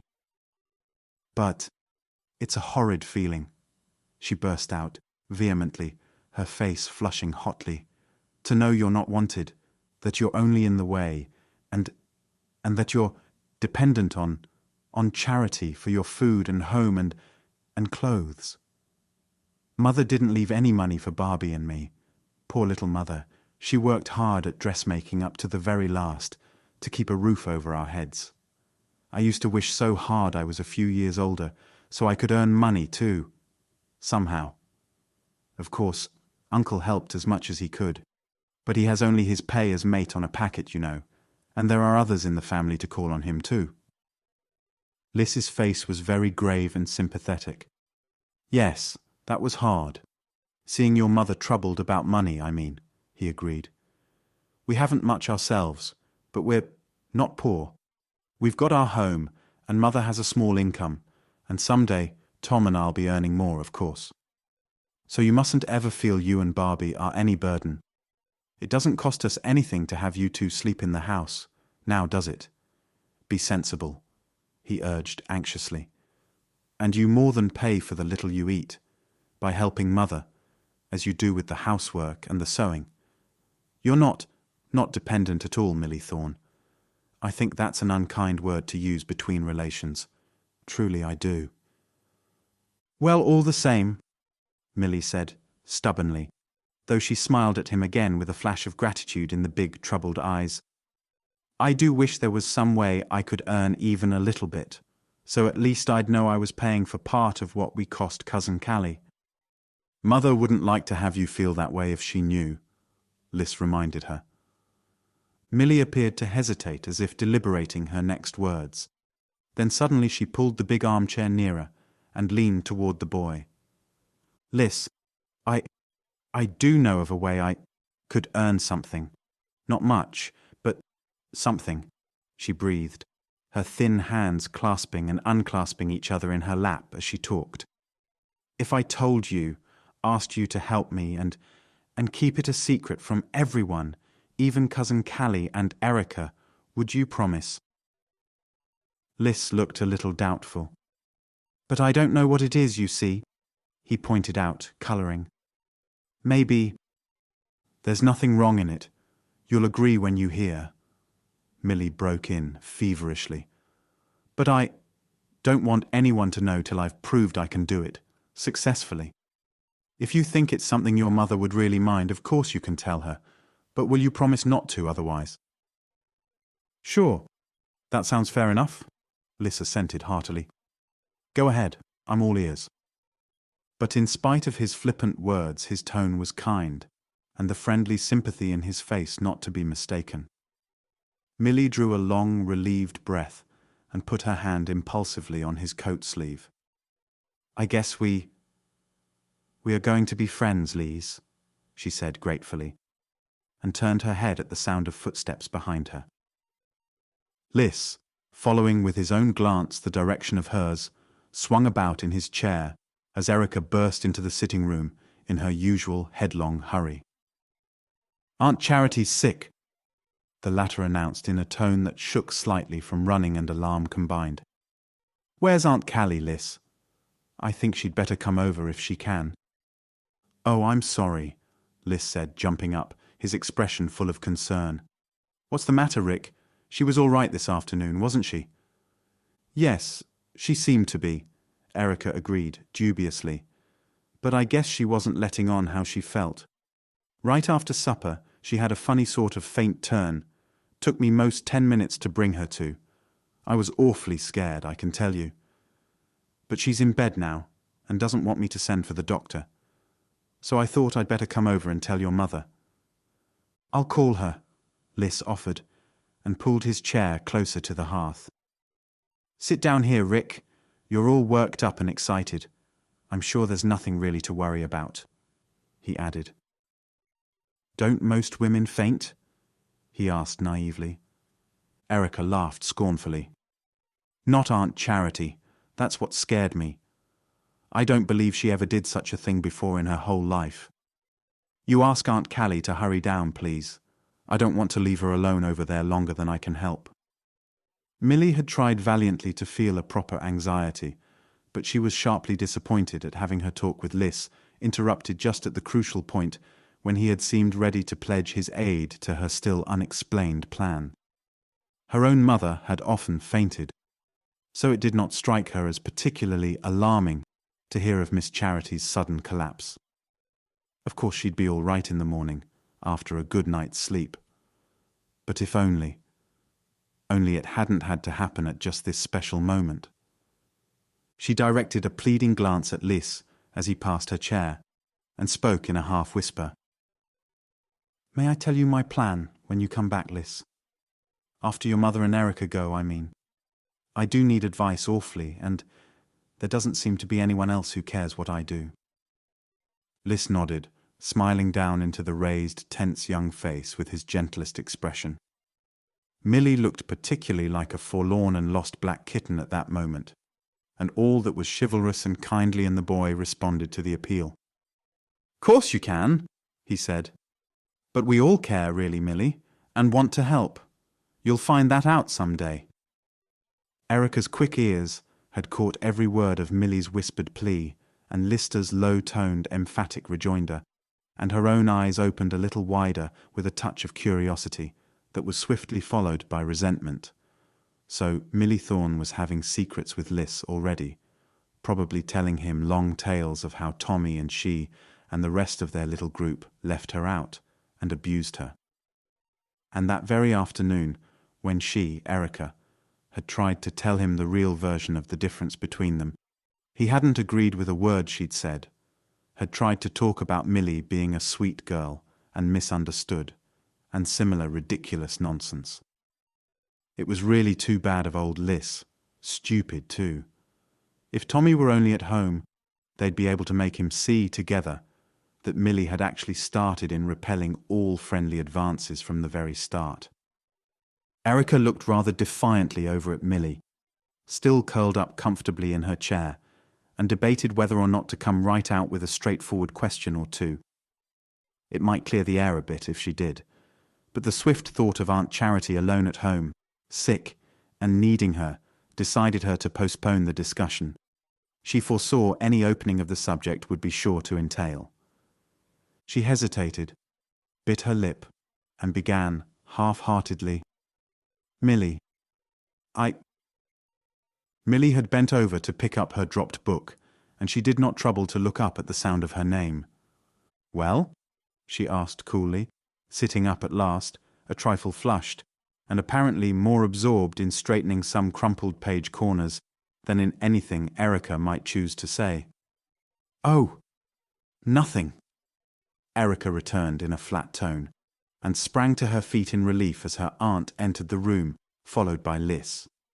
She was suddenly and vehemently surer than ever that never had she met so disagreeable and utterly aggravating a girl as this dark, silent, aloof young person with whom she was expected to live on terms of close intimacy for perhaps years and years to come. And then, swiftly, she remembered Aunt Charity again, and catching at Mrs. Folger's arm with cold, frightened fingers, hurried her out of the house and across the lawn next door. The petty annoyance of Millie's unfriendliness was completely swallowed up for the time being in the larger worry. Chapter 11. Much against Miss Charity Folger's will, her sister-in-law insisted on sending Liss for the doctor. "Maybe it's nothing but being overtired, as you say, sister," she observed wisely. "But it won't do a speck of harm to hear what the doctor thinks. You run on over to Doc Spencer's, Lister, and fetch him back with you." Dr. Spencer, who had known the whole Folger family since the elder members of it were the ages of Erica and Liss themselves, arrived promptly a few minutes later and proceeded to make a careful examination of Miss Charity. At the end of it, He sat back in the straight chair by the bed and looked gravely from his patient to Mrs. Callie Folger. "There's nothing to be scared about if we take care," he said at length, in reply to the two pairs of inquiring eyes fastened on his face. "But you've got to make up your mind to take a good rest, Miss Charity, and there's the long and short of it. I was never one to mince matters with my patients. Better tell the truth plainly, and then everybody knows where they stand." "It's my heart, Doctor," Miss Charity asked steadily. He nodded kindly. "It's not acting just like I'd prefer to have it," he admitted. "Still, there's nothing so serious rest and care can't set it right. But no more housework, or running upstairs and down, for the present at any rate. Let Ricky, here, take the helm. She's most a woman now. Ain't you, young lady?" he demanded swiftly of Erica, with a smile. She was a great favourite of his, and he invariably took her side when her aunts deplored, in his hearing, her tomboy ways, which were so unlike what was considered fitting and ladylike in that day and generation, for a girl. "Of course I'll take care of her, Doctor," Erica spoke up sturdily. "I can dust and sweep well enough, if I have to, and I love to cook, so I'll be all right there, in any case." "Oh, but Erica must go to school till the term ends," Miss Charity said, with all her old firmness, half raising herself from the pillow. "Callie and I'll talk things over, make other arrangements." Her voice grew less steady and sure of itself, and with the last word trailed off into a rather breathless murmur. "There, that's just what I won't have, Miss Charity," Dr. Spencer said, quickly and decidedly, leaning forward to force her gently back on the pillows. "You're to keep still, and not worry. There'll be somebody in the village we can get to come and stay here while Ricky's at school. Just wait a bit till I mull over the list of lone females of my acquaintance." He grinned cheerfully, but both ladies were too troubled to meet his humour and made no reply. Silence descended on the room for a moment, and then Mrs. Folger leaned toward her sister-in-law, her face full of a half-pleading, half-eager triumph. "I've got it, sister," she declared. "You must rent this house to Sally Gardner's daughter. You know she's been hunting high and low for something here on Orange Street near her mother, and she's well fixed, since her marriage, to pay a good price for it too. Then you and Erica can come to me." "Hooray!" burst out Liss, irrepressibly, flashing his mother an approving glance. "That's the best notion I ever heard. Now then, Doctor, tell Aunt Charity that's your prescription, and that she's to take it quietly, like a sensible woman." "It's exactly what I will do, Liss," Dr. Spencer concurred, in high delight. "Never heard of a better worked-out plan myself. And Sarah'll be as pleased as all the rest of us. I've heard her say, many's the time, this was the homiest, most comfortable house in the whole of town. So that's settled, and I'll, with your permission, Miss Charity, just drop in at old Mrs. Gardner's on my way home, and tell them both the house is in the market. Sarah'll jump at it like a hungry trout at a fly." He got to his feet, and stood rocking back and forth on his flat-toed shoes, ponderously, surveying the little group before him with a beaming smile. Miss Charity returned the smile doubtfully, her eyes going to Mrs. Folger questioningly. "Do you really think it wise, Callie?" she asked. "It will make so much extra work for you, and you not any too strong either. But I'll own I'd be easier in my mind." She turned a little, and Mrs. Folger bent over with rare demonstration, and laid her hand on the thin, bony one resting on the coverlet. "Of course you would, and so would I, 100 times easier," she said. "Besides, with 2 strong girls like Millie Thorne and Erica in the house to help me, and Liss here for the heavy chores, there won't be a mite of difference in the work, so far as I'm concerned. That's a right clever idea of yours, Doctor, to stop in and tell Sarah and her mother tonight, before they have a chance to decide on anything else. Sister and I'll be much obliged to you. The quicker I get her over in the big 4-poster in my front room, the happier I'll be. I'll have another bed moved into the east room, where Millie sleeps, for Erica. It's plenty big enough for 2 girls, though I always hold with folk each having a bed to themselves, if it's any way possible." A look of startled dismay peeped out of Erica's sea-blue eyes as she listened to these plans being made for her, and her lips parted involuntarily as if to protest. Then, with a glance at Aunt Charity's pale face on the pillow, with that new, relieved little smile hovering about her mouth, she resolutely swallowed the words she had been about to utter, and sat silent, staring at the carpeted floor unseeingly. This was no time to trouble poor Aunt Charity, and certainly Aunt Callie was doing the best she could in stretching her none-too-large house to accommodate all the extra guests who had unexpectedly descended upon it in the past year. And her plan seemed the only practicable solution. You're awfully good to us, Aunt Callie," she forced herself to say, though a bit tremulously. "I promise I'll do all I can to make it up to you." And so, all in a minute, the new plan was decided on, and the old familiar life she had known up to now was changed beyond recall. Ordinarily, of course, Erica would have found nothing to regret or dread in the idea of living in the same house with Aunt Callie and Liss. But the presence of Millie, as a member of that household, and to have to share her room with her, and Erica had never had a roommate before, was not so pleasant a prospect.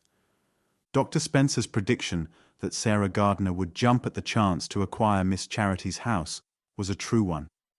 Indeed, so eager was she to move in as speedily as possible that the end of the following week saw Miss Charity and Erica duly installed in their new home, and the old grey house next door occupied by Mr. and Mrs. Ned Wills, Mrs. Wills being the married name of Sarah Gardner.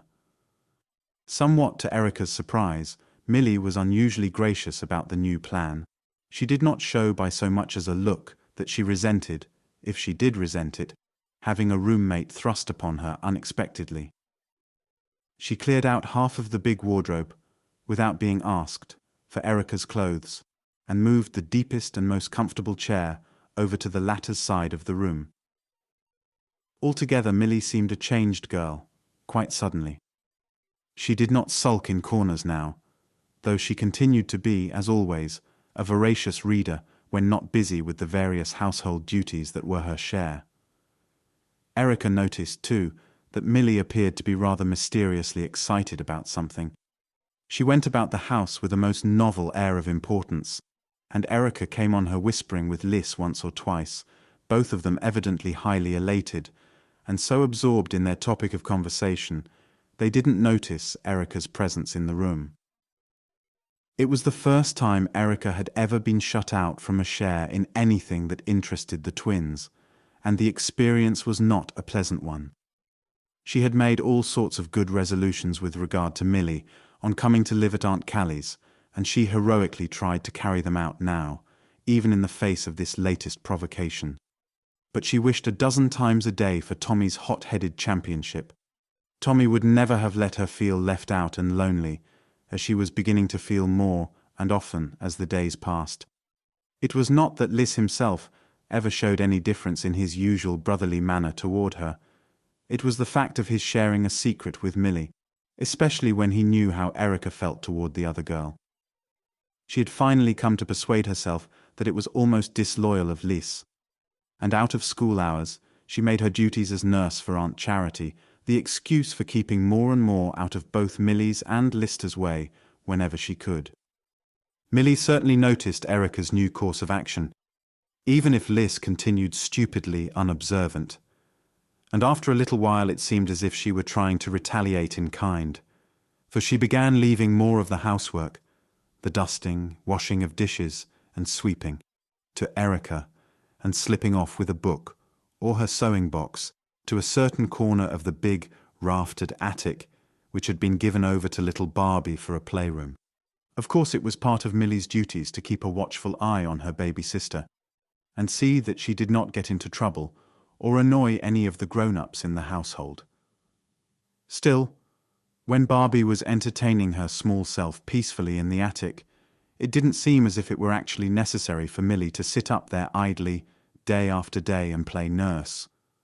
There was no way in which the child could hurt herself, and there was certainly nothing she could break or destroy among the heavy chests, trunks and discarded furniture that crowded the old garret. No, Erica decided, with a flash of indignant self-pity. And this was an emotion as novel to the girl as the conditions which had called it forth. Milly was paying her back in her own coin, and with interest added. Life had suddenly become for Erica Folger a strange, unfamiliar, miserable affair.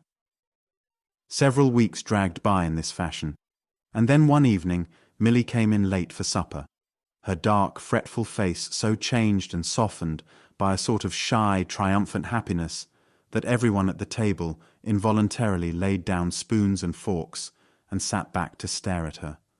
It was Liss who broke the second of silence by jumping to his feet and rushing round to thump Milly heartily on the back as if she had been Tommy himself. "She liked him?" he queried, unintelligibly to the rest of the household, who looked in amazement from Milly's sparkling face to Lister's, which had become, all of a sudden, equally radiant. "She certainly did," Milly responded, a faint dimple actually appearing beside her smiling mouth. It was a new Milly, a normal, happy, excited girl, whom none of the family, except perhaps Liss, who seemed to be in her secrets, recognized. Milly almost danced up to the end of the supper table and held out a shaking hand, palm upward, to Mrs. Folger. "Look," she demanded in a voice that shook too, "I earned it all myself, and I can make more. I'm going to pay for Barbie's and my keep. I needn't be a burden on even your kindness, dear Cousin Callie, though I know you've never felt it that, or made me feel it."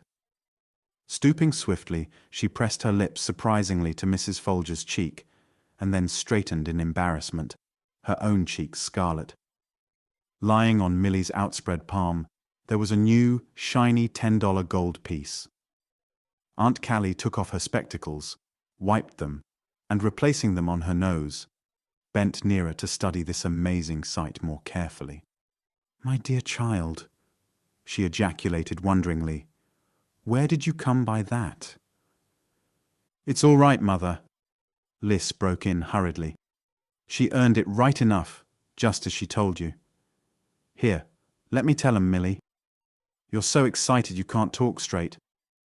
Mother, Milly's been fretting her head like a silly girl over the notion that she and Barbie are dependent on us and maybe depriving you of things you would otherwise be able to buy. Such stuff. Imagine, the little those two eat." Liss sniffed in high scorn, and Mrs. Folger, with a little cry of protest, reached up and impulsively gathered Milly into a motherly embrace. "Well, anyhow," Liss pursued, grinning approvingly at the two, "she did have that notion, and nothing I could do would talk her out of it. She said she simply had to make money somehow, at least enough to pay for their food and clothes, and she said she believed she could do that by sewing for folks. Seems several ladies here in town who've seen the things she's made for Barbie have told her they'd give most anything to have her do the same thing for their children. Mrs. Macy over on Pearl Street for one, and Mrs. Headley, and one or two others. Milly had some patterns too, that her mother had had, of the latest styles for children, this last year in Boston, and they wanted her to copy these for them. But Milly was afraid you wouldn't let her, Mother, or that you'd be afraid she couldn't do it well enough, or, well, that something would happen to stop her. So she asked me if I thought it would be very wrong if she did some little dresses for Mrs. Macy's baby without telling any of the family till we saw how they turned out. And I urged her to go ahead. "Oh, huh! So that's what you were always slipping off up to the attic for?" Erica burst out, enlightenment coming to her. "You were doing the cutting out and sewing up there, where no one would see but Barbie or ask questions." Now that she knew the nature of the secret that had made her so miserable, she felt a sudden quick shame of her own grudging attitude during the last few weeks. Her cheeks were as red as Milly's now, though from a quite different emotion. "Yes, and I'm so glad to be able to tell you all at last and explain," Milly said happily. "I made 6 dresses and little slips for the Macy baby, all wee tucks and some faggoting and drawn work. My, they were pretty, honestly. And I did 2 dresses, besides, for little Nettie Headley. I got the money they paid me, changed into this gold piece, because it seemed to me only gold was good enough to hand over to you, Cousin Callie, after all your goodness to Barbie and me.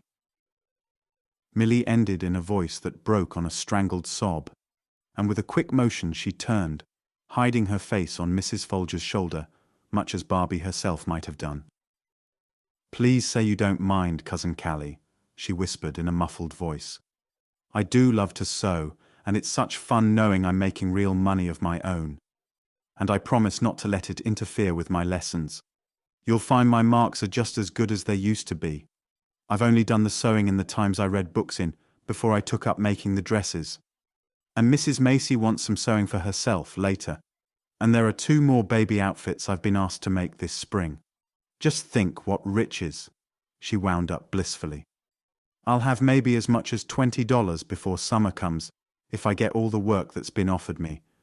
You see, because the styles are new, and they like my ideas, and the way I sew, they're willing to pay me well. I'm awfully happy, Cousin Callie."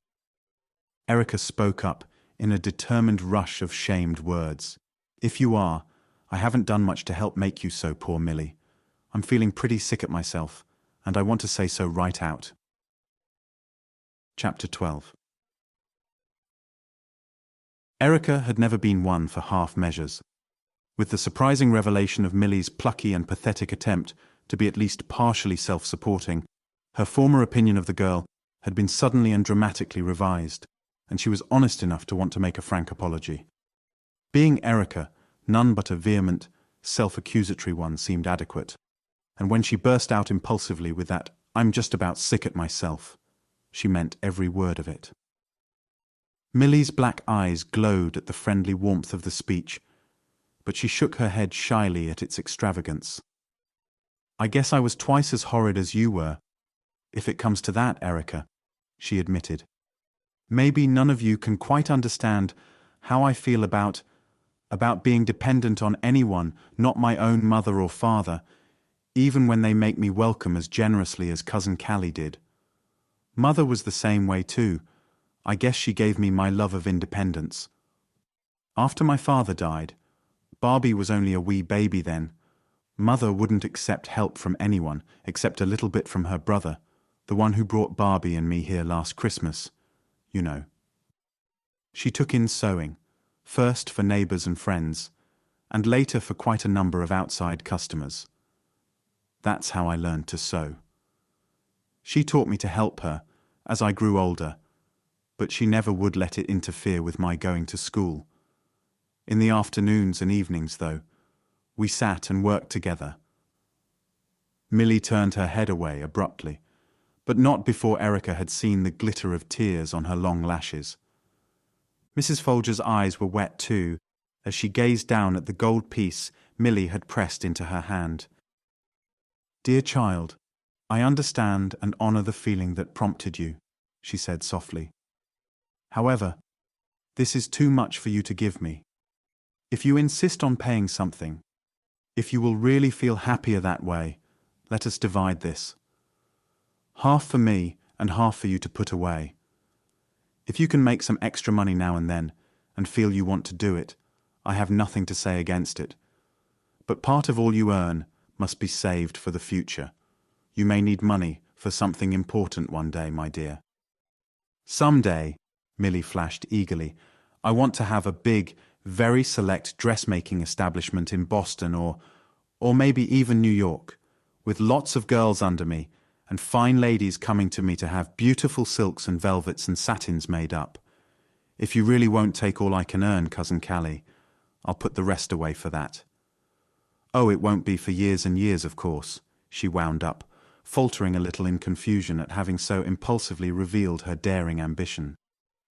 "But, well, wonderful things do happen if you stick at working and hoping," she said, half defiantly.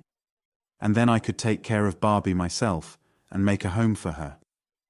80 years ago, $10 had a purchasing power several times that of its present value. so it was no wonder that both Liss and Erica looked with respect at the glittering gold piece in Mrs. Folger's hand. Particularly on Nantucket, where life was simple and wants few, did it represent a quite amazing achievement on the part of a 15-year-old girl. "I don't see how you ever thought of it, or stuck at it so patiently afterward," Erica said in quite an awed voice. Both Mrs. Folger and Liss laughed at that, for Erica's clumsiness with her needle and her rebellious dislike of all kinds of sewing and knitting were a family joke, besides being a real trial to both her aunts. "I'm afraid Erica will have to go lacking gold pieces and independence," observed Mrs. Folger sagely, "if her winning them depends on a needle and thimble." "I wish you'd let me teach you," Milly offered. "I'm just sure I could make anybody love sewing. It's such fun to see the thing you're working on grow under your fingers." But Erica, rather alarmed, shook her red curls hastily. "You never could, Milly, but thank you, just the same," she refused. "It always seems such a wicked waste of time to me," she confessed, "to sit indoors and stick a silly little piece of steel in and out of cloth, when you could be outdoors, walking over the commons and along the beach. There's so much that's interesting to keep watching wherever you go, outdoors. You know, I really was meant to be a boy, Aunt Callie. There was some dreadful mistake made, somehow, about me." She joined, rather ruefully, in the laugh that went up, but continued to nod her head in emphatic insistence. Yet the fact that Milly had thought far enough ahead to plan an independent future, improbable though its early realization might be, made a deep impression on Erica. She was far from being in sympathy with that particular ambition itself.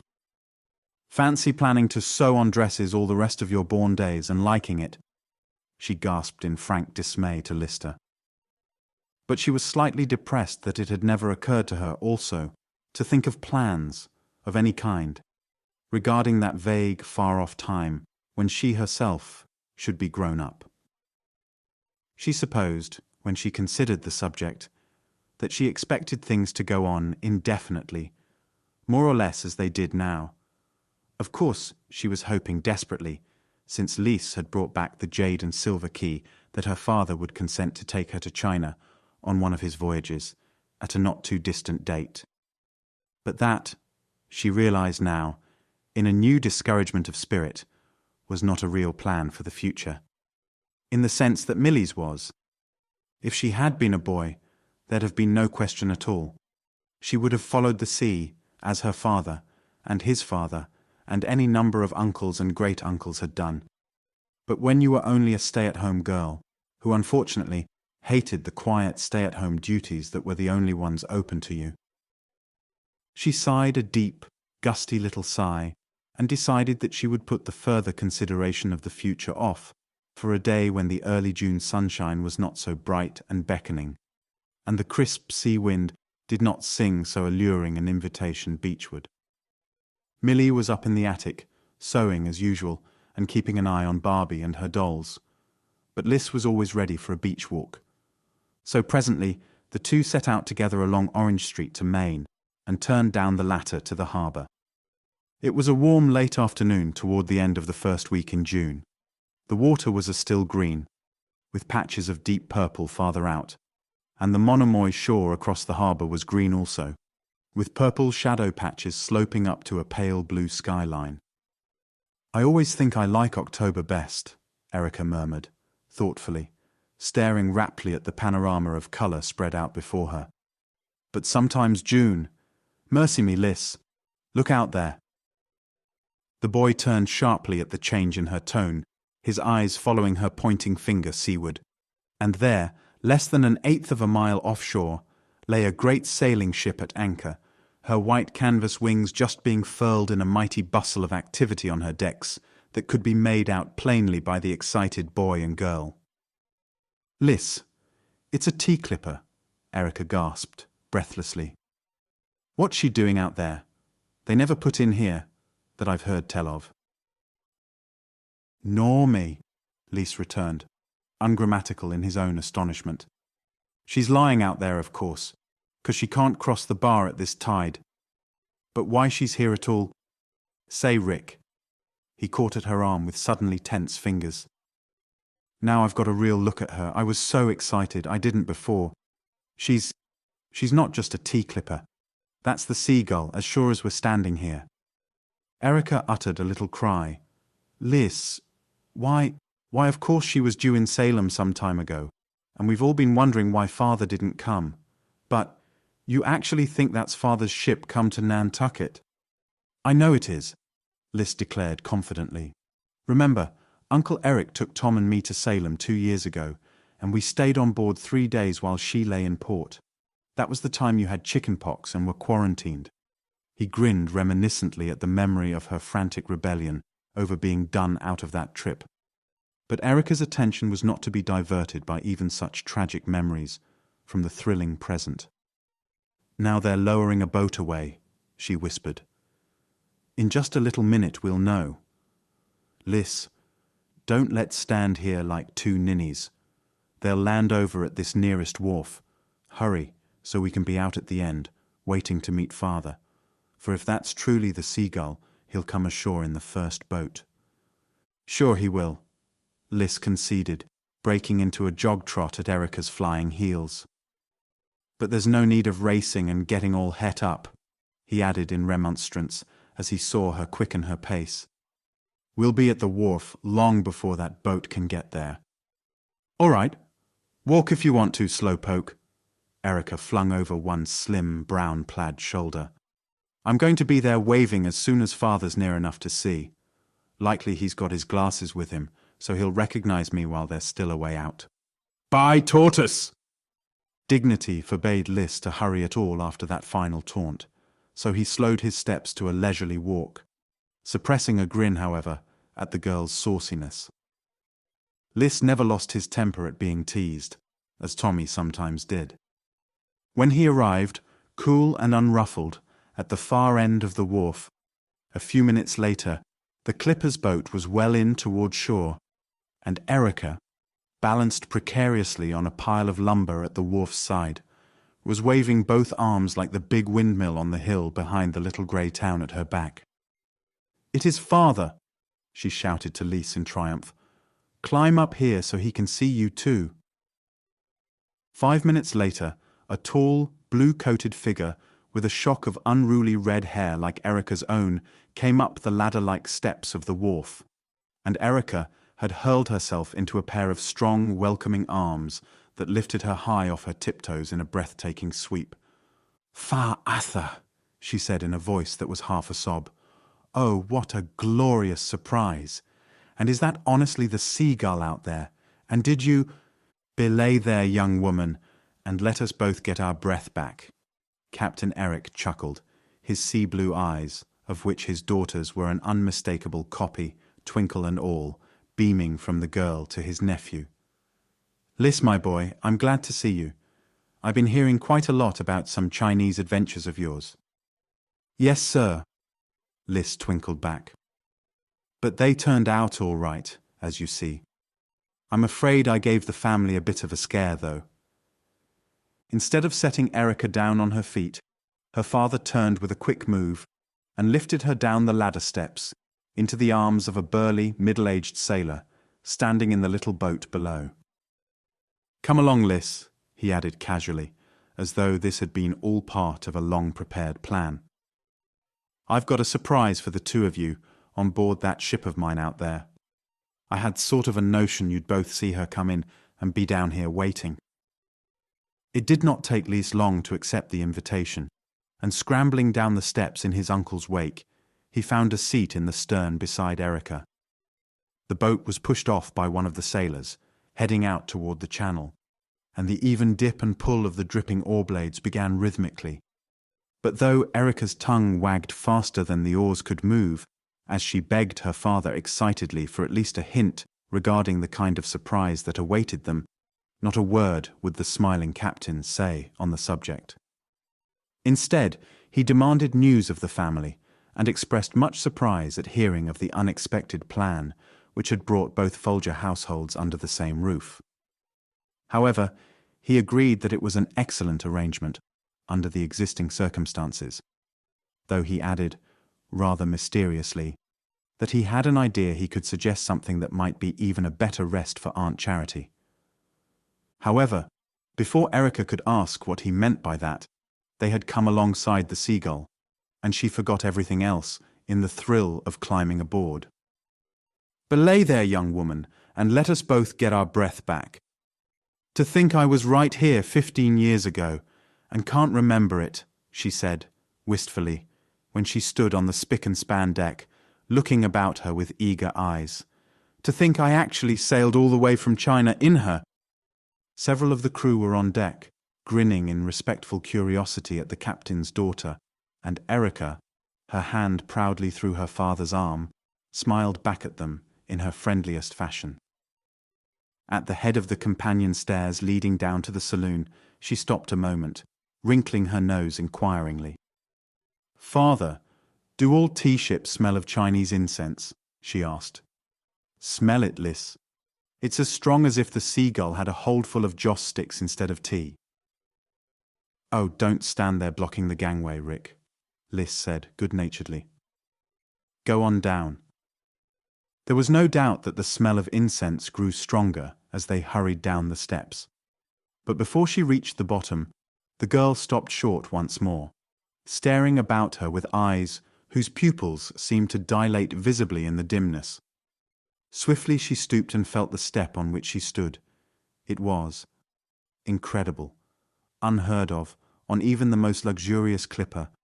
The companion stairs were covered with a carpet of such long and velvety pile that the feet sank into its silken depths as softly as if they had been treading on the ancient Iceland moss that grows on the Nantucket commons.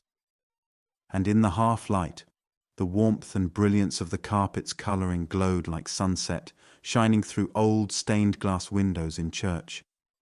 Erica's startled gaze went to her father's amused face, and then was instinctively drawn higher still to the source of the dim half-light that illuminated the companionway.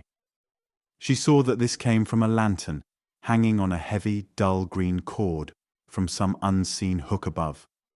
A Chinese lantern of translucent figured silk that repeated the old stained-glass colouring of the carpet underfoot, and cast strange, swaying shadows on the stairs and on her father's and Lister's faces, as it moved a little, regularly, back and forth with the almost imperceptible motion of the ship lifting to some incoming swell. Slowly Erica straightened up, and, her eyes still on the lantern overhead, took an impetuous step backward. Either she had completely forgotten the fact that she was on a stairway, or she turned her ankle slightly, just enough to throw her off her balance. Both Captain Eric and Liss reached for her with exclamations of warning at the same moment, and both missed her by an infinitesimal fraction of an inch. Erica, to her subsequent and intense mortification at such a clumsy marring of a dramatic moment, rolled headlong, bumpety-bump, down the softly carpeted steps, and landed in a small, undignified heap at the bottom, striking the back of her head smartly on something that was neither velvety nor soft, but wooden and sharp-cornered. There was a flashing of myriads of coloured stars before her eyes, and a violent ringing of bells in her ears for a brief second, before both were blotted out in a dizzy wave of blackness that rolled over her. Chapter 13. It was only a moment or two later when Erica opened her eyes again, but to the still dazed girl it seemed impossible that she was not asleep and dreaming what she saw about her. Vaguely she recalled having had some kind of a fall and hearing her father and Liss cry out in alarm. She could even remember, quite too vividly for comfort, the following contact of her head with that sharp wooden corner at the stairfoot. But this, certainly she had never seen this small but splendid room in which she was lying. There appeared to be no windows in it, or if there were, they must be hidden by the heavy gold-embroidered curtains of a deep plum colour that lined the walls on all sides. Light was supplied by several hanging lamps of what looked like beaten silver, with amber glass, and the room was full of that smell of incense she had noticed on the companion stairs. She herself was lying on a low divan, with a pile of softest silk and down pillows propping her up in a slightly raised position. For an instant, Erica thought she was alone in this strange, gorgeous room. But when she turned her head on its mound of pillows, someone moved behind her and came around to stand at the side of the divan where she could see him. This was the oddest, oldest, most leathery-faced and wrinkled little Chinaman Erica had ever imagined, who bent over her with a gentle air of solicitude, and taking one of her hands in his, felt her pulse, nodding his head slowly, as if in time to its beat. "All is well," he announced after a moment or two of silence, replacing Erica's hand on the couch and standing back a step to regard her solemnly. The fall had no consequences of a serious nature, so rest assured. His English was perfect in accent and pronunciation, but it was spoken in a curious sing-song that made it difficult to follow. In spite of his apparent age, his hair, which he wore in a long queue, was quite black, and that with his piercing black eyes and the stiff, coat-like garment of dark silk which he wore, gave Erica the impression of something rather severe and gloomy, though not exactly forbidding, for his glance at her was kindly enough. Then she caught the sound of footsteps crossing soft carpets, evidently from some door beyond, and to her vast relief, Captain Eric's merry blue eyes looked over the solemn little Chinaman's shoulder. "All right, daughter," he asked quickly, and came over to sit on the side of the divan, holding both her cold little hands in his big, warm ones. "That was a nasty tumble, my dear. Thank God it was no worse. But I was sure the good doctor here would know what should be done for you." "But where am I, father?" Erica asked weakly. And who is he?" She essayed a smile at the wrinkled yellow old face still staring kindly down at her, beside her father's sunburnt and ruddy countenance. "Why, you are on the Seagull, Rick," Captain Eric said, reassuringly. "And this is the very wise and celebrated physician to His Excellency, the Governor of Canton. The Governor, I ought to add, is otherwise known to you, my dear, as your Chinese godfather, Sun Li." He patted the hands he held very tenderly, while he shook his bushy red head at her in mock reproof. "Still my tomboy Rick, I see," he sighed. "A nice way to present yourself to so eminent a personage as His Excellency the Governor." "You mean, father," Erica gasped, sitting up straight in the shock of those last words, "that Sun Li is actually on board the Seagull? That he came back with you from China?" "Exactly that," Captain Eric assured her, smiling at her breathless excitement. "As perhaps Liss told you, he has been in poor health for several years, and was finally persuaded by his physician to take a long sea voyage. He agreed at last, provided he could sail on the Seagull with his old friend, meaning your father, Rick. So after some discussion with the Canton office of our company, it was arranged that His Excellency should charter the Seagull for the period of 1 year, and sail her whither he chose as his own private yacht. He offered a price, by the way, that was worth considerably more than the finest cargoes of tea we could have carried during the same time, and the company agreed to his doing over the saloon and cabins according to Chinese ideas of luxury and beauty. So behold the reason for all the gorgeousness that sent you head first down my companionway, poor little dazzled Ricky." Even the solemn Chinese doctor smiled at that, but Erica pushed her father's hand aside and sprang determinedly to her feet. "Where is Sun Li?" she cried eagerly. "Oh, father, I just must see him, quick!" The plum-coloured hangings were pushed aside at the far end of the cabin, and Liss stood there, grinning at her with a comical mingling of real relief and teasing in his eyes. "Trust Rick to make a graceful entrance," he observed. "Say, Miss Folger, if you're able to walk, His Excellency wants to see you in his cabin. He asked me to explain that he would have come to you, but he's not allowed to leave his chair by the doctor. Here. You know," he added, taking a swift step into the room and letting the heavy portieres drop into place behind him. "He's been pretty seriously ill. This trip is a sort of forlorn hope. He looks a bit better, though, to me, than when I saw him in his palace in Canton. The little Chinese doctor looked up at the boy eagerly. "You think so, young sir? That is of great encouragement to hear. To me, who am always with him, he seems to change but little. I cannot trust my own vision." Liss nodded emphatically. "Looks much less tired to me, sir," he declared. "His face seems a bit fuller too. Shouldn't be surprised if he'd gained a few pounds in this long sea trip." "That's what I was telling you, Doctor," Captain Eric corroborated his nephew cheerily. "And we're not through with our rest cure yet, not by a jugful. Run along with Liss, Ricky, and don't keep His Excellency waiting." "I suppose he speaks English too?" Erica whispered shyly to Liss. Hesitating for a second with her hand on the curtain Liss was about to pull back for her entrance. He nodded. "No trouble about that," he said, and gave his cousin a little push forward, but gently, for Liss had an almost feminine knack of understanding, and he guessed how tremendous the moment seemed to her. He had felt a good deal the same himself when he was first taken before Sun Li in the governor's palace in Canton. Then he saw Erica draw a deep breath and lift her chin in the old familiar fashion. Without a word, Liss drew the curtain aside for her and gave her a little encouraging, approving smile, which Erica failed entirely to see. All her thoughts were concentrated on what she would see on the other side of the heavily embroidered portiere. She entered a second room, almost as large as the main saloon, and hung with heavy silken curtains like the latter. Only in this case the hangings were a warm orange, with vividly coloured embroidery. Later, Erica learned that the partitions between 3 of the passenger cabins had been removed to make one fair-sized apartment.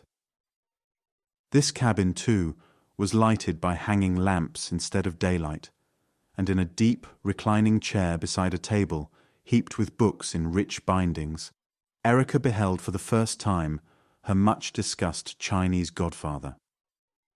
At the first timid glance she sent him, he seemed to the girl to be all eyes.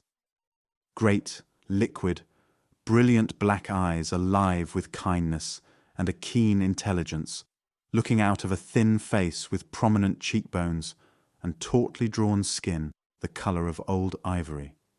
"Enter, little sea blossom," said a deep, not unmusical voice, and a finely modelled but painfully thin hand was lifted from the gorgeous brocaded robes that enveloped him and held out to her in welcome. Sun Li's hand, like his face, was not yellow at all, but a warm cream, and on it the delicate veining stood out clearly. Erica drew nearer, still timidly, and slipped a confiding hand into the one stretched toward her. She was conscious of a great rush of pity for anyone so obviously ill, and with it a most strange and pleasant sense of having known the owner of the hand long and affectionately. Meeting her Chinese godfather was like coming home to a near and dear member of her family. She entirely forgot to be afraid of his strangeness and his grandeur. But no words came to her for the moment, and she merely stood there holding the fragile ivory-coloured hand in hers, and smiling rather wistfully down at the thin, tired old face that smiled so valiantly back at her. But such unwanted shyness on Erica's part did not last long, and by the time her father and Liss had joined them in the orange-hung cabin, her tongue was wagging busily as she described, in answer to quiet, amused questions from the old Chinese, her home life, the various members of her family, and her bubbling gratitude for the accumulated gifts that had come to her during the past 15 years, on each return voyage of the Seagull. Sun Li, he quickly forbade all attempts at the formal Your Excellency on either Liss's or Erica's part, seemed so well entertained by his new visitors that the elderly physician, creeping in softly after half an hour's time to see how his master did, crept out as softly, his leathery old face wreathed in smiles, and allowed the racing chatter to proceed unchecked. Liss sat silently listening for the most part, and after a while Captain Eric followed the old doctor out of the cabin and was gone for quite a time, on business of his own, leaving his daughter's tongue still wagging in lively fashion, and Sun Li hearing her with obvious amusement and pleasure showing on his usually impassive countenance. When the captain did return, it was to announce that he had sent a boat ashore with a message to Mrs. Folger, stating that he was planning to keep both children on board all night and would bring them ashore with him early the following morning. I also told her that the governor would accompany us, and that I hoped she would have a worthy Nantucket dinner ready for him, he added, smiling at the intent group before him. A change of cooking may tempt your appetite, my friend, and that is what we want to happen just now. Ricky, supper will be served in the saloon in 20 minutes. Better go to your cabin and wash your hands. I'll show you where you are to bunk tonight. Liss is to share my quarters. By the way, he added, his smile broadening, I fancy, from something Sun Li told me before you arrived, that you will find a chest in your cabin, with some things in it that may interest you. Only don't lose track of time, you flighty child, and keep us waiting. Erica sprang eagerly to her feet and flashed the invalid a glance of ecstatic delight. You're the most wonderful person, godfather, she cried, clasping her hands over her heart with a gesture that set them all laughing. Aunt Charity never would let me wear the beautiful gifts you sent me, not till I'm grown up. But while you're here, I guess I can dress up all I want to. That's only polite to Sun Li, father, isn't it? She questioned anxiously, and went off to explore, much relieved, when Captain Eric nodded indulgent acquiescence. The minute she was inside the tiny cabin that had been allotted to her, Erica saw that it must have been planned for her when Sun Li had refitted the Seagull for the present voyage way on the other side of the world. The walls were hung with palest peach blossom silk, heavily embroidered with wistaria and tender green leaves. The built-in bunk had been upholstered in cream and gold satin, and was heaped with pillows of all colors of the rainbow, most of them shaped like flowers.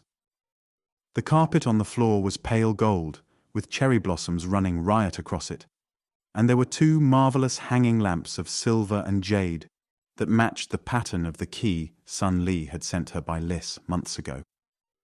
Erica stood in the middle of the room and drew a breath of sheer unbelief and protest.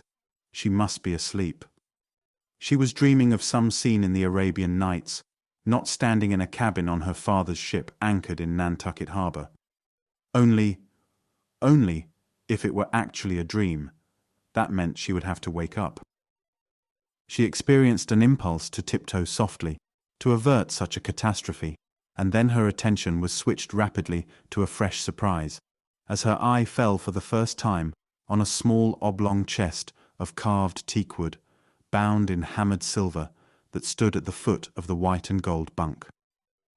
It was about 2.5 feet long, by a foot wide, and 2 feet high, and sticking out of its beaten silver padlock was a key, so evidently the twin of the one she wore about her neck, that Erica gave a funny little squeak of astonishment and fell on her knees beside it, worshipfully. Inside, when the heavy lid had been impatiently flung back, she found rolls of uncut silks, some in plain colors, some heavily embroidered in delicate blossom designs, and on top of these, the full straight trousers of heavy silk, the knee-length tunic coat, and a pair of small silken heelless slippers, such as a Chinese girl would wear.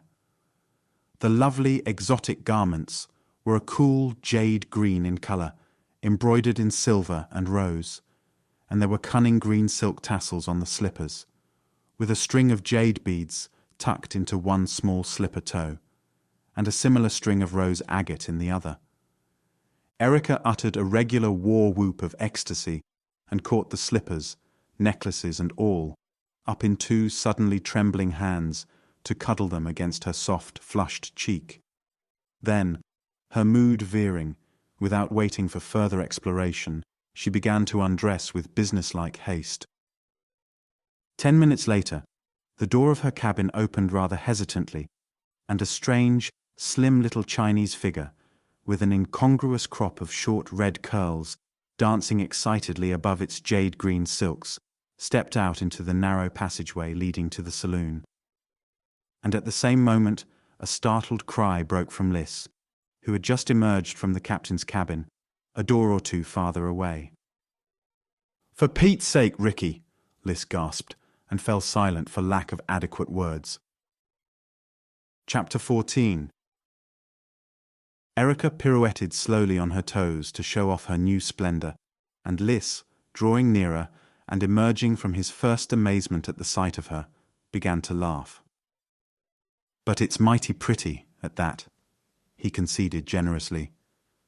"I suppose that was in the chest Uncle Eric spoke of." "Yes, and pieces of the loveliest silks you ever saw," Erica said. "And these 2 necklaces." She touched the strings of jade and agate she was wearing, with a reverent fingertip.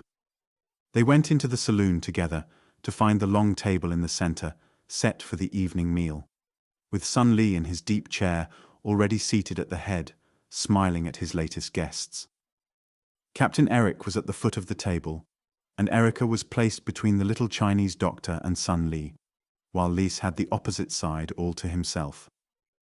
The governor had brought with him in the Seagull not only his coolie bearers for the gorgeous sedan chair in which he went ashore on occasions, but his Chinese cook as well, so the supper was a curious but delicious mixture of Chinese and American dishes, which set the young Nantucketers off into a prolonged series of ohs and ahs of appreciation and delight.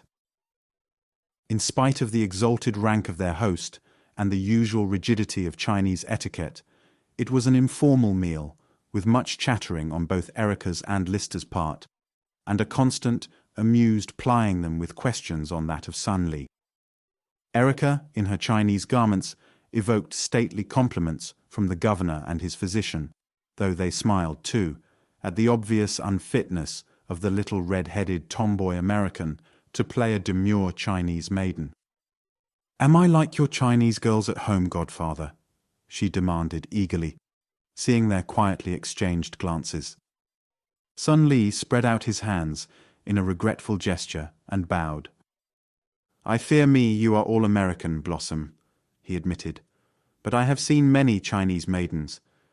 It is interesting now to study the ways of the daughters of my old friend's race.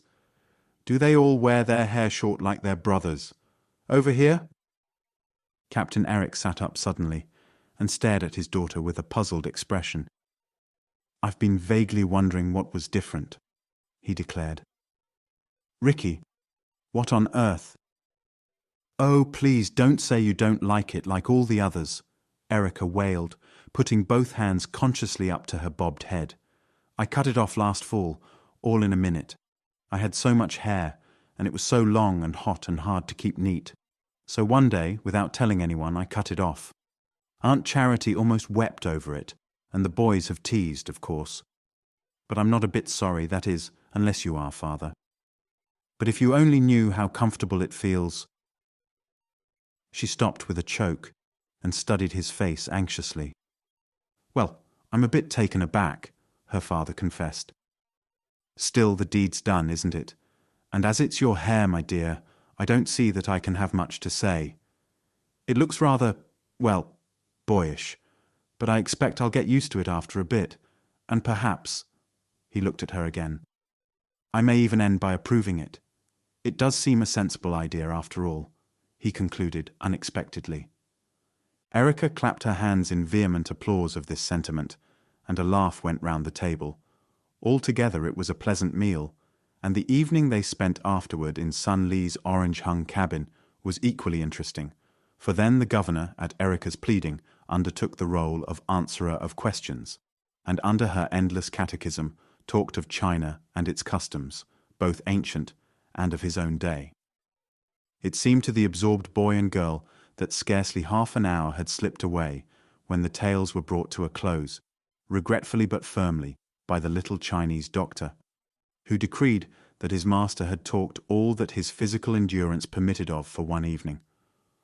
They went ashore about the middle of the following morning in the largest of the Seagull's boats, Sun Li in his very gorgeous palanquin with 2 coolie bearers in native costume. The little doctor accompanied them, walking tranquilly up Main Street in his stiff, dark-colored Chinese robes, as interested in the novelty of the scenes about him as the Nantucketers they passed, quite obviously were in him. Erica walked beside Sun Li's sedan chair, her expression demure, but her heart thumping riotously and proudly over the commotion the procession was causing. And it was causing a most unprecedented flutter in the quiet island streets. People ran to windows to peer out curiously, and congregated on the corners to stare after them when they had gone by. The clever, tired old eyes of the governor read behind Erica's forced quiet to the seething excitement she was valiantly trying to repress, and once or twice the stolidity of his own countenance was touched with the faint beginnings of a smile. And so, in the due course of time, the procession arrived in front of Mrs. Folger's gate on Orange Street, and turned into the already open front door. In the hall, within, stood Mrs. Folger with Millie close beside her, and baby Barbie peering out timidly between their full skirts. Sun Li's sedan chair was got through the doorway with some difficulty, and carried into the parlor, where his bearers lifted him forth and sat him down carefully in one of the deep, comfortable chairs by the hearth. The little doctor was induced, with many bows on his part of deprecation, to accept the opposite armchair, and then the rest of the party found seats where and as they chose. Mrs. Folger and Millie, after the first polite greetings were over, disappeared into the kitchen to finish the culinary labours already underway, and Erica, who had dutifully offered to help them, was reassured by being told she was to remain behind and play hostess. On hearing that Sun Li's physician was to be one of the dinner guests, Mrs. Folger dispatched Liss to Dr. Spencer's house, farther up the street, to invite the latter to join them at the midday meal. And it was odd and rather amusing, yet very pleasant too, to see how these two elderly doctors from such widely divergent races and schools took to one another, and at once plunged into an animated discussion, each exhibiting much amazement over what the other had to relate of his own practice and interpretation of their common profession. Before long, they had the whole room interested too, and had effectually broken up any possible stiffness that might have resulted from the strange assortment of guests gathered under Mrs. Callie Folger's roof that day. Aunt Charity, who had improved most encouragingly under her new rest cure, was carried downstairs by Captain Eric and Liss in time to sit in a big armchair at the table between the governor and Dr. Spencer, where she talked, ate, and smiled like her former hale and hearty self. Altogether, the dinner was a decided success.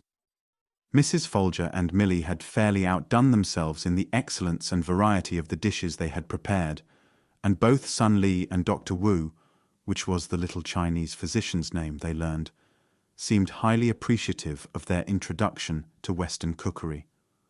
Sun Li, in fact, so far surpassed his former attempts at an appetite that both Captain Eric and the little doctor were openly delighted and triumphant. It was not until the long, bountiful meal was nearly over that Erica's father leaned back in his chair and, with an inquiring glance at the governor, who responded with a nod of approval, broached abruptly a most astounding and breathtaking plan. Before consenting to take this voyage in the Seagull, Captain Eric began, smiling about the circle of intent faces.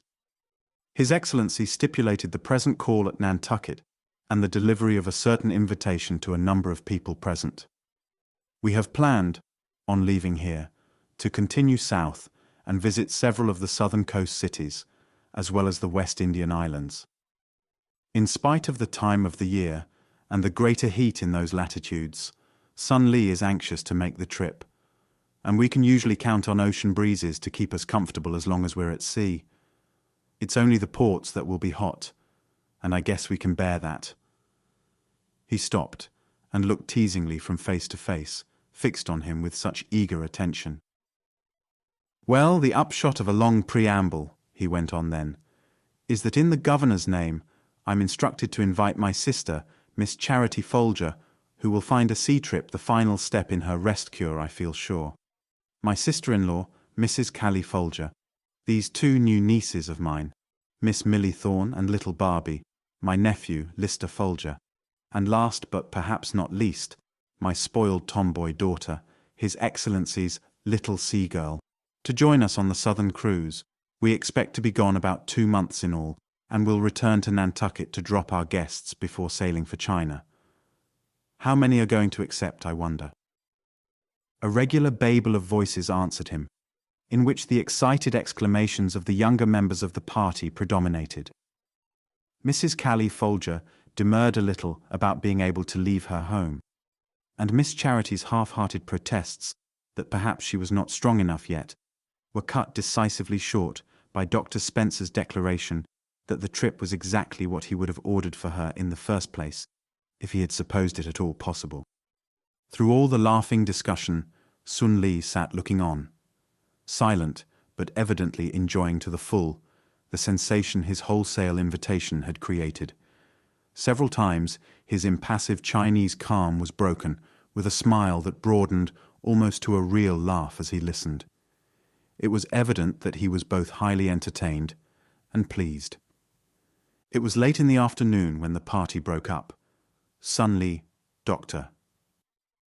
Wu, and the coolie bearers returning with Captain Eric to the Seagull, and the rest of the family plunging, immediately upon their departure, into a frenzy of planning and packing. There was but short time for either, since His Excellency wanted to be on his way to southern waters by the following afternoon, and under the circumstances, naturally, his wish was as effective as his commands were at home in his native province. The rest of that day, and the next, were a sort of dreamlike confusion to Erica, who went about with her red head in the clouds, and her feet stumbling, in consequence, into all kinds of absurd blunders when she tried to help. She was so excited over the impending trip that she was quite as little to be counted on for practical assistance as baby Barbie. Fortunately, however, Millie kept her head, and between Aunt Callie and herself, with some aid from Liss's strong young arms, the necessary packing of clothes, and the removal of baggage and family on board the Seagull, were duly and efficiently accomplished before sundown of the second day. Erica never was to forget, in all the years to come, the hushed, thrilling sense of expectancy that seemed to hang over the moment when the Seagull's white wings were finally flung free to the winds, and the soft slap of little waves against her graceful sides began, as the clipper drew away from her moorings and set her sharp nose toward the open sea. The sun was sinking in a great red ball behind the little grey town, and a faint, bluish mist hung over the roofs and the high church steeples. Here and there, wisps of trailing clouds caught fire from the afterglow, and burned in a gold and scarlet flame against the blue of the sky. The quiet harbour waters in their turn reflected the bright tints, and as Erica leaned against the rail, gazing down, she saw in the red and gold reflections the white sails of the clipper also mirrored. It was so beautiful it made the breath catch in her throat, and a film of unshed tears softened everything about her like the dropping of a fine gauze curtain over the evening's glory. Then, as the town, and finally the island itself, faded more and more dimly into the gathering twilight behind them, Erica abruptly left her post on deck and hurried below to her cabin, which she must share now with Millie Thorne. When she came on deck half an hour later, she was once more wearing her new Chinese costume of jade green, with the cunning betasseled silk slippers and the jade and agate necklaces. "This," she informed her astonished aunts and Millie, bowing low, in what she fondly imagined must be true Chinese style, "is my sea-going costume. Sun Li likes me in it, and it's certainly heaps more comfortable than anything I've ever worn before. I feel so free and light somehow, something the way cutting off my hair made me feel." "Now please don't say I mustn't, Aunt Charity," she pleaded, coming over to the low deck chair where Miss Charity was reclining luxuriously. "Just look at the lovely silk and see all the wee, tiny, patient stitches in the embroidery. And look at my beads. I'll hurt Sun Li's feelings if I don't wear them. And besides, here on board, who's to see and disapprove, except just us?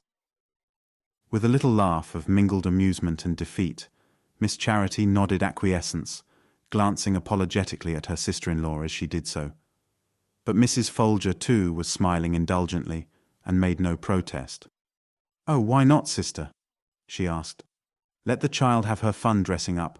All children love that. It will please the poor governor, too, and there seems so little we can do to thank him properly for this fine trip he is giving us." "Besides, of course," Miss Charity agreed, further finding evident comfort in the thought, "this is his idea of what a proper, well-brought-up little Chinese girl ought to wear. So really, I suppose Erica might as well be happy." Late that night, when she and Milly were getting ready for bed, Erica drew out the teakwood chest Sunlee had placed in her cabin, and unlocking it, showed the other the dazzling array of silks, crepes, and heavy embroidered materials that filled it. "You sew so wonderfully, Milly," she offered, "that if you would like to have a real Chinese costume like mine to wear on board, just pick out the silk you like and make it." But Milly, breathless with admiration of the lovely shimmering fabrics, only shook her head at the suggestion. "I'm not daring like you, Ricky," she said. Since the night of the reconciliation between the two girls, when Milly's secret had come out, the latter had taken to using the twins' name for her of Ricky instead of the rather stately Erica. "I couldn't wear such clothes, though they're awfully pretty. They look, somehow, well, just right on you." But she hesitated and drew a wistful sigh, her black eyes anxious and a little shy.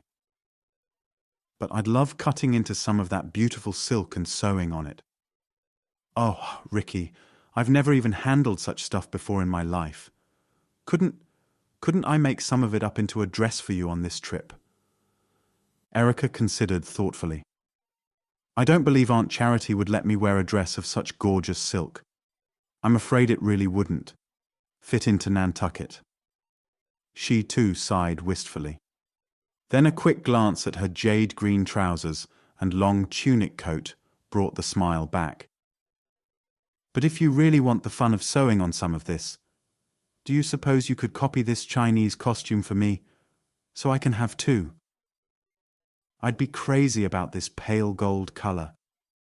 Feel the silk. It's so heavy, and yet so soft. Think you could, Milly? I know it would please Sunlee too." Milly's face lighted with professional enthusiasm. She felt of the chosen piece of silk with critical, expert fingers, and then turned to study the jade green model Erica was wearing. "I know I could," she said, with great earnestness, "if you'll lend me those other things to cut the pattern by. And, oh, I'd rather do this than anything you could possibly offer." She wound up in a great outburst of excitement. Let's start in right now, cutting out," she pleaded. "Then I won't have to have your clothes tomorrow, when you'll want to be wearing them."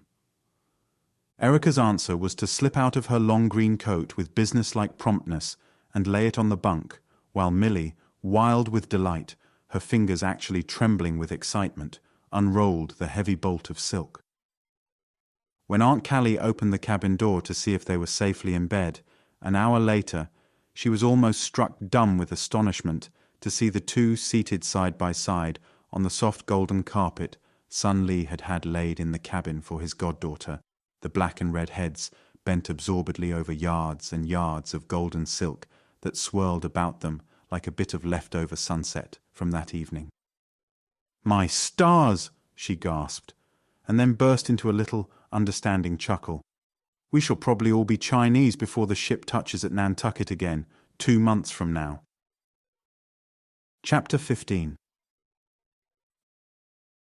Sunlee preferred the open sea to long calls at the various ports outlined on their itinerary, so they spent very little of the time on land after all. They stopped at Charleston, down in South Carolina, and all went ashore to walk along the beautiful Battery, and later through the picturesque old city, creating not a little comment and excitement with their decidedly exotic procession, and the fact of the big tea clipper putting in at a port where clippers did not usually call.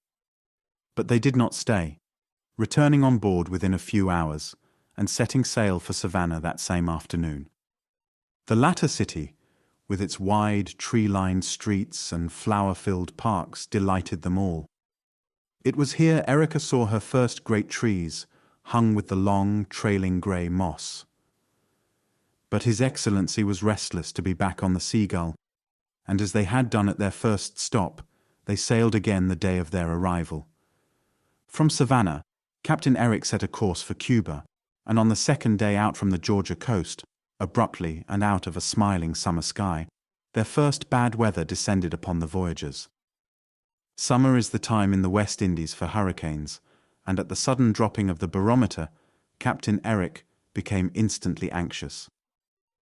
As far as the rest of the party could see, though, there had been no visible change in the weather. The skies were still brightly and vividly blue, and the waves no higher than a long, lazy swell.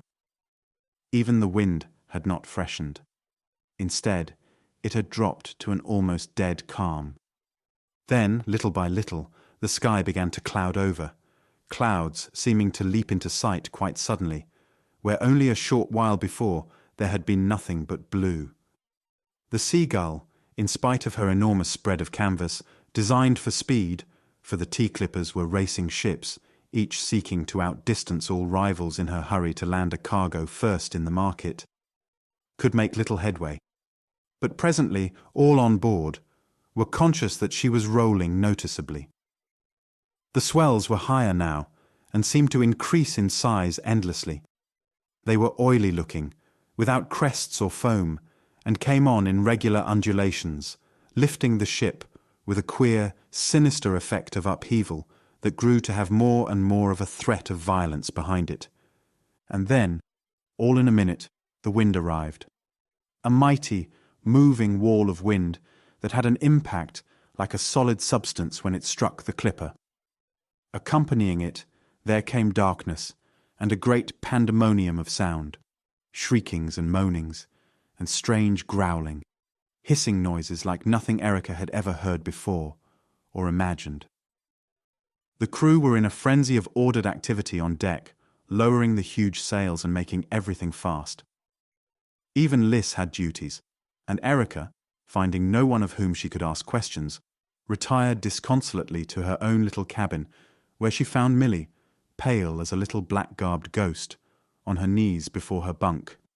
"Oh, Ricky," the girl cried, thankfully, on her entrance. "If someone hadn't come soon, I guess I'd have died. Cousin Callie's looking after Cousin Charity in their cabin, and they have Barbie with them. There wasn't any room for me, so I...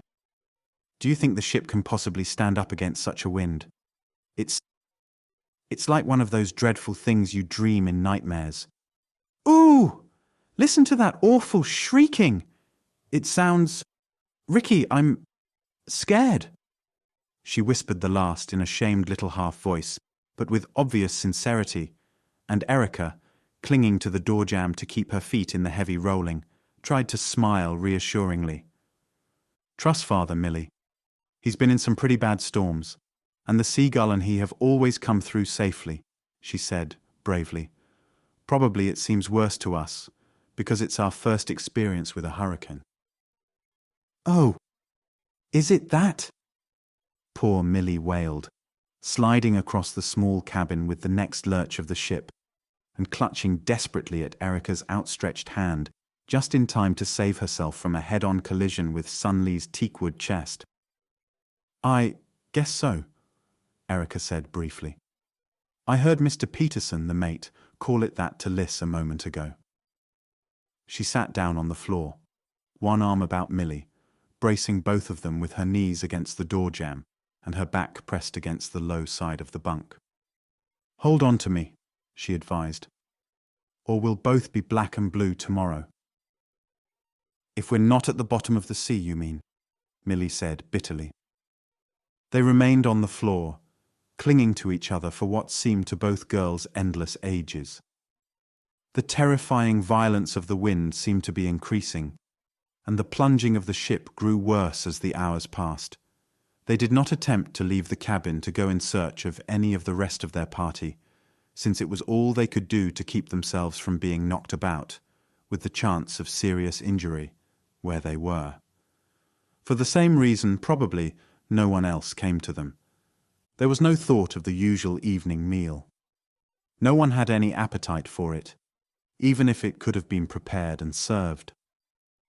To the unnatural darkness of the storm was gradually added the natural darkness of approaching night. In the tiny, redecorated cabin, neither Erica nor Millie could see their surroundings. Each knew that the other was there, close, comfortingly close, by the feel of their arms holding and bracing each other against the incessant rolling and pitching of the clipper. And then, at the very height of the storm, there came a sudden lull, a mystifying dying down of the wind that was somehow even more alarming than its former violence.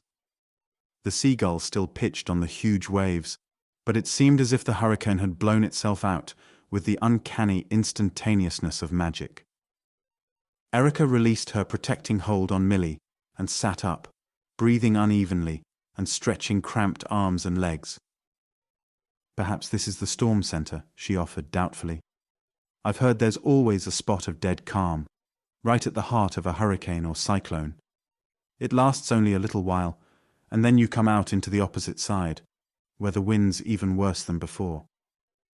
Oh, Ricky," Millie said in consternation. "You mean all that has to start right up again?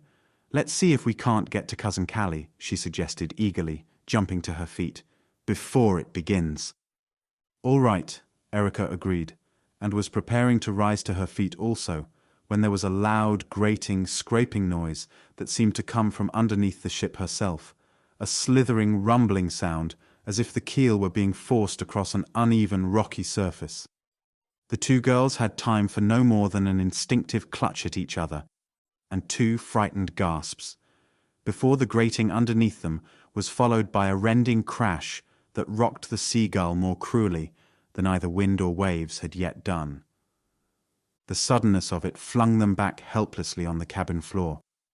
It couldn't have been much over 5 minutes before they heard hurrying steps in the corridor, and Liss, a lighted lantern in his hand, stood in the doorway, silhouetted against the blackness behind him. He lifted his lantern so its light should shine farther into the cabin, and uttered an alarmed ejaculation at sight of the 2 girls huddled on the floor against the bunk. "Rick!" he cried out sharply. Then, "Millie! Are you hurt?" The clipper was not rolling at all now, a fact which seemed suddenly more ominous than all that had gone before.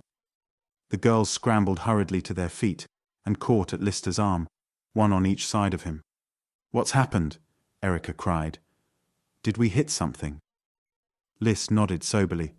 "Ran on a reef, they say. We don't know what the damage to the ship is yet, of course. Uncle Eric sent me down to get you all on deck. It's too dark to see anything, but he seems to think we've hit on some outstanding coral reef of one of these islands." He had turned back along the corridor as he spoke, Erica and Millie following closely at his heels. The same thought was in both girls' minds. Did the summons to come at once on deck mean taking to the lifeboats? Was the Seagull in as bad a case as that? Up on deck there was no confusion. Mrs. Folger was already there, standing by Captain Eric, with little Barbie hanging to her skirts. Miss Charity had been carried up by 2 of the sailors, and sat on a coil of rope, her face set and white in the light of a nearby lantern, but quite calm. Sun Lee's gorgeous sedan chair with its coolie bearers behind and before had been placed beside Miss Charity's rope seat, but the governor himself was standing at the captain's side, leaning on the arm of little Dr. Wu and observing placidly the scene about them. Erica ran to her father and slipped her arm through his, grateful for the comforting strength of the big whipcord muscles under his blue cloth sleeve. "Are we wrecked, father?" she asked, in a small, not too steady voice, pressing closer. No, he returned, quickly and reassuringly. "We've run on a reef, sure enough, but the old clipper's not taking in any water. We've not even strained her seams, praise the Lord. We'll just have to wait for morning to find out where we are and how we're to get afloat again." The mate had come up on deck now and drew near the captain to say something in a lowered voice. Captain Eric listened gravely and then nodded. "You can all go below and turn in with easy minds," he addressed the anxious little group about him. "A second, more thorough examination shows no water coming in. We've escaped by a miracle, no less. We certainly drove aground hard enough to have ripped her open by the feel of it." "But the wind, it's beginning again," Erica whispered, drawing his ear down to her lips, for she did not want the others to hear. "Aren't we in the storm center of a hurricane, and won't the wind be just as bad again in a few minutes?" "Probably, my wise little daughter," Captain Eric said, with a tender smile for her worried face. "But as well as we can make out in the darkness, we have been blown into some sort of harbor, where I've no means of telling till daybreak. There are small scattered islands all about us, and we've doubtless been driven aground on one of them, in the lee of some promontory, I should judge, or into a natural protected harbor. We are safe enough for tonight. The hand of the Lord has piloted us, in our need, and it will become us all to give him due thanks before we sleep." The wind was once more howling and shrieking in all its former violence, but evidently the Seagull had, as her captain declared, found sanctuary in some sheltered inlet or harbor, for the full force of the storm seemed to pass high overhead as if deflected from her by an intervening barrier. The waves washed over her decks from time to time, but did not succeed in dislodging her from the rocky ledge she had run on. She did not even rock or bump against the reef, but rested in her new-found berth as securely as if built on a strong and safe foundation. After a little, rather anxious lingering on deck, ready for any new surprises that might come, the passengers of the Seagull finally accepted her captain's verdict and retired below to their several cabins, reassured as to the immediate future. The younger members of the party slept soundly, because even in the face of danger, youth can sleep the clock around, if left undisturbed. Erica's last waking memory of that night was the continued shrilling whistle of the wind through her porthole and the intermittent crash of waves along the ship's side. The next thing she knew was a flood of early morning sunshine pouring in that same porthole and lying in a pool of bright gold on the golden Chinese carpet.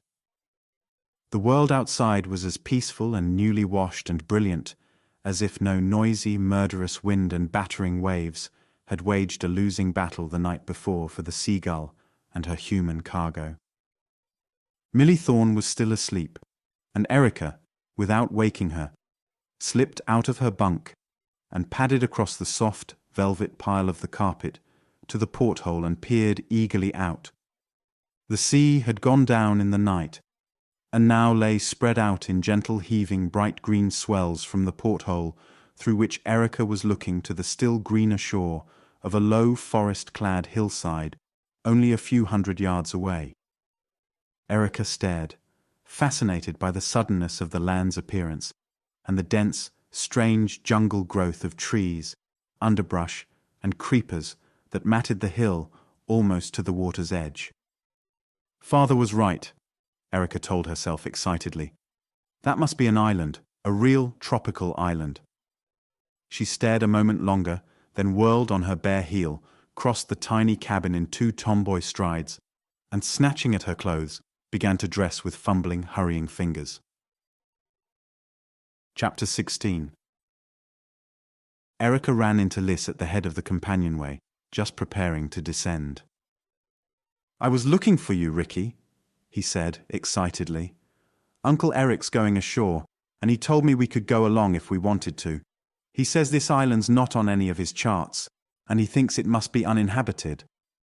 It seems there's nothing we can do to get the Seagull off her reef till the tide's high, and then maybe we can't. Nice prospect, huh?" It's gorgeous," Erica retorted. "A real desert island, like those in the storybooks. I don't care if the ship stays on the reef till next winter. Come on, Liss, let's hurry so Father won't get away without us." They found one of the Clipper's boats already in the water, manned by several sailors. As soon as the two appeared on deck, Captain Eric spied them and beckoned them to him.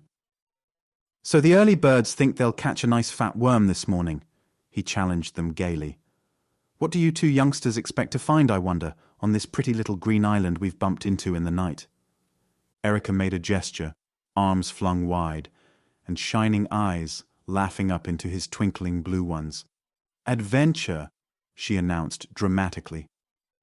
Liss chuckled with his uncle, but by his eagerness to reach the boat, Erica knew his real thoughts were much the same as her own. A desert island sounded quite as thrilling to Liss as it did to her more impulsive self. Neither of the children wasted any time in clambering into the boat and taking their places in the stern. The sailors bent to their oars, and the little craft drove across the gently heaving green water toward the nearby land. The clipper had come to grief on a submerged reef in the very center of a small, partially landlocked bay. This natural harbor was long and narrow, widening at the ocean end, and with jungle-grown hillsides sloping down to the water's edge on its other three sides. Evidently a strong current set inshore from the open sea beyond, and it was doubtless due to this that the Seagull had been able to ride in safely on the breast of the storm, without dashing herself on either of the high headlands at the bay's mouth. It was the hill on their right, which had cut off the full force of the hurricane after they had entered the harbor. Even the waves in here were merely long, green, undulating swells that rolled gently against the narrow strip of beach and splashed a light pearly spray over the pinkish sand. There was no real surf, and the men had no difficulty in beaching the boat without shipping a drop of water. Captain Eric stepped ashore and lifted his daughter from the boat to a dry patch of sand. Liss climbed hurriedly after them, and the three stood there a moment, looking out at the stranded Seagull, before turning to their proposed exploring of the island. And it was just at this moment, with all the dramatic effect of a scene on the stage, that the jungle bushes at their right parted suddenly, and a man stepped into view. The little group of would-be explorers turned, as one, and stared in startled surprise at the newcomer.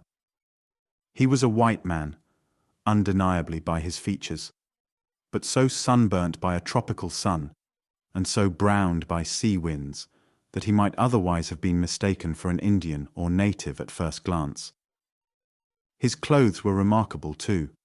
Originally they must have been ordinary seagoing clothes, but they had been so patched and overlaid with extraneous substances such as bits of sailcloth, tarpaulin, and other unrecognizable materials that they presented a strange spectacle, to say the least. His feet were bare, and his hair and beard had grown long and matted, and were in addition bleached to a dull tow color. Yet as he approached them, they could see that his eyes were a bright, piercing blue, and to Liss and Erica there was something puzzling and oddly familiar in his face that grew stronger the longer they stared at him. Then Liss uttered a shout of "Captain Joy!" and flung himself at the man, grasping both calloused, leathery hands in excited recognition. Captain Eric was not a second behind his nephew. Putting Liss aside gently, he grasped, in his turn, the hands of this astonishing tatterdemalion creature from the jungle and pumped them up and down in vigorous greeting. "Caleb Joy, as I live!" he fairly roared at the man. "What under the shining sun are you doing here, and in that get-up?" Erica, too surprised to move or speak, stood at her father's side, her breath coming faster, and her sea-blue eyes suddenly seeing another picture. A moonlight October night 8 months ago, and Tommy, Liss, and herself dancing down Main Street, home in Nantucket, arms linked, whistling a gay tune for sheer exuberant joy in the crisp night air. The sea smells the wind brought them from the ocean, and the general, thrilling exultation of being young and alive in a beautiful world. She saw them swing out on the wharf and stop to gaze out at the sharp black and silver of the harbour water and the masts of a whaler etched starkly against the rising moon. She remembered how they had stood and gazed, filled with the beauty of the scene, inarticulate as young things usually are, but deeply moved inwardly with an emotion they would have been ashamed to avow even to one another. Then had come that cry for help from the dark waters off the wharf's end, and Tommy's reckless dive over the high wooden side to rescue a drowning sailor. As was to be expected, Tommy had needed help himself before he was safely ashore again with his unconscious burden, and the man who had come running at Liss's and her frightened cries was the very man who now stood before them in his tattered garb and bushy, matted hair and beard, Captain Caleb Joy of the Narwhal, who had set sail the following morning on a 3-year whaling cruise to the Pacific. Yet now here, Erica rubbed her eyes dazedly and looked again. Here was that same Captain Joy, shaking hands fervently with her father on this deserted island beach, and certainly appearing quite as dumbfounded as themselves over the unexpected meeting. She moved nearer and held out her own small hand warmly. "It took me 2 or 3 good long looks to know you," she admitted frankly. "But—" She broke off, as a new thought struck her with a blaze of illumination. Why, Captain Joy, I believe you've been shipwrecked too," she gasped. Captain Joy closed his horny fingers very gently over the slim, eager ones thrust into them, and nodded emphatically. "So it's little Ricky Folger," he said. Well, missy, but you've hit it square on the head. Shipwrecked I've been here on this blessed island with 8 of my crew these past 8 months." He turned back to Captain Eric and continued his tale, the rest of the group crowding nearer to listen. "We sailed, as Lister here and Ricky will remember, in October of last year, on a whaling voyage that we correlated would last for about a 3-year stretch. Well, we run head-on into a storm 100 or so miles off this place. Storms and hurricanes are plenty in these waters, as you found out for yourselves, sir, last night." He nodded wisely toward the Seagull across the little bay, and Captain Eric nodded agreement. "We had worse luck than what you had. Howsomever, Captain," Caleb Joy resumed his story, his great booming voice all at once a trifle unsteady, as though even after these months the memories it called up were hard to face. "I lost my ship, sir. We drove before the gale all night, and in the morning, just as light came, we discovered fire in the hold. You can guess the rest. She went like a tinderbox. We took to the boats, but in that sea, and with the gale still blowing, it was impossible to keep together. The other 2 boats I've never seen nor heard of from that morning to this. My boat kept afloat, by some miracle, and when the sun come out I managed to lay a rough course, meaning to head for one of the West Indian islands. Cuba, by my reckoning, was the nearest. Of course, not having means for taking a regular sight, I had no sure way of knowing just how far off our course we'd driven. We rode for 2 days and a night, and, well, to make a long story short, and it ain't an easy tale as you may imagine to tell, sir, we finally sighted land. It warn't Cuba, nor none of the islands I know by the charts, but it were land at any rate, and mighty welcome to our eyes. We rowed halfway round her, for we could find this little inlet, or bay as you might call it. We pulled in then, and landed right where you've come ashore today, and here we've remained ever since. The men are over on the other side of the island, where we've built ourselves some huts," he added, explanatorily. "I just happened to walk over this way. I usually take a stroll for breakfast, like it's always been my custom when ashore. And maybe I wasn't struck all of a heap when I saw a clipper laying out in the bay, and a boat putting into the beach. Naturally, I hurried as fast as I could, and come to meet you, not knowing I'd be meeting old friends," he wound up, smiling. Captain Eric had begun looking very grave as the other neared the end of his narrative, and his expression did not lighten when it was finished. "I take it the island's not inhabited," he remarked, "but you never saw any ships passing in all these months?" Captain Joy shook his grizzled head. "Never a one," he said quietly. "Oh, there's no doubt, but what we're well off the regular lane of ship's travel. It's a mighty little island, no more than a half-mile across and maybe a mile in length. She's not on any of the charts either, I'm pretty sure." "No, you're right about that," Erica's father agreed. I looked this morning, before coming ashore, to make certain. Well, He frowned out at the seagull and fell silent. Erica knew he was wondering whether, in the tragic event that high tide should not float the clipper from her reef, how long they too might stay here and search the blue horizon for passing ships, as Captain Joy and his men had done for 8 long months. Probably it was because of her youth and her romantic dreams of sea adventures that the prospect did not seem as appalling to Erica as it did to her elders. She had been born and brought up on one little sea island, and it could not be any great hardship, she reasoned, to spend even quite a long time on another more southern island, learning new ways of living and the hitherto unknown thrill of exploring new country. "Your ship's aground on a reef out there," Captain Joy was saying to her father when she listened to their conversation once more. "It's a narrow shelf of coral that runs parallel in this shore of the bay. I've traced its course, but if the tide rises high enough to float her, she's only got to move a few feet to be in deep water again. Of course my men and I will do all we can to help. Count on us as if we were part of your crew. And if she didn't float at high tide this noon," he added thoughtfully, "there's always flood tide at full moon, which will be in about 10 days. There'll be a pretty good chance of making it then."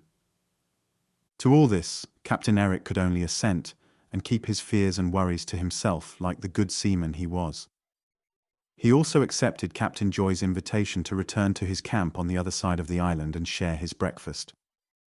Erica and Liss, who pleaded anxiously to be allowed to go too, were finally included in the party, while the sailors were sent back to the ship to report to the mate and to Sunlee the morning's astonishing discoveries.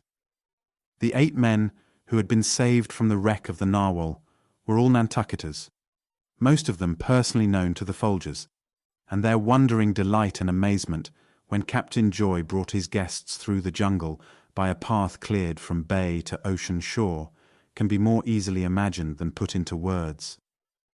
These shipwrecked mariners had almost given up hope of ever seeing their own island far to the north again, and here were old neighbours and a ship dropped right into their deserted bay from out of last night's storm. And even though that ship was temporarily in difficulties too, hope blazed once more brightly in their hearts. In excited voices, interrupting one another and crowding about Captain Eric and the younger Folgers, they promised their utmost in service and willing hands to do all that was humanly possible toward getting the Seagull afloat. It was certainly a regular odyssey of adventure that Erica and Liss poured into Sunlee's interested and attentive ear later in the day, when they had returned to the clipper. Whereupon, roused surprisingly from his former indolent acceptance of his semi-invalid state, Sunlee suddenly demanded to be rowed ashore and carried over the jungle trail in his gorgeous sedan chair to visit the little encampment of the marooned sailors and see for himself all that the excited boy and girl had so vividly described. Little Dr. Wu, after one startled glance at his august master's smiling, newly alert countenance, smiled broadly himself and hurried off to order the sedan chair to be in readiness as soon as the Seagull's biggest boat could be manned. "I have not seen His Excellency so like his old healthful self in months," he confided beamingly to Captain Eric when proffering his request for the boat. "This sea voyage is surely doing for him all that we hoped. That and his interest in your honourable daughter, sir. He is centering on her all that affection and pride he would have given his own son. My hopes are high that he will effect an entire recovery in the immediate future." Bowing ceremoniously, he hurried away as fast as he had come, followed by the coolie bearers and the big gold and crimson lacquer sedan chair. Both Liss and Erica accompanied this second expedition ashore, and experienced all the thrills of old explorers conducting a novice, in exhibiting the island and the camp of the Narwhal's crew to the smiling appreciation of His Excellency Sunlee, Governor of Canton.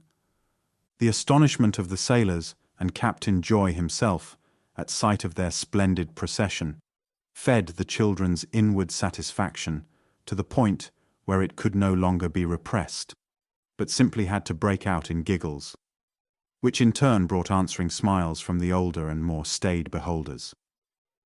Altogether, it was a highly satisfying and eventful day, and it is doubtful whether Erica could have slept at all that night, tucked snugly into her berth in the lovely little cabin Sun Li had fitted up for her, if she hadn't also been so utterly weary mentally and physically that sleep was upon her before she had had time to marshal her memories of the past hours for reconsideration. Captain Eric, however, lay awake a longer time than his daughter, occupied with much less pleasant reflections. That noon's high tide had not floated the Seagull, so now there was nothing for it but to settle down to a 10 days' wait for the flood tide at full moon. If that failed, he turned over restlessly in his bunk and refused to allow his thoughts to dwell on that eventuality. There was no use in crossing bridges before one reached them. Chapter 17.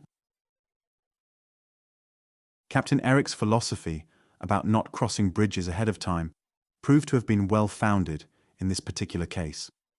Full moon, when it came, not only ushered in a flood tide, but was accompanied with a heavy blow out of the northwest, which drove a great volume of water before it through the narrow mouth of Shipwreck Bay, which was the name by which Erica and Liss had christened the harbour where the Seagull lay on her reef.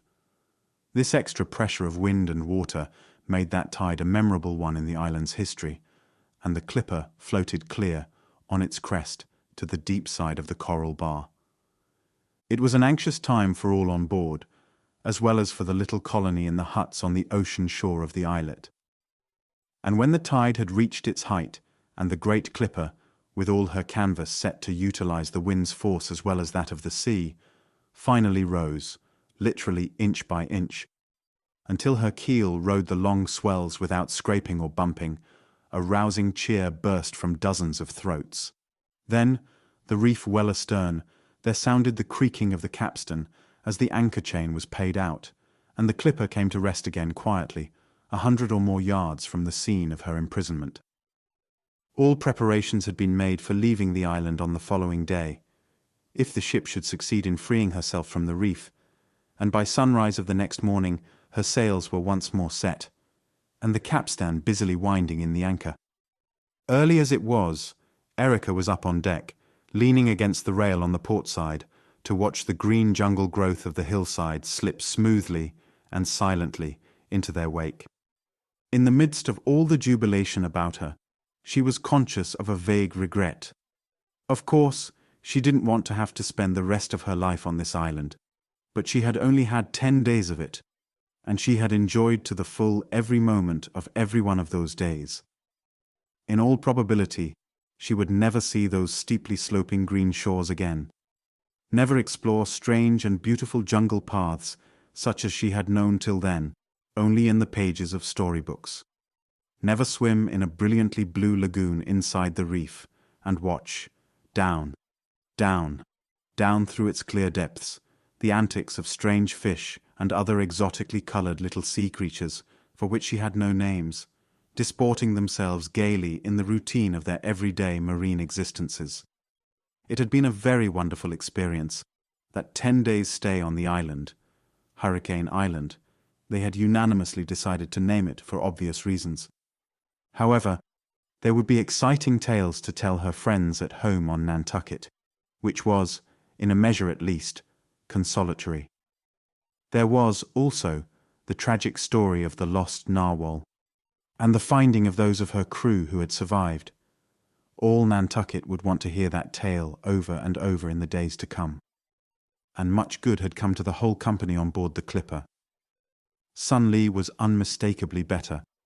So was Aunt Charity. As for the rest of them, their sunburnt, wind-tanned faces and glowing eyes fairly radiated health. The only cloud that overshadowed their skies, in the week of their passage north, was the realization of the sad news they carried to the families of the mate and those other sailors of the Narwhal who had not come home. But they tried not to think of this any more than they could help. At least they had rescued Captain Joy and 8 sailors, which would mean happiness in 9 island families. That was pleasanter to consider than the other side of the picture. As if to make up for the storm which had so nearly stolen their ship, the weather all the way from Hurricane Island to Nantucket was as perfect as the most timid of ocean travelers could desire. Blue skies smiled down on a calm blue sea, day after day, and a well-behaved sailing wind blew them steadily on their way, without the interference of gales or calms. The seagull skimmed the waters like a wild thing in flight, graceful as the bird for which she had been named, and as tireless. The white cutwater churning up before her slim, sharp prow was a never-ending delight to Erica perched in the bow, with the upflung spray wetting her flushed face and leaving the taste of salt on her parted lips. Or, just before twilight fell, when the afterglow still painted the ocean rose, and purple and gold, the stern was an equally wonderful place to lean against the rail and stare at the rainbow-tinted wake they left behind them, as they raced gallantly to meet the oncoming misty dusk and the star-pointed darkness that came after. The call of the sea was in Erica Folger's blood. Always, in each generation, some of the men in her family had been sea captains. It was her earliest grievance against life that she had not been a boy and free to follow in their footsteps. It had been the one certain enraging taunt with which the twins could retaliate in their recurrent differences of opinion as children, their superiority in this respect. But anyhow, Erica told herself, this was the next best thing. A passenger may be an insignificant person when compared with a captain of one of these stately clippers, but a passenger can at least feel the beauty and the wonder of the sea just as keenly. Never, no matter if she lived to be an old, old lady, would the memory of this voyage in the Seagull be dimmed by the passing years. Besides, if fate were kind, there would be other voyages. For instance, there was China, and a vague half-promise she had already wrung from her father on the subject. Erica's fingers stole to a knotted Chinese cord she wore around her neck, on which hung a small, exquisitely carved jade and silver key. She begrudged each shining day as it went by, and yet, as the time arrived when any minute the low grey outline of her native island would loom over the horizon line where sky and water met, she found herself watching for it as eagerly as Miss Charity, or the shipwrecked sailors from the lost narwhal. After all, home was home, and no matter how beautiful and romantic desert islands might be to explore, Nantucket was the nicest place in the world to come back to. She was up in the bow with Liss when they first caught sight of the dim, far-off speck, a mere grey smudge on the low skyline, for which they were waiting.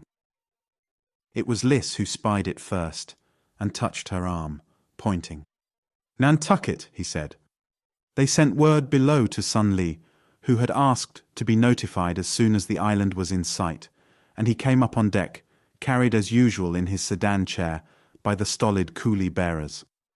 Erica ran to him at once, and directed his eyes to the little grey smudge which as yet required super eyesight to discern against the equally grey water.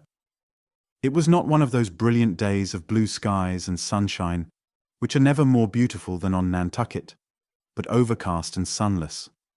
Mists drove in ahead of them from the sea, occasionally blotting out even that tiny speck Liss's quick eyes had been the first to see.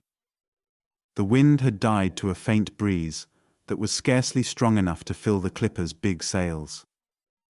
She moved through the grey water lazily, as if she, like Erica, regretted the end of the voyage. Later the mists parted, and with a change in the wind's direction, eddied off to the south of the island. The ship was near enough now for the watchers on deck to make out a hint of slender church steeples, a vague outline of roofs, and the higher ground behind them. They rounded Great Point and stood in toward the harbour. Miss Charity and Mrs. Folger came on deck, bringing Millie and little Barbie with them, and they all grouped against the rail, straining eager eyes to catch sight of familiar landmarks. Yet, queerly enough, There seemed to be nothing familiar in the long grey shoreline, only the steeples and the higher ground behind the town. Something was strange and different here, which they could not quite make out. They might have been approaching a totally unknown port, for all they were able to recognize. They turned and eyed each other with a questioning, half-formed apprehension. But no one spoke until Liss broke out in a shaken voice. "Ricky, look, there, isn't any town—" And then the others saw too. Down by the water's edge, and as far inland as they could see, there were no houses standing, only a blackened and twisted tangle of charred wood, fantastically leaning chimneys, and sagging roof beams. Miss Charity, unlike her usually calm self, cried out in a frightened whisper, a soft little protesting ghost of a cry. "No, no!" and fell silent again, one thin hand clutching at her heart. Captain Eric, who had come up unnoticed behind them, slipped his arm about her shoulders and held her up strongly, offering neither comfort nor attempted explanations. As a matter of fact, he was as stunned and bewildered as she. What terrible catastrophe had overtaken the old grey town during their absence? It was incredible, like something seen in a nightmare from which one confidently expects to wake. Only, there it was before their eyes. Blackened wood, torn and twisted roofs, fallen chimneys, not the aftermath of a fire, but of a holocaust. The nearer they came, the more plainly did the desolation show. In the few weeks they had been gone, the whole town had been swept out of existence by fire. That much they were aware of. But how, when, and why this thing had happened, they had, of course, no possible means, as yet, of knowing. The Seagull anchored in the harbour entrance, for once again, as on her former visit, the tide was wrong for a ship of her size to clear the bar. The largest of her boats was lowered and manned, and Captain Eric, Miss Charity, Mrs. Folger, Millie, Baby Barbie, Erica, and Liss crowded into it. No matter if they overloaded it a bit, the harbour was calm, and the need to learn the extent of the catastrophe at once made them all reckless. The approach of the clipper had drawn a little crowd to the burnt and blackened wreck of the wharf. The sailors had to beach the boat and help the two ladies and Millie ashore, lifting them over the wet sand. Erica tumbled over the side in Lister's wake, heedless of wet feet and bedraggled dress hem. The thrilling tale of their sea adventures, which she had looked forward to relating, was forgotten. It was she who fell eagerly into the role of listener now, as, grouped together on the sand, the passengers from the Seagull heard the story of the tragedy, as related by old friends and neighbours who had come down to welcome them home. Bad as the news was, however, it was not quite so hopeless as a first glimpse of the wreckage along shore had led them to believe. More than half the town had been saved, owing to a blessed veering of the wind and the heroic work of the firefighters, who had not stopped even at dynamiting untouched buildings in the fire's path and checking its progress. Trinity Church had gone in the flames, as had the Athenaeum, the fine library of which the townspeople were so justly proud. The museum had been destroyed too, and every store in the town but one. In all, about 400 houses had been demolished, so ran the appalling summing up. Miss Charity, white-faced, her eyes full of tears, touched the arm of one of the men in the crowd, a retired sea captain who had been a friend of her father's. "Captain Jem, no one has said, our houses, Callie's and mine," she managed to ask between dry lips. The old man put a fatherly hand on her arm. "Untouched, thank the good Lord, Miss Charity," he said quickly. "The fire didn't get to Orange Street, turned off and went north just a few hundred feet from there. But I'm afraid you'll find uninvited guests crowding both houses, my dear. We had to find shelter for so many. We took the liberty of putting 2 families in your closed house." He spoke to Mrs. Folger across her sister-in-law. "Mrs. Joy, next door, said you'd left the key with her, and it didn't seem any time to hesitate." "Of course not! Of course not!" Both Miss Charity and Mrs. Folger cried together. Tears were streaming down their cheeks, and Milly was frankly sobbing, her face buried on Mrs. Callie Folger's shoulder. "When did it happen? And how?" Captain Eric demanded, as soon as he could trust his voice. Several of those about him shook their heads. "No one knows exactly. It broke out in the night, 2 weeks ago. They had to fight it for 3 days at most." The confused chorus of answers blurred together in a many-keyed humming. "But we're already clearing away the wreckage. We'll be rebuilding soon." Not beaten, not even faint-hearted in the face of the tragedy that had overtaken them, Erica felt a sudden surge of pride in her island and its people that was like nothing she had ever known before. This, not desert islands or strange jungles or Chinese palaces, was romance, the high adventure of life. Meeting defeat, heads up and courage steady, and turning it into victory. She felt very humble and young, a little ashamed, too, of her own childish ambitions. They picked their way up Main Street and turned south into Orange, leaving here the wreckage and debris behind them. Orange Street was the first familiar thing they had found on the island. Erica would have liked to fall down and kiss the grey-painted shabby front steps of Aunt Charity's house. Even the blue and adventurous sea she loved was not so beautiful as home. The homeless neighbours who were crowded into the two houses crowded themselves still more closely and made room for the rightful owners. Miss Charity and Erica went back to their own home. There was more room there than in Mrs. Folger's, when Liss, Milly, Barbie and Mrs. Folger herself had all to find corners in which to stow themselves and their belongings. Still, crowding seemed a small price to pay for having one's own roof, untouched by the general calamity, over one's head again. Captain Eric returned to the Seagull and promised to keep Sun Li and his retinue aboard, where they would be comfortable. But the following day the governor, in his sedan chair, accompanied by Dr. Wu, made a pilgrimage through the ruined town to Orange Street and spent an hour with Mrs. Folger and Miss Charity in the former's sitting room. When he departed, he left behind, in the joint custody of these two stunned and feebly protesting ladies, a sum of money that frightened them both rather badly, to be used as they saw fit toward relieving the suffering of those rendered so suddenly homeless. His was among the first, and certainly one of the largest, contributions toward this cause that soon flowed in from all parts of the country and abroad. On the second day after their arrival in the harbour, the Seagull sailed again, carrying Sun Li, Dr. Wu, His Excellency's gorgeous lacquer sedan chair, and the coolie bearers back to their native China. Erica, who had cherished up to the last minute a faint spark of hope that she might be included in the party, was partially consoled by a definite promise from her father that 2 years hence, when she should have finished her schooling, he would take her with him on one of his voyages. With that, she had to be content. She went down to the shore, at the hour the clipper was to sail, and, as she had done on that long-ago occasion of Lister's departure for his first cruise, she walked up the beach beyond the farthest edge of the town, and stood there, very silent, waving her handkerchief as long as the Seagull's white wings could be seen.